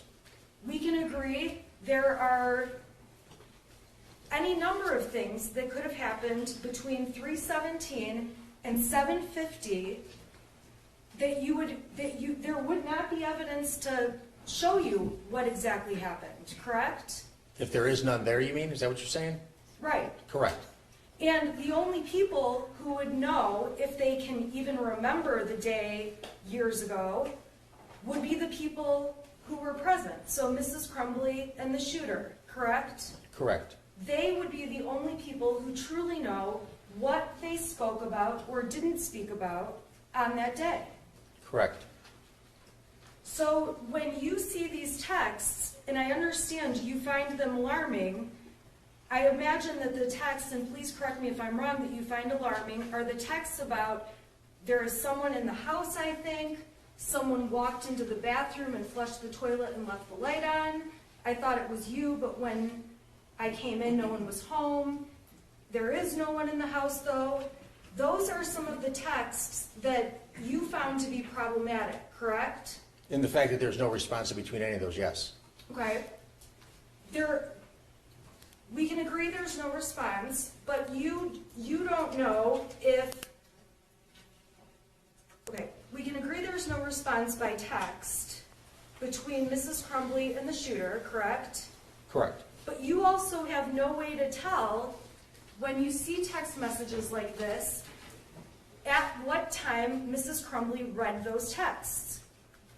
Correct, you'd be able to tell that it was read, but yes, not what time. Okay, so for example, when the shooter texts, "Can you get home now?" and then there's someone in the house, I think, a few seconds later, and then about 30 seconds after that, another text, you have no idea if Jennifer Crumbley checked her phone to see the first text message, checked and saw the second. You don't know which ones she saw or when, correct? I don't know the time they were read, no. All you know is that you don't see any response to them. They're correct, there's no response. So there's a number of possible things that could have happened in between these texts. From 7:50 to the end of the last text, Yeah.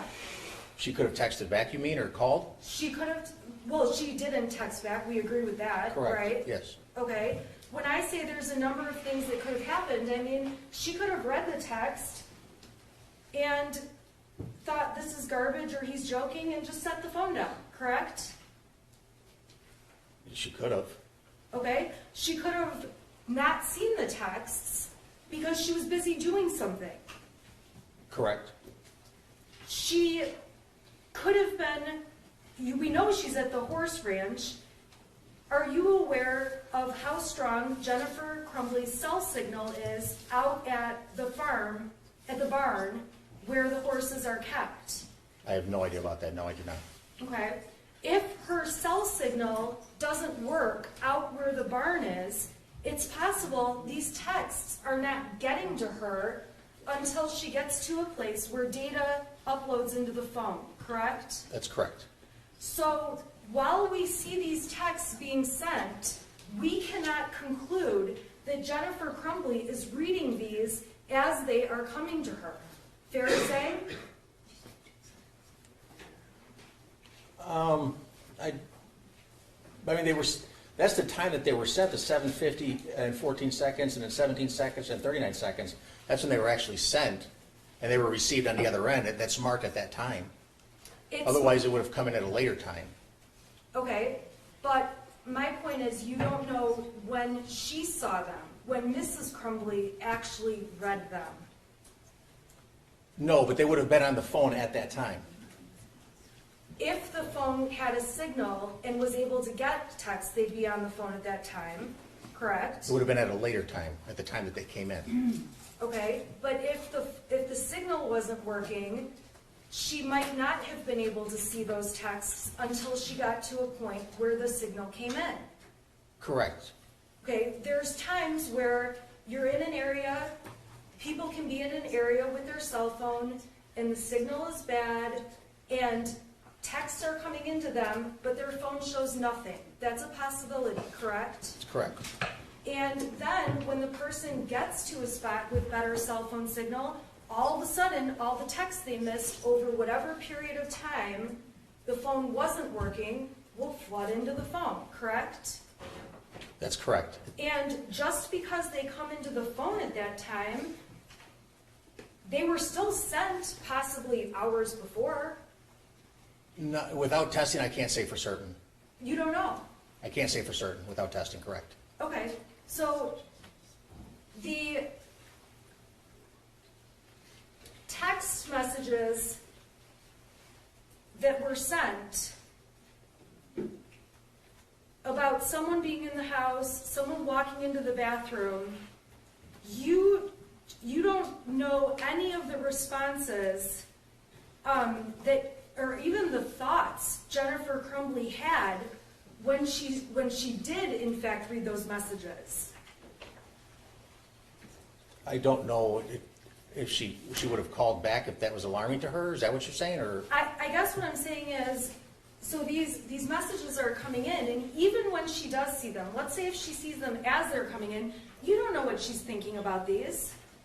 I don't know what she's thinking, no. Okay, and you also don't know, and obviously we've already talked about it, this has already been asked, but you obviously don't know when she's seen each message. There's no documentation like she saw this one at 8 o'clock, this one at 8:05, anything like that. Those are the times that they came into the phone, yes. Okay. The next message we see is a text message on the following day sent to Ethan by Jennifer Crumbley that says, "Where is your dad?" Correct? Can you just scroll down a little bit? Yeah. I just want to make sure I see Yeah, it. no, sorry.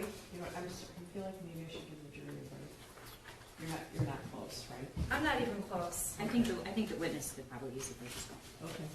All right, so, I'm gonna let you step down. You can't discuss your testimony with anyone. Okay. Okay, so can we come back at about 5 after 3? Okay? Yes, ma'am. All right. All rise for the jury.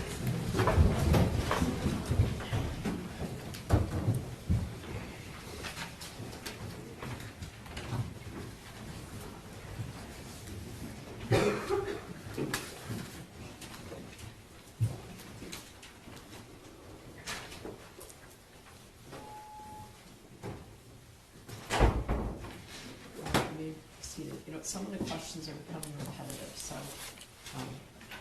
that's going to make you lose them. Okay. All right. All right. So 5 after 3. Okay. Thank you. Thanks, Barry. Recording stopped.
seated. You were sworn, okay? Yes, ma'am. Go ahead. Thank you.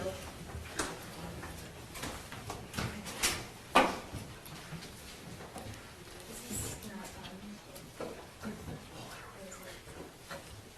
Okay. Okay, may I continue? Okay, thank you.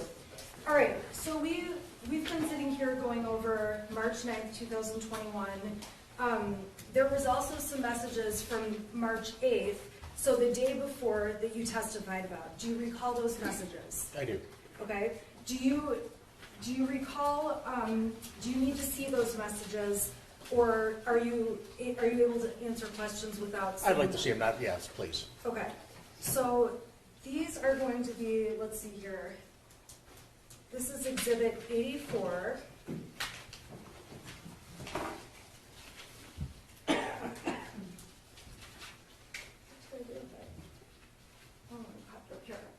Okay, Exhibit 84, can you see it up on your screen? Yes, I can. Okay, these are texts that are between James and Jennifer Crumbley, correct? Correct. Now, these texts are confirming that Jennifer is saying she's swamped at work and is going to have to not go to the barn that night, correct? I'm sorry, do you have a copy I can, don't scroll. I don't know what I did with my copy. Let me just, I'm You sorry. don't have that. Here it is, it's right You're here. just scrolling too fast. Here you go. Sorry, No, it's fine. this is 84. Thank you. Do you want me to take these, or do you want to keep those? Unless you're going to refer to them, I don't need them. I'm not sure if I will, so we'll find out. Okay, so on Exhibit 84, these are the texts from the day before. March 9th are the texts where Ethan is sending those things saying there's somebody slamming the door or things like that, right? Correct. Okay, these are from the day before on March 8th, yes? Correct. And you testified about these texts from March 8th on direct, and those were admitted through the prosecution. Correct. Okay. On March 8th, the parents are talking about Ethan at the beginning of the text messages. Is that a fair statement? At 3:09, Jennifer asks, is Ethan going bowling? Okay, so on page 386, she starts Yes. off with, is Ethan going bowling? He says IDK, which is I don't know. We can agree Correct. on that. Okay. What do you mean, I don't know? Okay, goes down further. And Jennifer Crumbley on the 8th is asking at 3:12 in the afternoon, why isn't he home yet? Correct? That's correct. At 3:12 and 51 seconds, she says he should be home by now. Correct? That's correct. When she's saying he, we know that she's talking about Ethan, correct? Correct. And then it goes on at 3:12 and 56 seconds, she says freaking out, correct? Correct. And James responds to her at 3:13, so not even a minute later. He doesn't get home until 3:16, correct? Correct. That's what he says, yes. So these parents are communicating about when their son gets home down to the minute of when he can be expected, yes? Correct. Jennifer's text back to him is, I told you to pick him up because he's upset and I don't want him to do anything stupid, god damn it, correct? Correct. That's Jennifer saying that to James. Correct. On this date in March of 2021, Jennifer is working at Princeton at her job that's out in West Bloomfield, correct? Correct. And as far as you know, James at that time is a DoorDash driver working out in the Oxford area. Correct.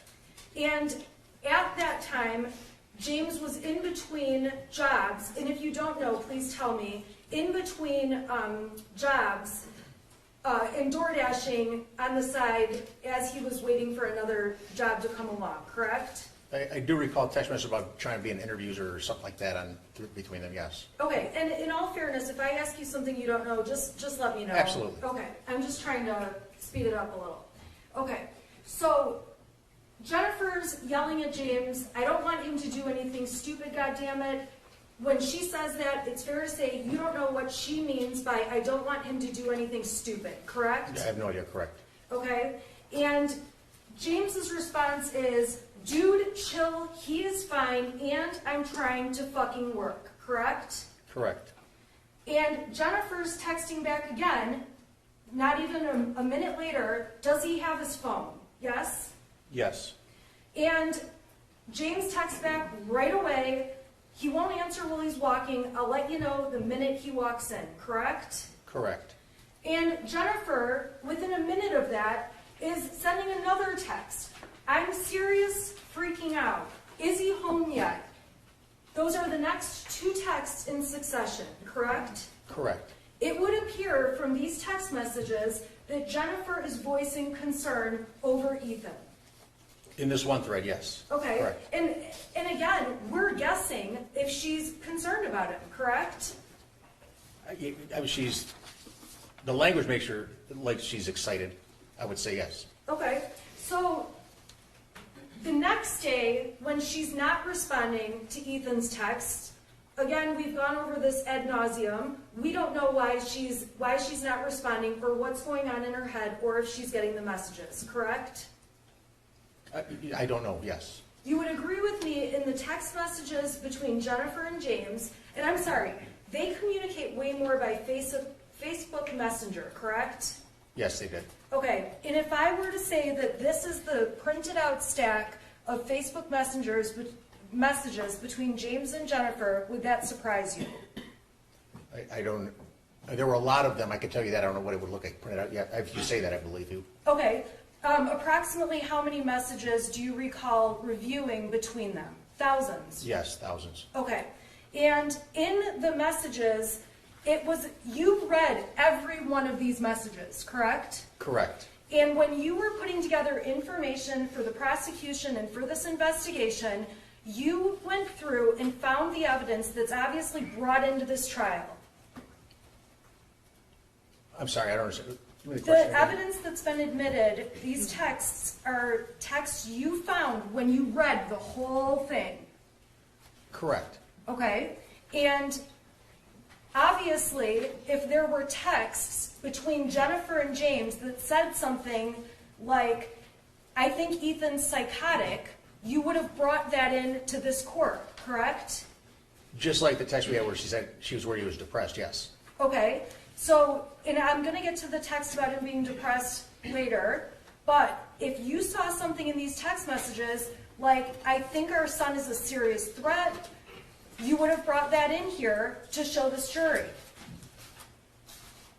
I don't understand the question. I mean, this chat was brought in because for an unknown reason, she's very excited or doesn't want to do anything stupid. I don't know what he would do that's stupid. Right, okay, so you don't know what he would do that's stupid. Aside from that, though, my point is, we're not going to have this jury read all of the text and messages between James and Jennifer Crumbley, right?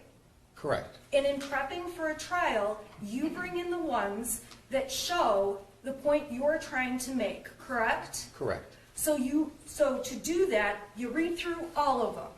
Correct. And you pick out the ones that you think are important. Correct. And the ones that you've shown the jury are the most important ones you found. Correct. And we can agree that the balance of the messages, there's a lot more information that this jury is not going to see because it's not important to proving this case. I'm sorry. What was what, give me the question again. I'll ask a different question. It's fair to say throughout these texts there are numerous conversations between James Crumbley and Jennifer Crumbley about their son. Numerous? Yes. I wouldn't say numerous. Okay, there's many conversations about is he home yet from school? There's some, yes. Okay, there are conversations about him having to go to take headache medication. I don't recall it. It might be that I don't recall headache medication. I remember him having a headache. Okay, There are texts in here about what they're going to eat for dinner with their son. Okay, Do you agree? correct, yes, Okay, there's texts about all kinds of things that a mom and a dad would talk about that are not important in terms of proving this case, correct? correct, Okay, and the most important information you found are the papers that have been admitted through the prosecutor. correct. Okay, and in the rest of the text messages, my point is, if you saw something that was more serious, like, I think Ethan's gonna shoot people, you would have brought that into court. Just like the one, yes, we Okay, would have. so when we're looking at the Judge, I evidence. just need to object to the form of the question. She's characterizing that he brings it into court. He doesn't bring it into court. He's the investigator, the prosecutor decides what they're asking to be admitted, so. Right, she's She's insinuating that he's taking certain things out and not telling anybody else, and everything's been turned over. I mean, it's the I'm same not argument. insinuating that. I'm starting to think it might be shorter to ask the jury to read that whole staff, right? Would that be shorter? Yeah. Okay. My point and my question is, James and Jennifer discuss Ethan in other text messages. Yes, they do. And if there were text messages that showed evidence that either one of them believed Ethan was sick, mentally ill, anything along those lines, you would be pointing them out for this jury. More than what we have, correct, yes. Okay, what you have is the best evidence you could find after going through all of them.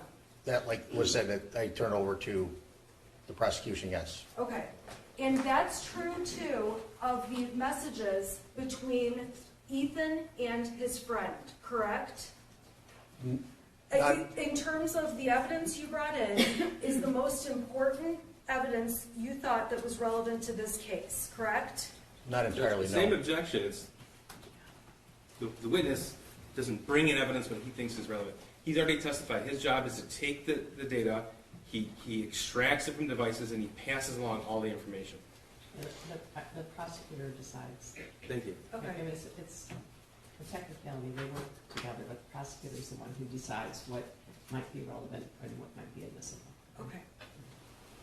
When you went through the cell phone reports, you read all of the messages between the shooter and his friend, the friend that the prosecution has not named, but the one friend that's been an issue in this trial, correct? Correct, You read through, there were over 25,000 messages exchanged between the shooter and his friend that came off of the phones. correct. If I told you that this was the amount of text messages all printed out, would you disagree with that? I would not. Okay. And when you went through and pulled out, we can agree that there's lots of different topics discussed among these text messages. Correct, And the text messages that were brought in and entered as evidence were from this large stack of text as a whole. What was presented, I'm sorry, They're in these, yes, they're from here. yes, there was more information that was turned over, but Right. Okay. So my point is though, the pieces, the materials that have been admitted and that you've been testifying about are a part of all of the messages between the shooter and his friend. correct. Judge, if counsel wants to continue with this, that's admissible, and she has asked it for I not to think we be. need to be really careful, okay? See, this is the conversation we had when we were picking the jury, that we are not trying to case the shooter. So we've all endeavored to give you the things that are important to this case, that are not specific to the shooter's case. So, I don't want the jury to think that they are not allowed to see something, all right? So I don't want the jury to think that either side is hiding something, because they're not. There have been evidentiary rulings made over the last year and a half in this case, and those are rulings that I've made after extensive research and briefing and all those different things with the prosecutor and defense counsel. So I don't want you to think anything's being hidden. That's not a fair, characterization. So. Judge, I'd ask the court to instruct counsel that can't request certain things and then make this line of questioning without opening the door. Well, I do not want to try the shooter's case, okay, so let's not do that, right? Yeah, yes, Thank you. okay. Okay, so we've talked about March 8th, and we've talked about text from March 9th, yes? Correct, yes. Okay, and then you also testified about text messages that were sent on March 17th. Do you recall that? I recall the date, yes. And the overall point of those messages, and please correct me if I'm wrong, is that on that date, the parents were at the barn together with their horses. Those are the pictures, yeah. I don't remember, if you have a copy of the text messages that were in that day. I can show you them if you Can need. I make a request? Yes. Could you disassemble the Leaning Tower of Pisa? Oh, Because sure. honestly, it looked like it was, I would hate you to have to reconstruct that. It just Okay. looked like it was gonna tip, and then you'd have to try to re-put it together, and that would take, I'm sorry, Sean. if you- I'm hoping you're gonna be drinking a glass of wine in your sweatpants this weekend instead of I'm gonna drink a bottle. reassembling that file, so. 5 bottles I at this just, point. it looked like it was gonna tip. so- Okay, no, thank you. All right. All right. We talked about 3.8, we talked about 3.9, I'm going to 3.17. You asked me what text messages I'm talking about, and these are the exhibits that are around exhibits 83 through 86. Would you like me to bring you the text messages so that you can see those? If you could, please, yes. I Okay. think the March 17th starts with exhibit 85. Okay, now, on 85, we amended it, so there are texts that I remember, were. yes, ma'am. Okay, and then I'm also gonna hand you right now, what's on 86, okay? Okay, thank you. Okay. Now, the overall point of these text messages was to show that both of the parents were at the barn on March 17th, correct? Correct. Okay, and on that day, while they were at the barn on March 17th, the shooter was trying to get a hold of them. Is that correct? That's correct. Okay. And on that date, we have cell phone evidence that was admitted in Exhibit 83 that shows, and tell me if I need to slow down, I can break this down more.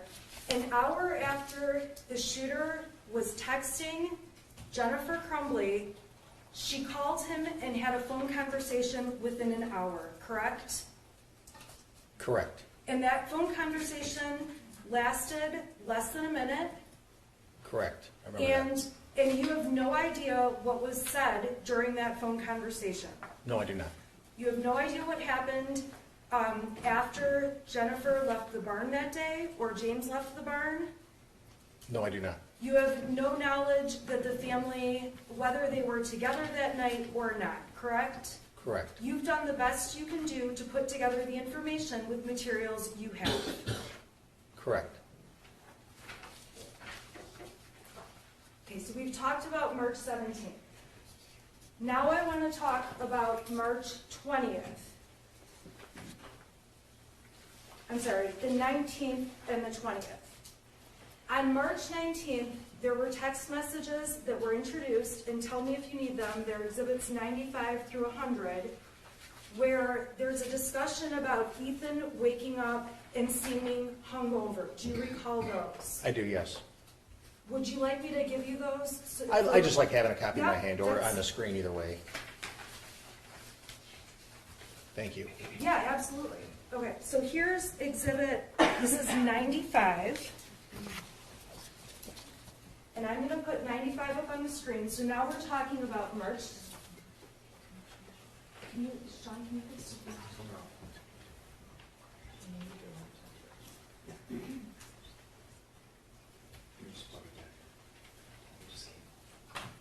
Okay, all right, so we're looking at exhibit 95, okay, which has been admitted.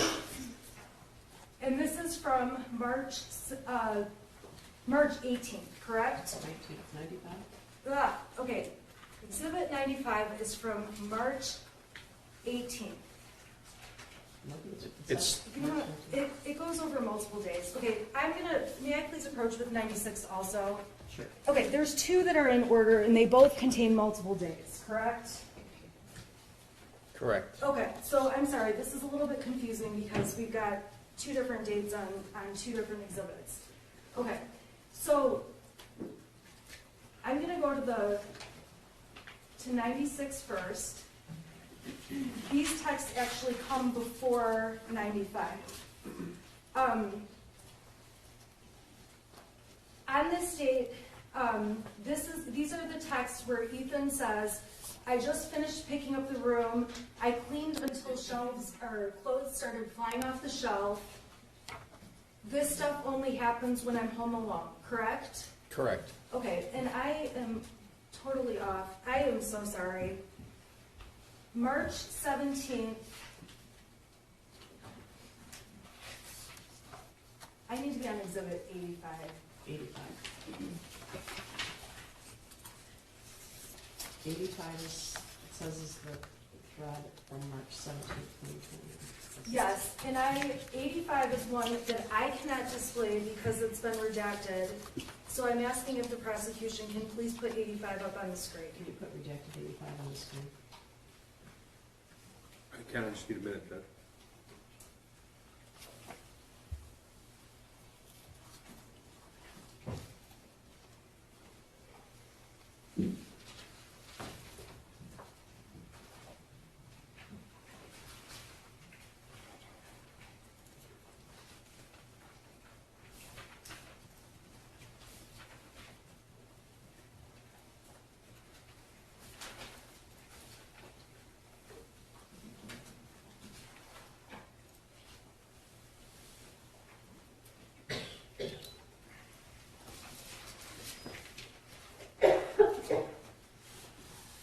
Okay, so on 85, this is on March 17th. This is the text where it started off, gonna get drunk and ride my horse. Jennifer Crumbley sent that at 1:30 p.m. Correct. Okay, and I'm sorry, Mr. Keys, can you please scroll down? Okay, Jennifer Crumbley's indicating that afternoon, I hate my job. Can you bring Outlast, please? And I don't know what that means. You don't know what that means. Would you agree with that? I don't know what she's referring to. I don't either. Okay, can you go down, please? Okay, Jennifer Crumbley indicates at 4:02 that she's left work. Yes? Correct. I'm sorry, I might be going too fast. Nope, you're good. Okay, and then if we can go down more, please.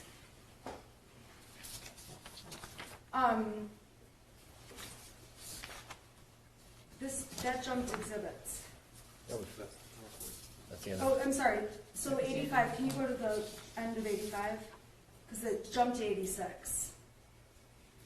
Okay, so on 402, at 402, Jennifer Crumbley said she left work. Correct. Okay, and the important thing about the 17th is showing that on that date, she was at the barn. Correct. And the next day is on the 18th, when we have the text messages about,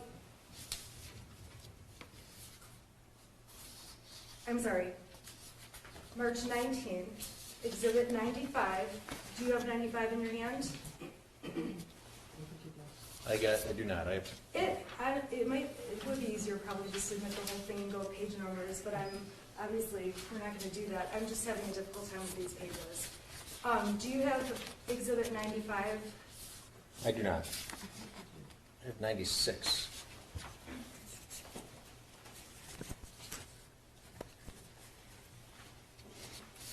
Okay.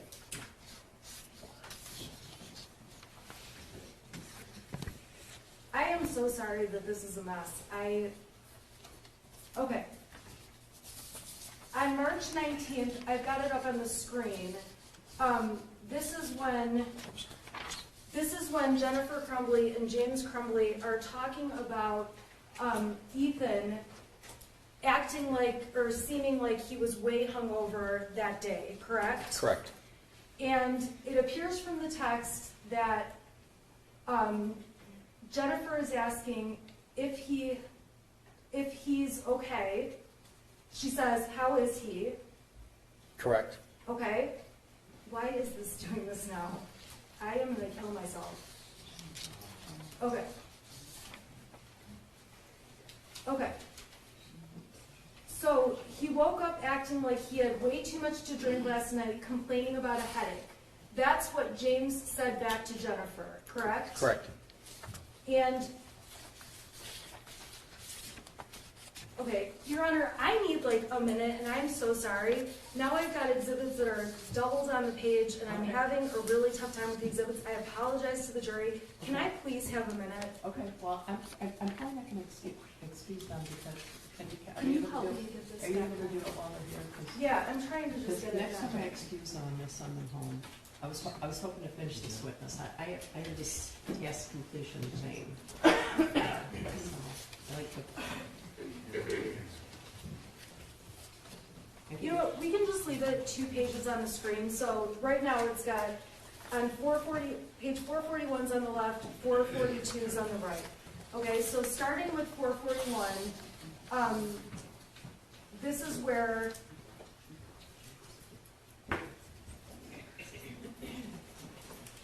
the text says, well, he was really worked up and out of control, so I can see why. This is after they're talking about him waking up, correct? Correct.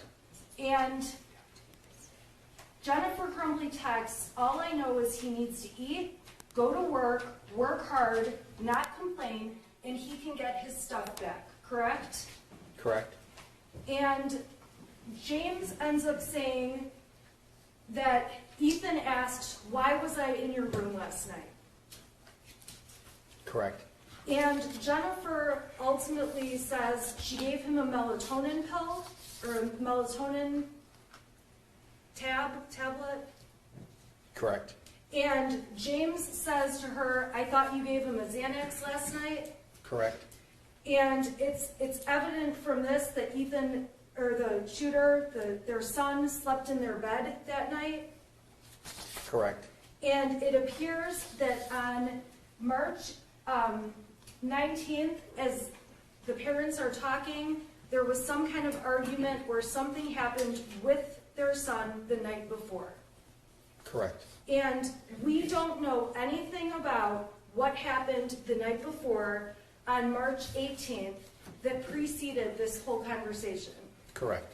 It appears from the conversation on the 19th that something was taken away from him because it implies he can get his stuff back. Judge, objection on the form of the question, he can't testify what it implies or what it appears, only Well- what's on the phone.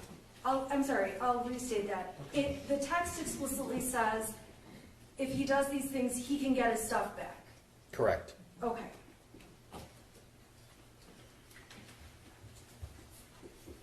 All right, now I'm going to skip ahead to the 20th of March in 2021.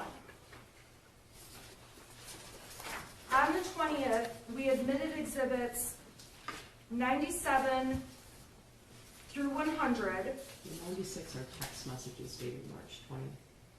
And the 97 starts with some pictures.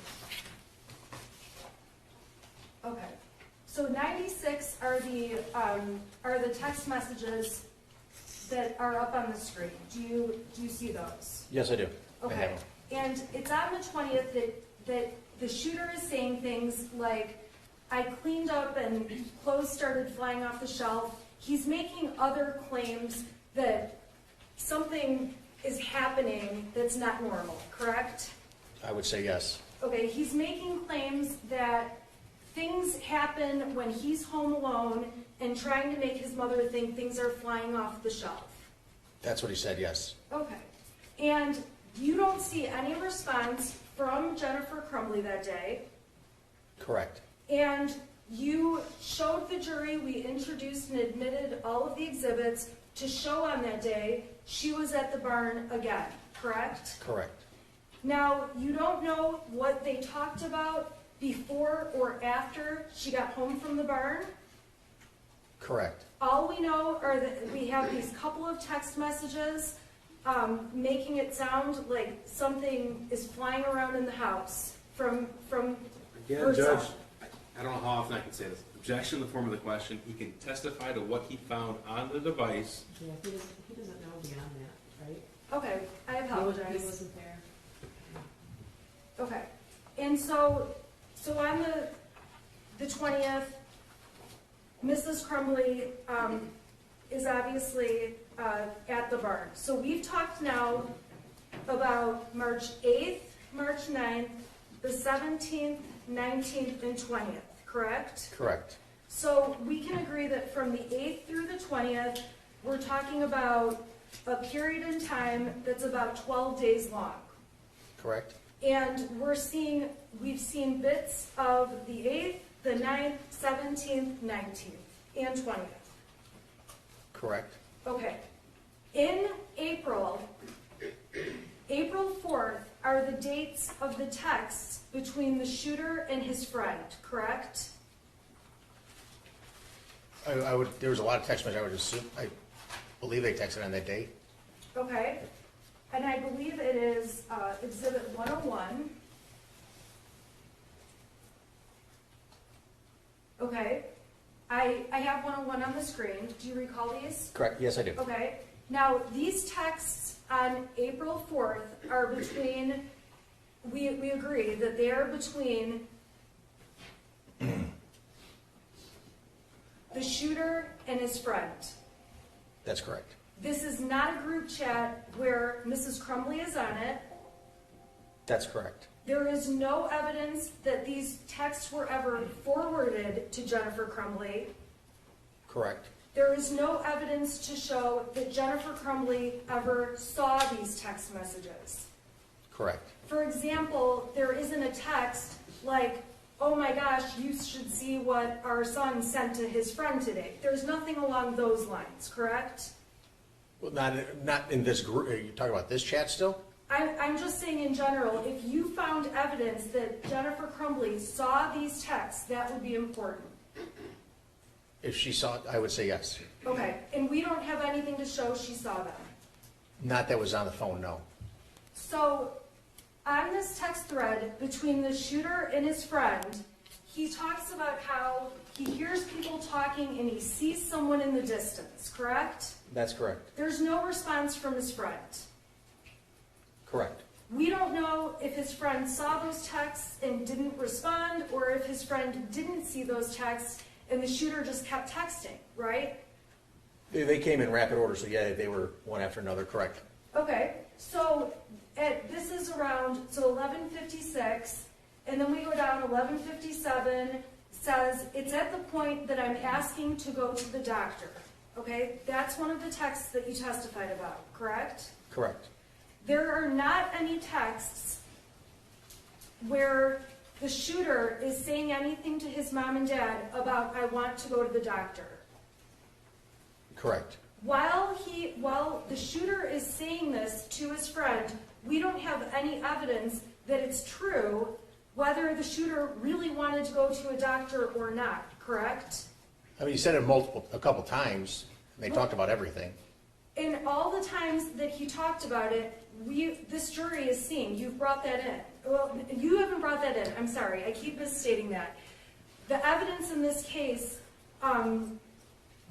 is showing the jury what you gleaned from your investigation. I don't understand. I'm sorry. In the investigation, there is not, you don't have any text messages where the shooter is saying to his mother anything about going to the doctor for hallucinations or anything along those lines.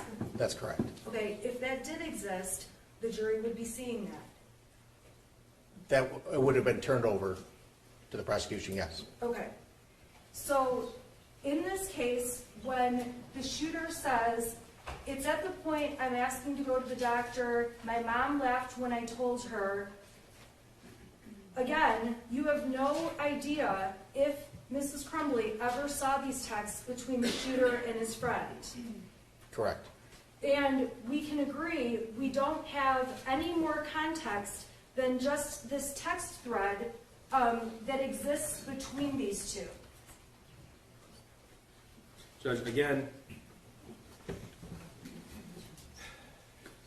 counsel is getting very close to running afoul of the motion that she filed to preclude evidence, Judge. There is a lot of context, but counsel requests Your Honor, motions. this is making it sound like there's evidence being hidden, and there's not. Okay, well, I've said there's no evidence being hidden. There's no evidence being hidden. But,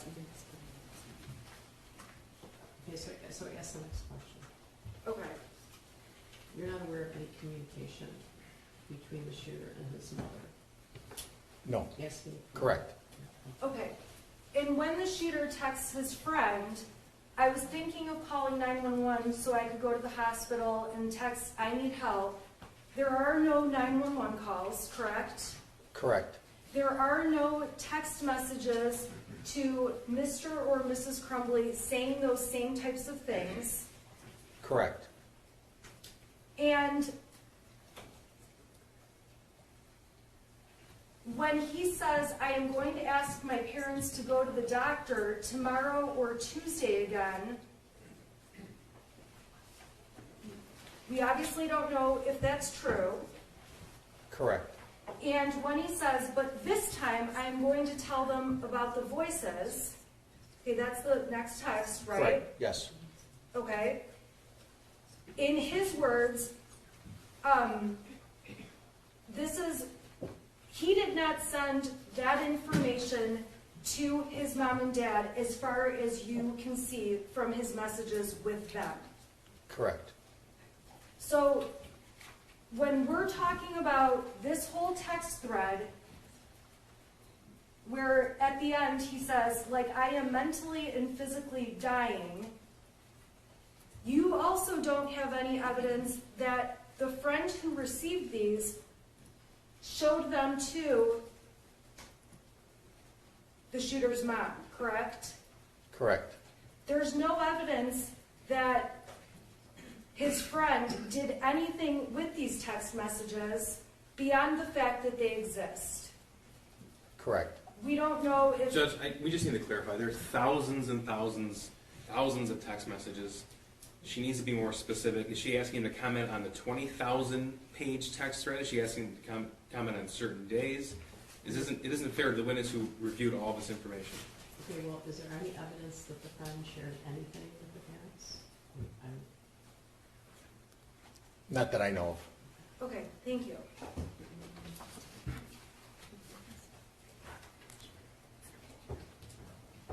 Okay.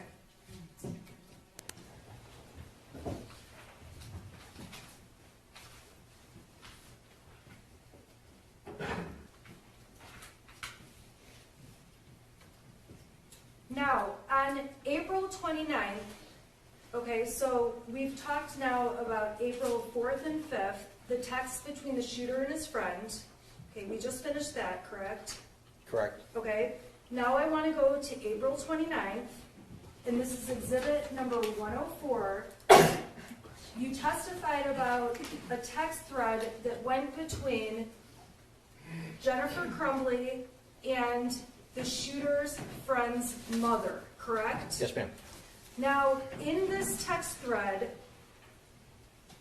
the moms are, you would agree with me, talking about the difficulties of online school and how it's wreaked havoc, essentially, on their kids. Correct.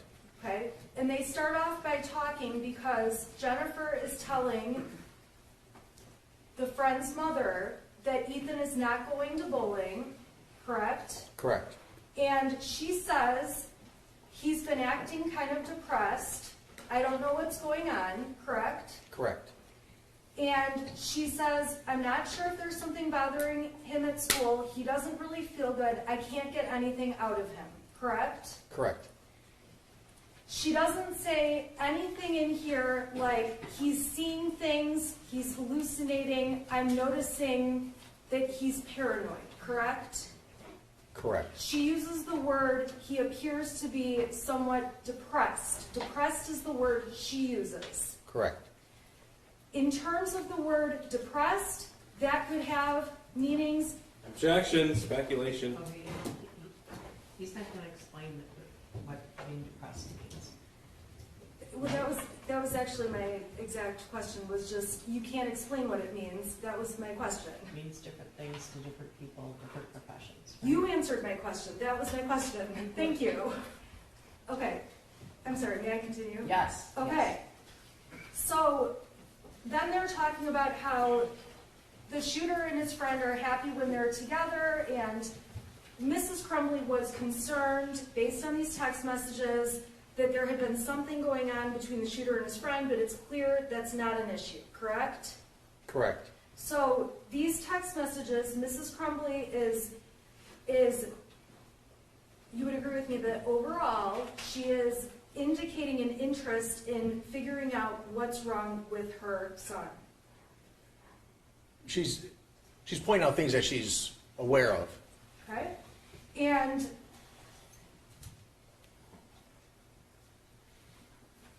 this text thread,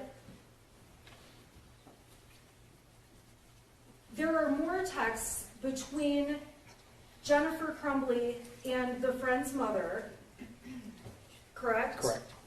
And there's one other set that we're going to talk about, but this evidence about, there's not any further explanation of what the word depressed means in the messages or not, correct? Correct. All we have is what's in these text messages. I'm sorry, scratch that. Okay, so this is on 4/29. We can agree that obviously on that date, Mrs. Crumbley made representations using the word depressed. Correct.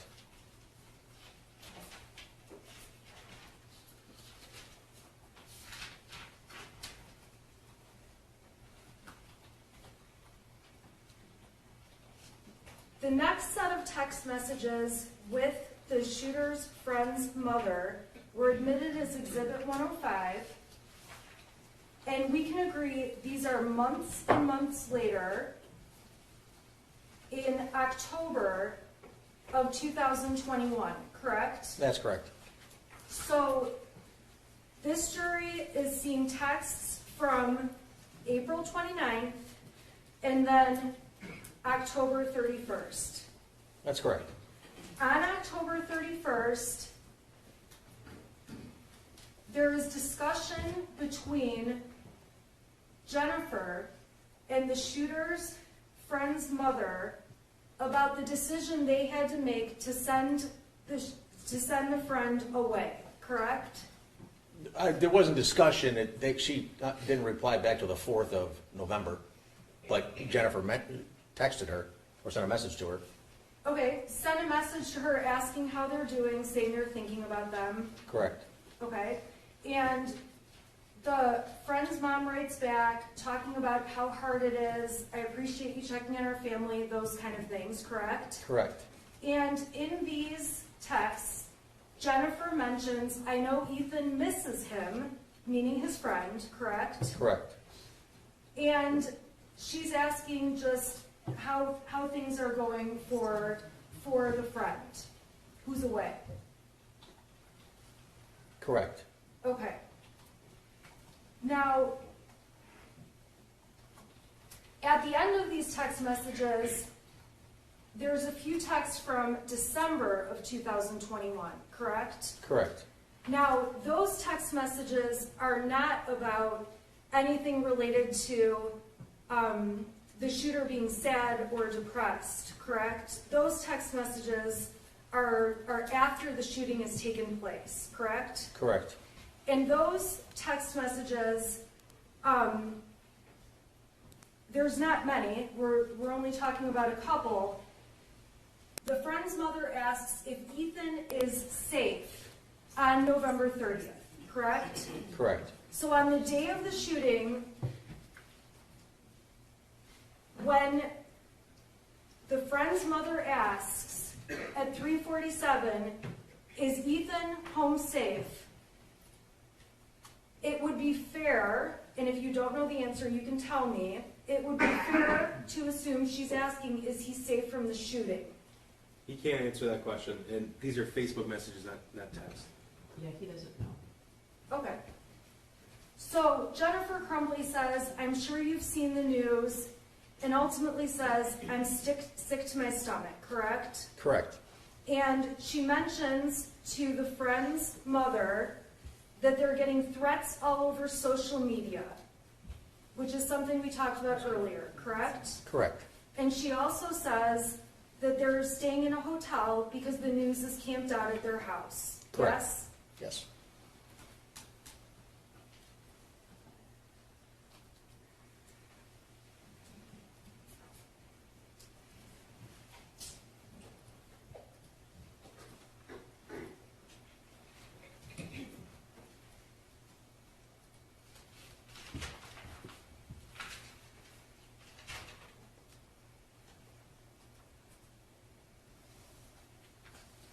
During your testimony, you admitted some GPS location information.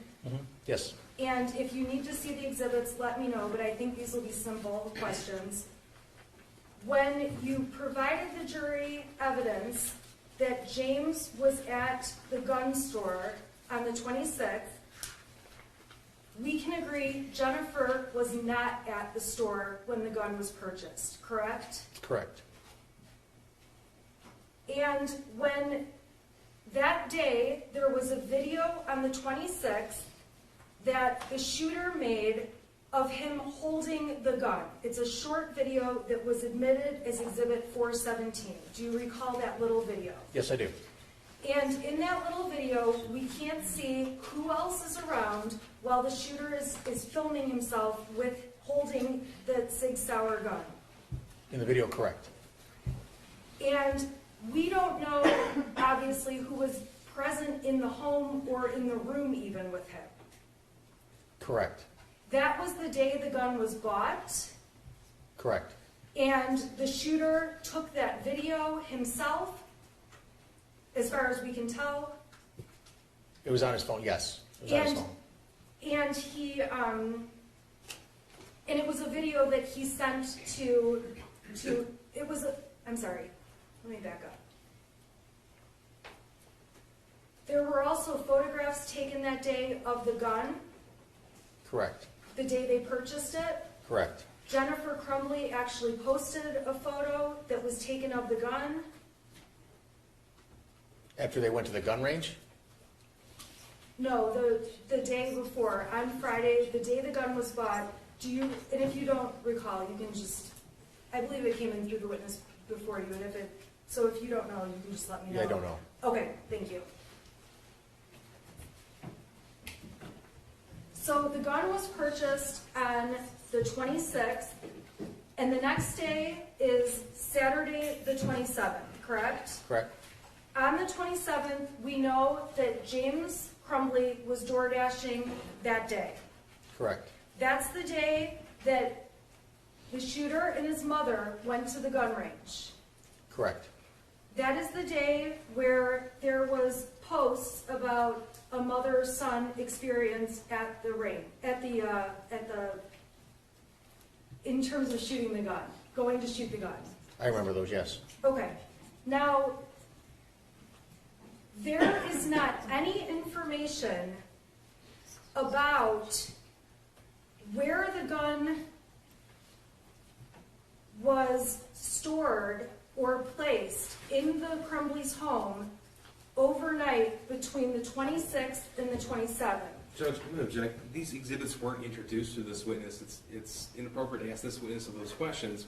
Agent Brandon testified yesterday. It's the same questions that she asked him at cross-examination. He doesn't have the foundation to give that sort of testimony. Well, I guess I don't understand the question. Are you asking, is there any communication on a text or a Facebook or a picture about whether the guns were where they were stored or whether they were Yeah. locked? Okay, so did you? On the phones, no, I did not find. Also, in the very minimum, he should be given the opportunity to review the exhibit before he's asked the question. I don't know if she specifically asked him about it. She was asking about the Instagram post. Oh, the Instagram post, okay.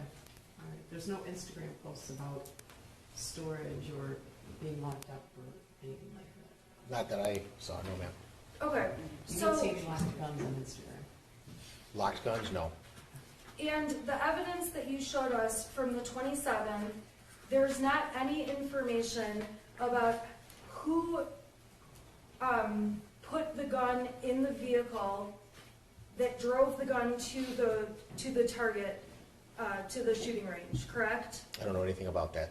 We don't know anything about who did anything aside from the fact that we know when Mrs. Crumbley and her son went over to the shooting range. I don't know anything about the transportation of the gun, no. Okay. We know when they got to the range that Mrs. Crumbley and her son went in and they shot some targets, correct? Correct. We, Well, the ATF guy testified to that, do you know that? What, what, Video? I do know the video, yes. Oh, okay. The gun range video, All right, I have seen it. okay. okay. And in terms of the text messages and all the evidence that you have reviewed, from the night of the 27th to the 28th, there are not any text messages or Facebook messages about where the gun was that night, where it was in the home, where it was in general, correct? Correct, I don't know anything Okay. about that.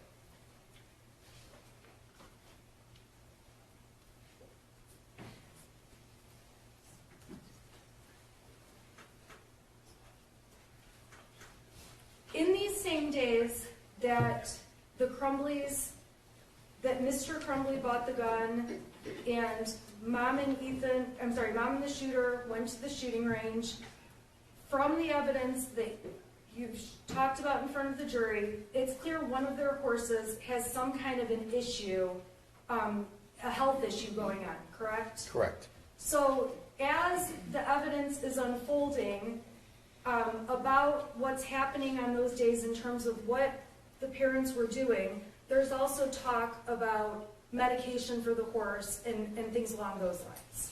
Correct. When you testified about the search on Mrs. Crumbley's phone about clinical depression, you don't know anything other than what was typed in when she searched for information about clinical depression, correct? Correct.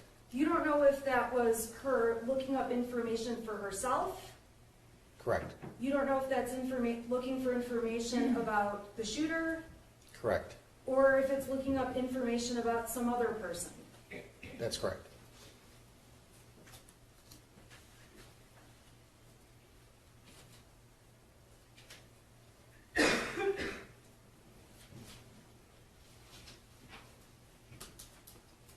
On the 29th, that was a Monday. Does that sound right? Yes, ma'am.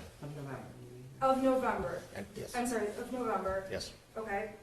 And that was the day that the voicemail was left that was played as evidence as Exhibit 115 from Miss Fine. Do you know what voicemail I'm talking about? Yes, I recall it. Okay. So going a little bit backwards, that day, on that Monday, the voicemail indicates that Ethan was caught looking at bullets on his phone, correct? That's correct. The voicemail, we saw lots of evidence, was left on Jennifer's cell phone. Correct. We know Jennifer Crumbley listened to the voicemail. That's correct. We all heard the voicemail. Correct. And the voicemail did not ask Jennifer Crumbley to call back, to return the phone call, correct?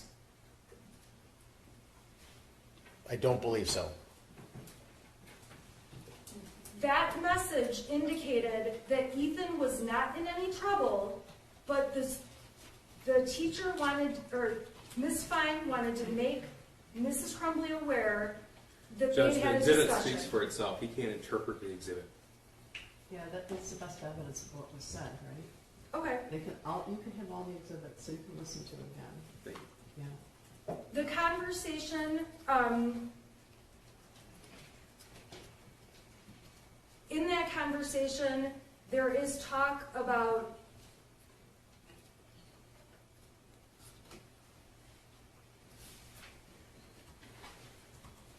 I can play the exhibit. I'm just going to ask about one quote, and if I need to play the exhibit, then I'll play it. Okay, let's hear the question. At the end of the voicemail, Ms. Fine says that it's perfectly normal and healthy.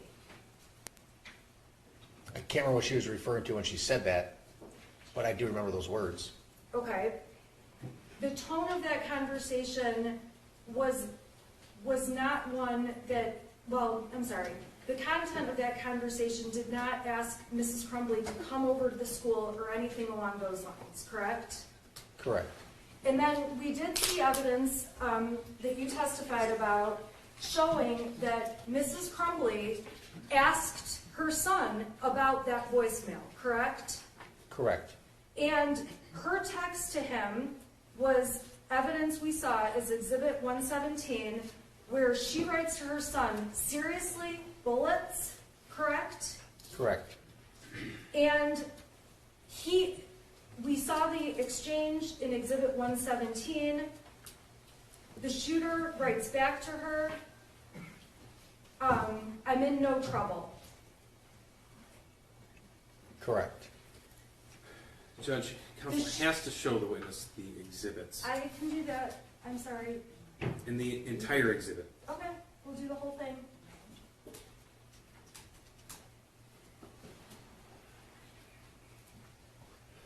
All right, so this is Exhibit 117. And as I asked, and I think you already answered, it starts off seriously, looking up bullets in school. Correct.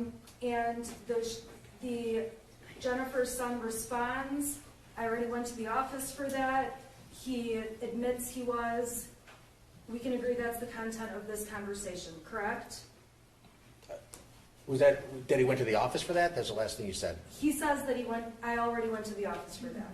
Yes, correct. Okay, so I'm moving down, and he's explaining, or at least texting,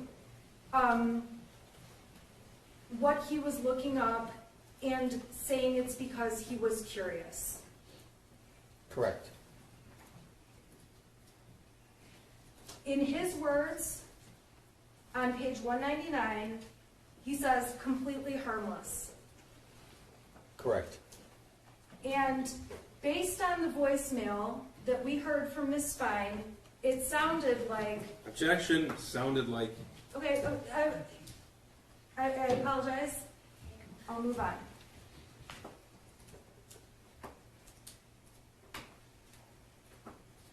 Jennifer told her son the school left me a voicemail, correct? Correct. And asked her son, did you show them your new gun? Correct. And obviously he says, no, he did not, and he says, I did not show them the pic, my God. Correct. Okay. Again, says it was a harmless act. Correct. Gives more explanation to her. Correct. And ultimately, at the end of the conversation, he asks if he can hear the voicemail later, and she says she saved it. Correct.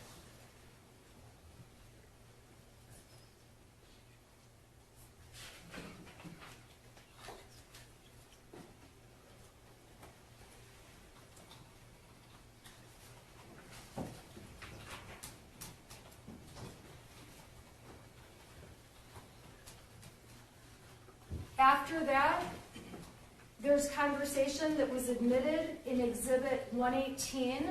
I've put it on the screen. Judge, if counsel's just going to read exhibits, it's not a cross-examination. And I want to get to my redirect. I want to finish this witness today. Finish this witness. Your Honor, I find that when I'm asking questions, if I don't go step by step, I have to go backwards and go step by step You by have to step by follow the rules step. of evidence. You can't ask the witness to guess. Yeah, There are some questions that could just simply be answered, and they're not being answered. So I have to go step by step by step Okay, when let's it's do not it. happening. Let's do it. Well, yeah, but they're sort of hearing the same things indirect, so.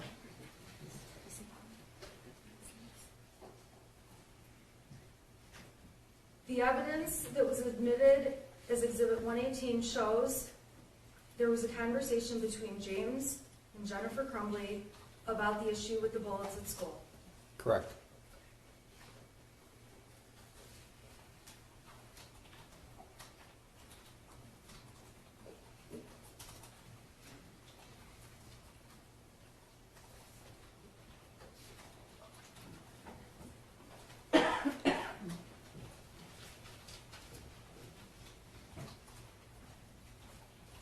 We went through the timeline from November 30th, 2021 in great detail earlier. You would agree with that. Correct. And obviously, you've collected all of the information you could from the 30th off the cell phones of James Crumbley, Jennifer Crumbley, and the shooter to look at in your investigation. Correct. It's fair to say that you did not seek a search warrant for people at the school who dealt with the shooter that day. Hold on. To clarify the form of the question, seek a search warrant for the people at the school. That's not even an investigative Who? method. Okay, A search warrant for who? For the people, right, exactly. Yeah, there's a lot. all right, sorry, I'll back up. And for what? Okay, you're aware that Jennifer and James Crumbley went to the school. We saw the video of them walking in for the appointment, correct? Correct. You're aware they met with Sean Hopkins. Correct. You're aware there was conversation in a meeting. Correct. You did not, at any time, seek the messages off of the devices of Mr. Hopkins, correct? That's not for me to decide. That's the officer in charge of the case to decide what to collect and bring to me to get data for them. Okay, so that's not something you did. That's my only question. It's not something that we would do in computer crimes, correct?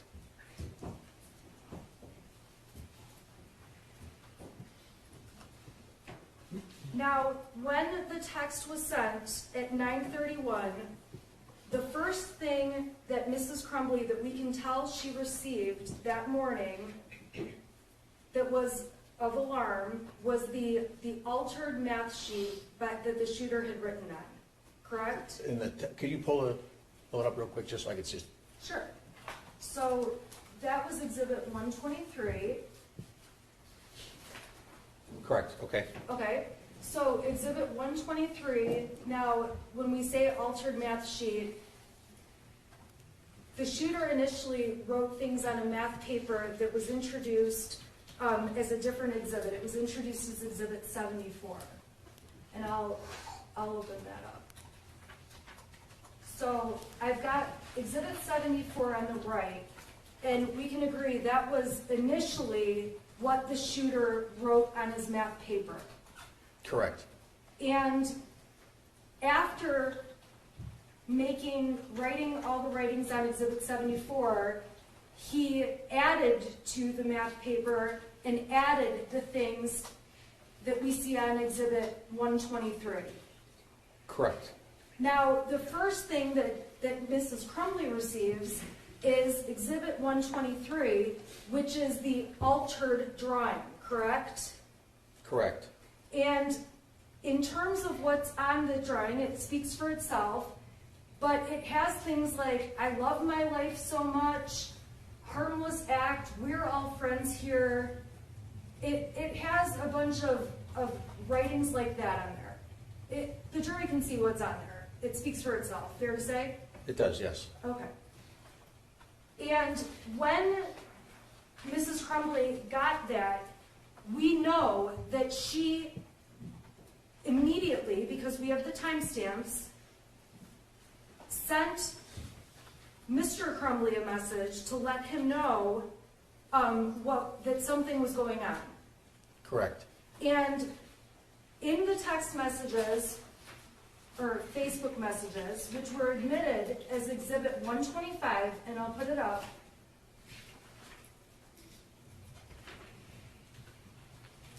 it specifically, Mrs. Crumbley specifically sent photos over to, I'm sorry, scratch that. Jennifer's first message at 9:33 says, "Call now," now being in capital letters, correct? Correct. And emergency. Correct. And her next text right after says emergency again. Correct. And then we know that Mr. Crumbley texts back. Correct. And that's in a separate, it's further down in the thread. And his response is, "My God, WTF," which stands for what the fuck, correct? Correct. So the parents, we can agree that as soon as the math paper is received by Jennifer Crumbley, there's conversation between the parents. Correct. In addition to the messages, there's also phone conversation. Correct. And at 10:04, we know that Jennifer Crumbley is heading to the school, physically going to the school, correct? Correct. And at 10:05, we can see she's sending texts saying, "I'm very concerned." Correct.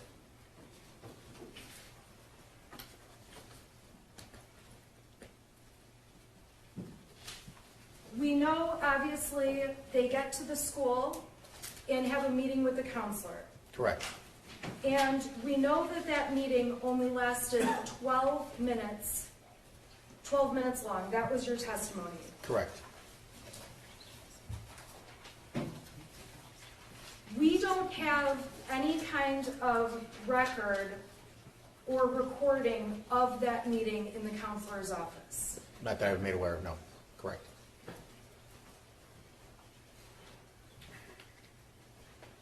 After leaving the counselor's office, we have the text messages that Jennifer Crumbley sent Kira Pennick.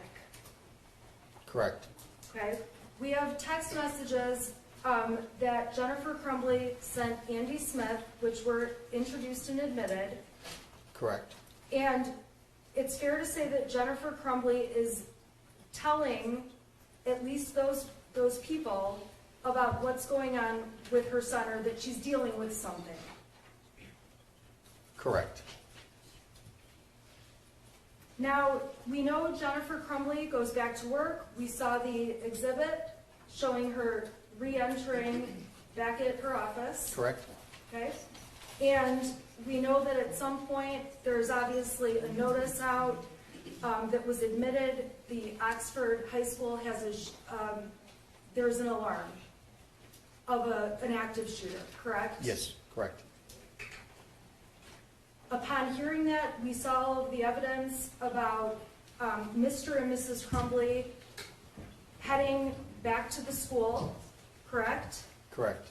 And all of that evidence speaks for itself in terms of the timeline of events that happened. And you went through those times on the record already, so we don't need to do that again. Correct. In those messages, there was not anything from Jennifer Crumbley saying,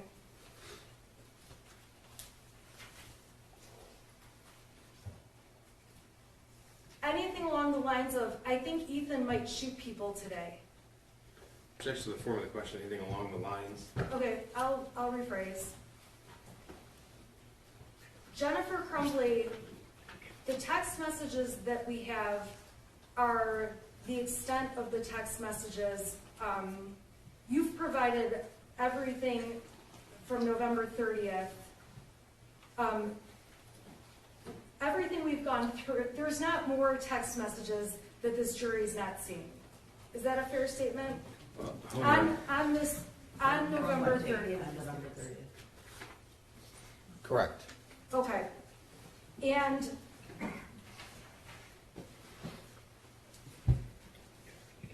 we can see the messages that Jennifer sent over to her son at the time. You introduced those when you testified. Correct. And there's various exchanges, obviously between them that speak for themselves, and the jury can read those. There were changes, yes. Okay. And there is a message that says, ultimately for Mrs. Crumbley, and if you need to see it, you can let me know, Ethan, don't do it. After he was in custody, yes. She sent, that message was sent. And at the time that message was sent, we don't know what Jennifer Crumbley knew in her head. Correct. All we can do is look at the evidence and read what's before us and what's been admitted in the testimony. In the text messages? Yes. Correct.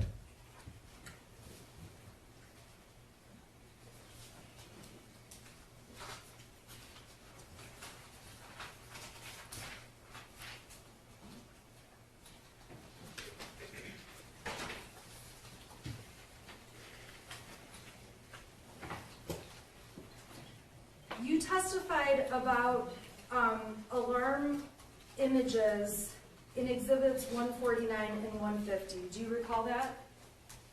I do, yes. Okay, so I'm gonna just put up 149 and 150. Okay, and I just want to make sure I understand this correctly. This was an alarm clock on the track phone. Is that right? Correct. So this is an alarm clock set for 6:30 in the morning and 6:45 in the morning that would have been for Saturday, December 4th. Correct. Is that accurate? Yes. Okay, so these alarms, from what you can tell, were set on the day before, on the 3rd. Correct.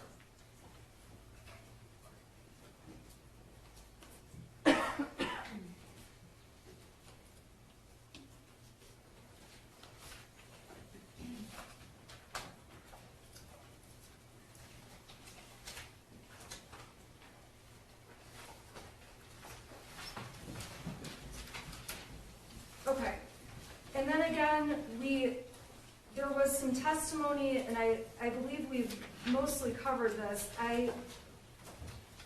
Ultimately, when you looked at the cell phone, between Jennifer Crumbley and Kira Pennick, you testified, I believe, that there were 26 messages still on the phone. Correct. And from the data, you could see there was actually 4,047 that existed at one time between them. Correct. So obviously, many messages had been deleted between Kira and Jennifer Crumbley by Jennifer Crumbley on her phone. That's correct. And again, there's not any texts or anything that say that have explanations about deleting things. All we know is that they were deleted. Correct, just that, yes. May I have one moment, please?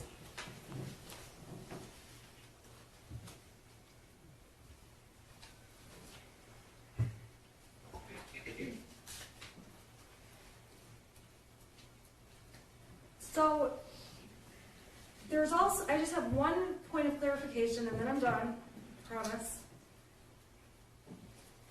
There are some messages that say that they are unsent. What's the difference between unsent or deleted? Deleted would tell me that it's just not there anymore. You would delete the message that says it was unsent even. Okay, so the unsent messages, it's possible for someone to send a message to someone else, but before it's received, to unsend it and recall it back. Is that a fair statement? I believe also if it was received, that you can unsend it, you can pull it back, yes. Okay, and throughout some of the evidence we've seen, it appears that messages were unsent at times. Correct. I have nothing further. Tell me how long you need for redirect. I'll finish today. Okay, Just give me a few minutes. all right. Okay. Now, let's talk first about the deleted messages on the message between Jennifer and Brian Maloche. So when you looked at the return, it didn't just say unsent, it had the red X insignia next to it. What does that signify to you? That it is deleted. Okay, so clearly Jennifer Crumbley knew how to delete those messages. Correct. Okay, and in fact, she deleted ones that said, "We're on the run again," That's correct. and "We're fucked." Correct. Okay, and I want to talk to you just really quickly about this word right here. It was a harmless act. That signify anything to you? Yes, it does. It was How al- so? It was also written on the modified math paperwork. Harmless act, right there. Okay, that's Exhibit 123. And Jennifer was sent that, Correct. and she was sent that on November the 30th before the shooting. That's correct. She was also sent this, People 74. And People 74, the shooter wrote, "Help me." Correct. She was sent that, and she saw that. Yes, sir. Okay? And then she communicated about that with her husband. Correct. Okay. Now, you were asked lots and lots and lots of questions about, is there any evidence of, did you find any evidence of certain topics? So, specifically with deleted content, you can't tell if there's something that was deleted but unable to be recovered by search warrant. That's correct. And we've already established that Jennifer Crumbley knew how to delete. In fact, she did delete certain messages. Correct. All right. And one message in particular she deleted from to Kira Pennick was that picture of this drawing. Correct. Okay. And speaking of that exhibit between Jennifer Crumbley and Kira Pennick, that's People's 130. In those exhibits, they're in front of you if you want to look at them, there's about 28 pictures. They're screenshots. So there are many communications regarding her horses. Yes, sir. Okay. So one of the first things she does after the meeting is say, I can't, or after the shooting rather, is I won't be able to make it there tonight. Is that correct? I believe that's correct. I can look it up. Take a look.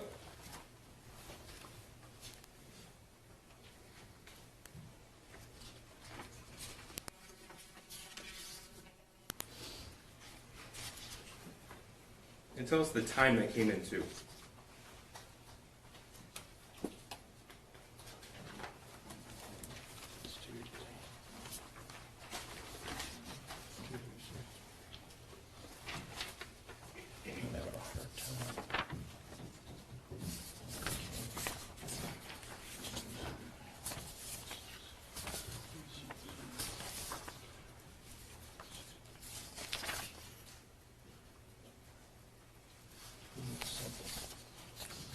You know what? I'll pull it up for you. Yeah, I don't see it real quick. That's right, I'll pull it up for you.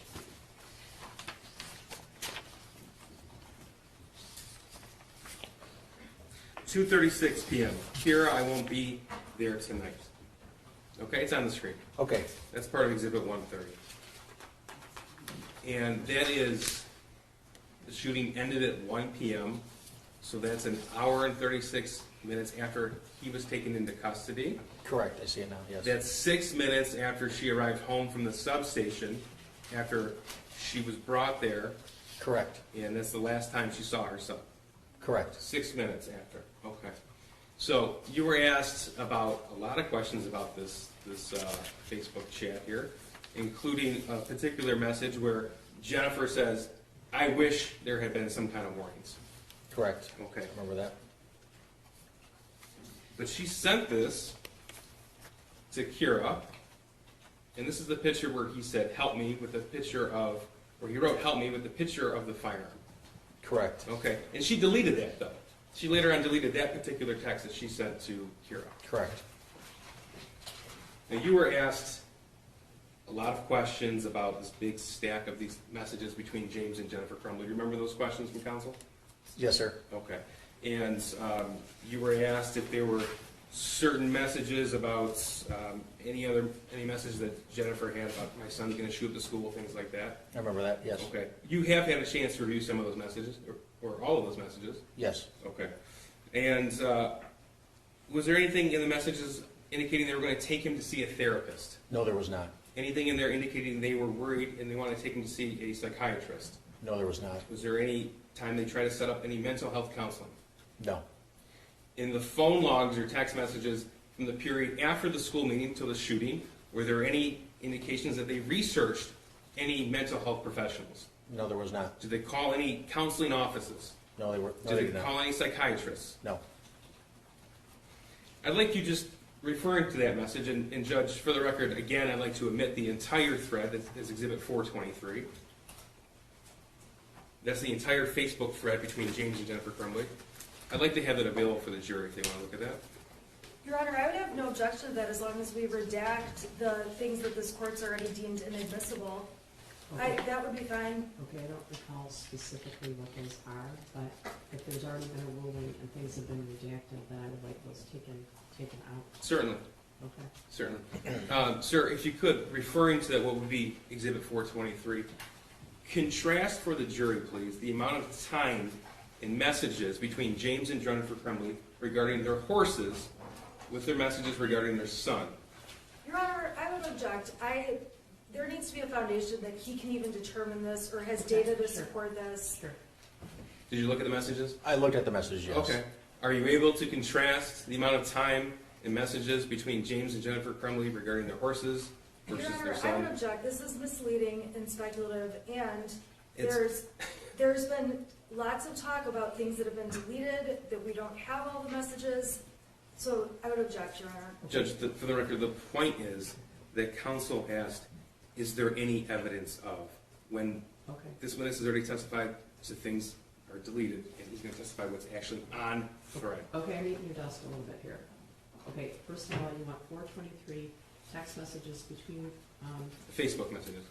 Facebook messages between Mr. and Mrs. Crumbley admitted in the redacted form. I'm gonna ask that, the redacted form be verified by Ms. Smith, and then I'll, admit 423, because you do not object.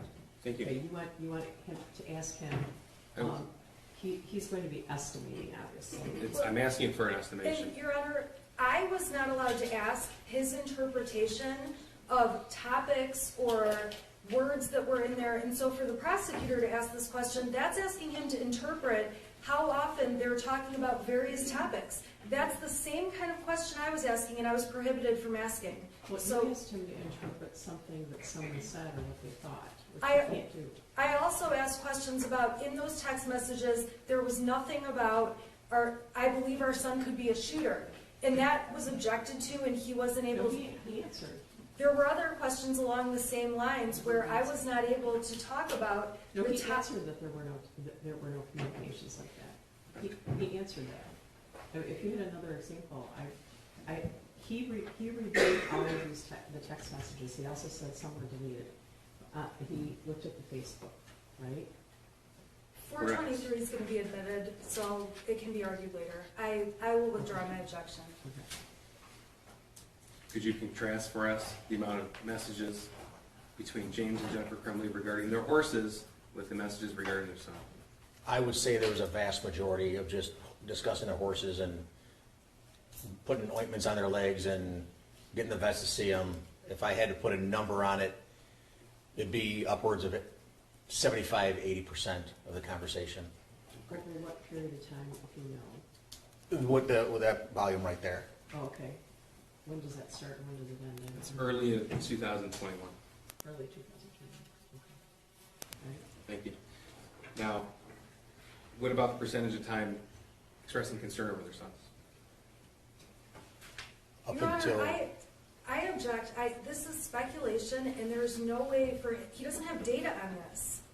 Do you have data on this? Just the conversation after the pictures were sent, that they drew in on the math paper, and there's a couple other conversations about him having a headache and that, but other than that, I can't remember any more conversations. So I have some data.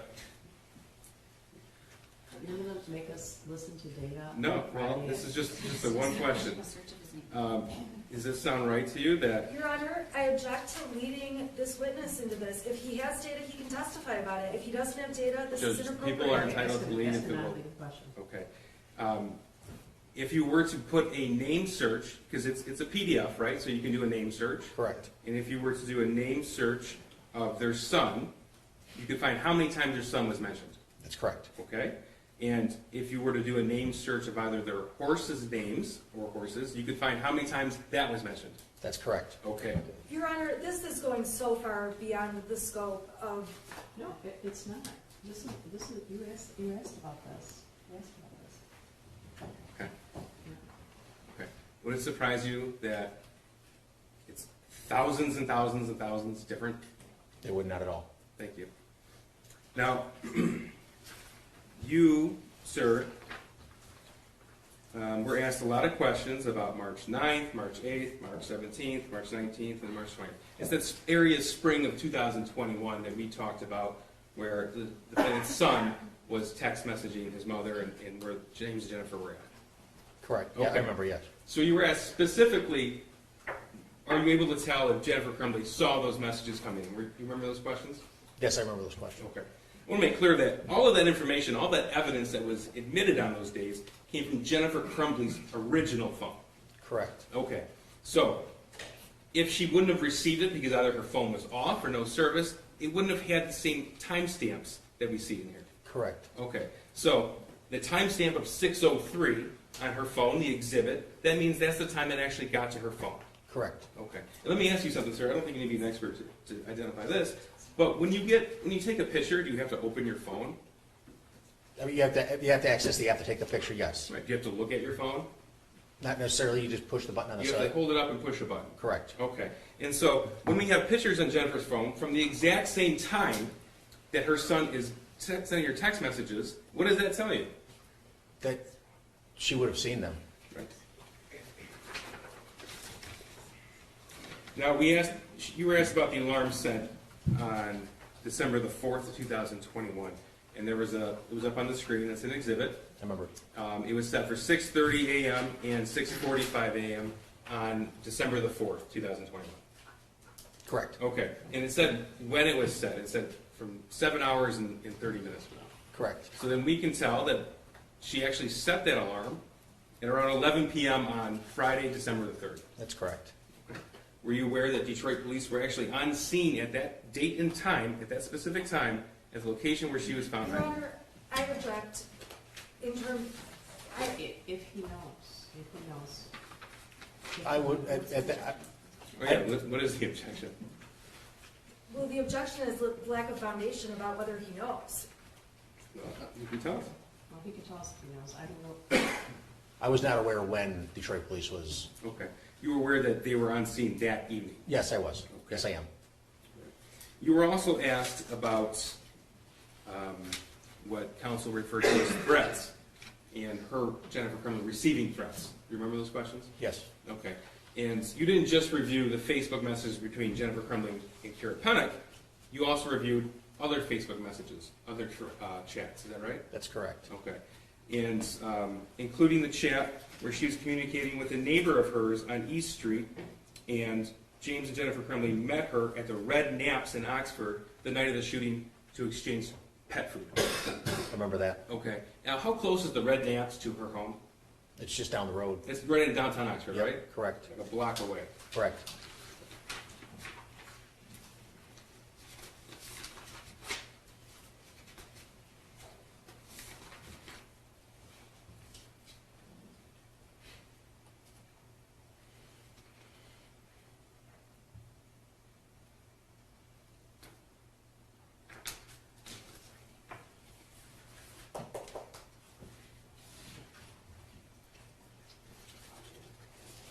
So you were asked specifically about Exhibit 130 here.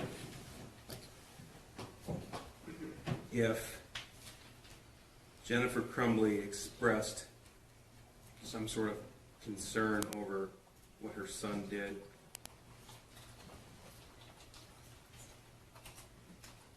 right here, it's, "I'm bawling right now, Kira, my son ruined so many lives today." Yes, correct. Okay, now, that was substantially after she was asking to sell her horses for cash, Correct. asking cash stats, I think it was Correct. stats. Yes. Okay. And is there any text messages at all in this exhibit expressing any sort of sympathy over the victims after this? Not that I recall. And in fact, the conversation continues about liquidating her assets. Correct. And it continues about her not being able to see her horses That's correct. and expressing how upset she is that she can't see her horses. That's correct. Nothing further, Judge. All right, you, Ms. Doctor, do you excuse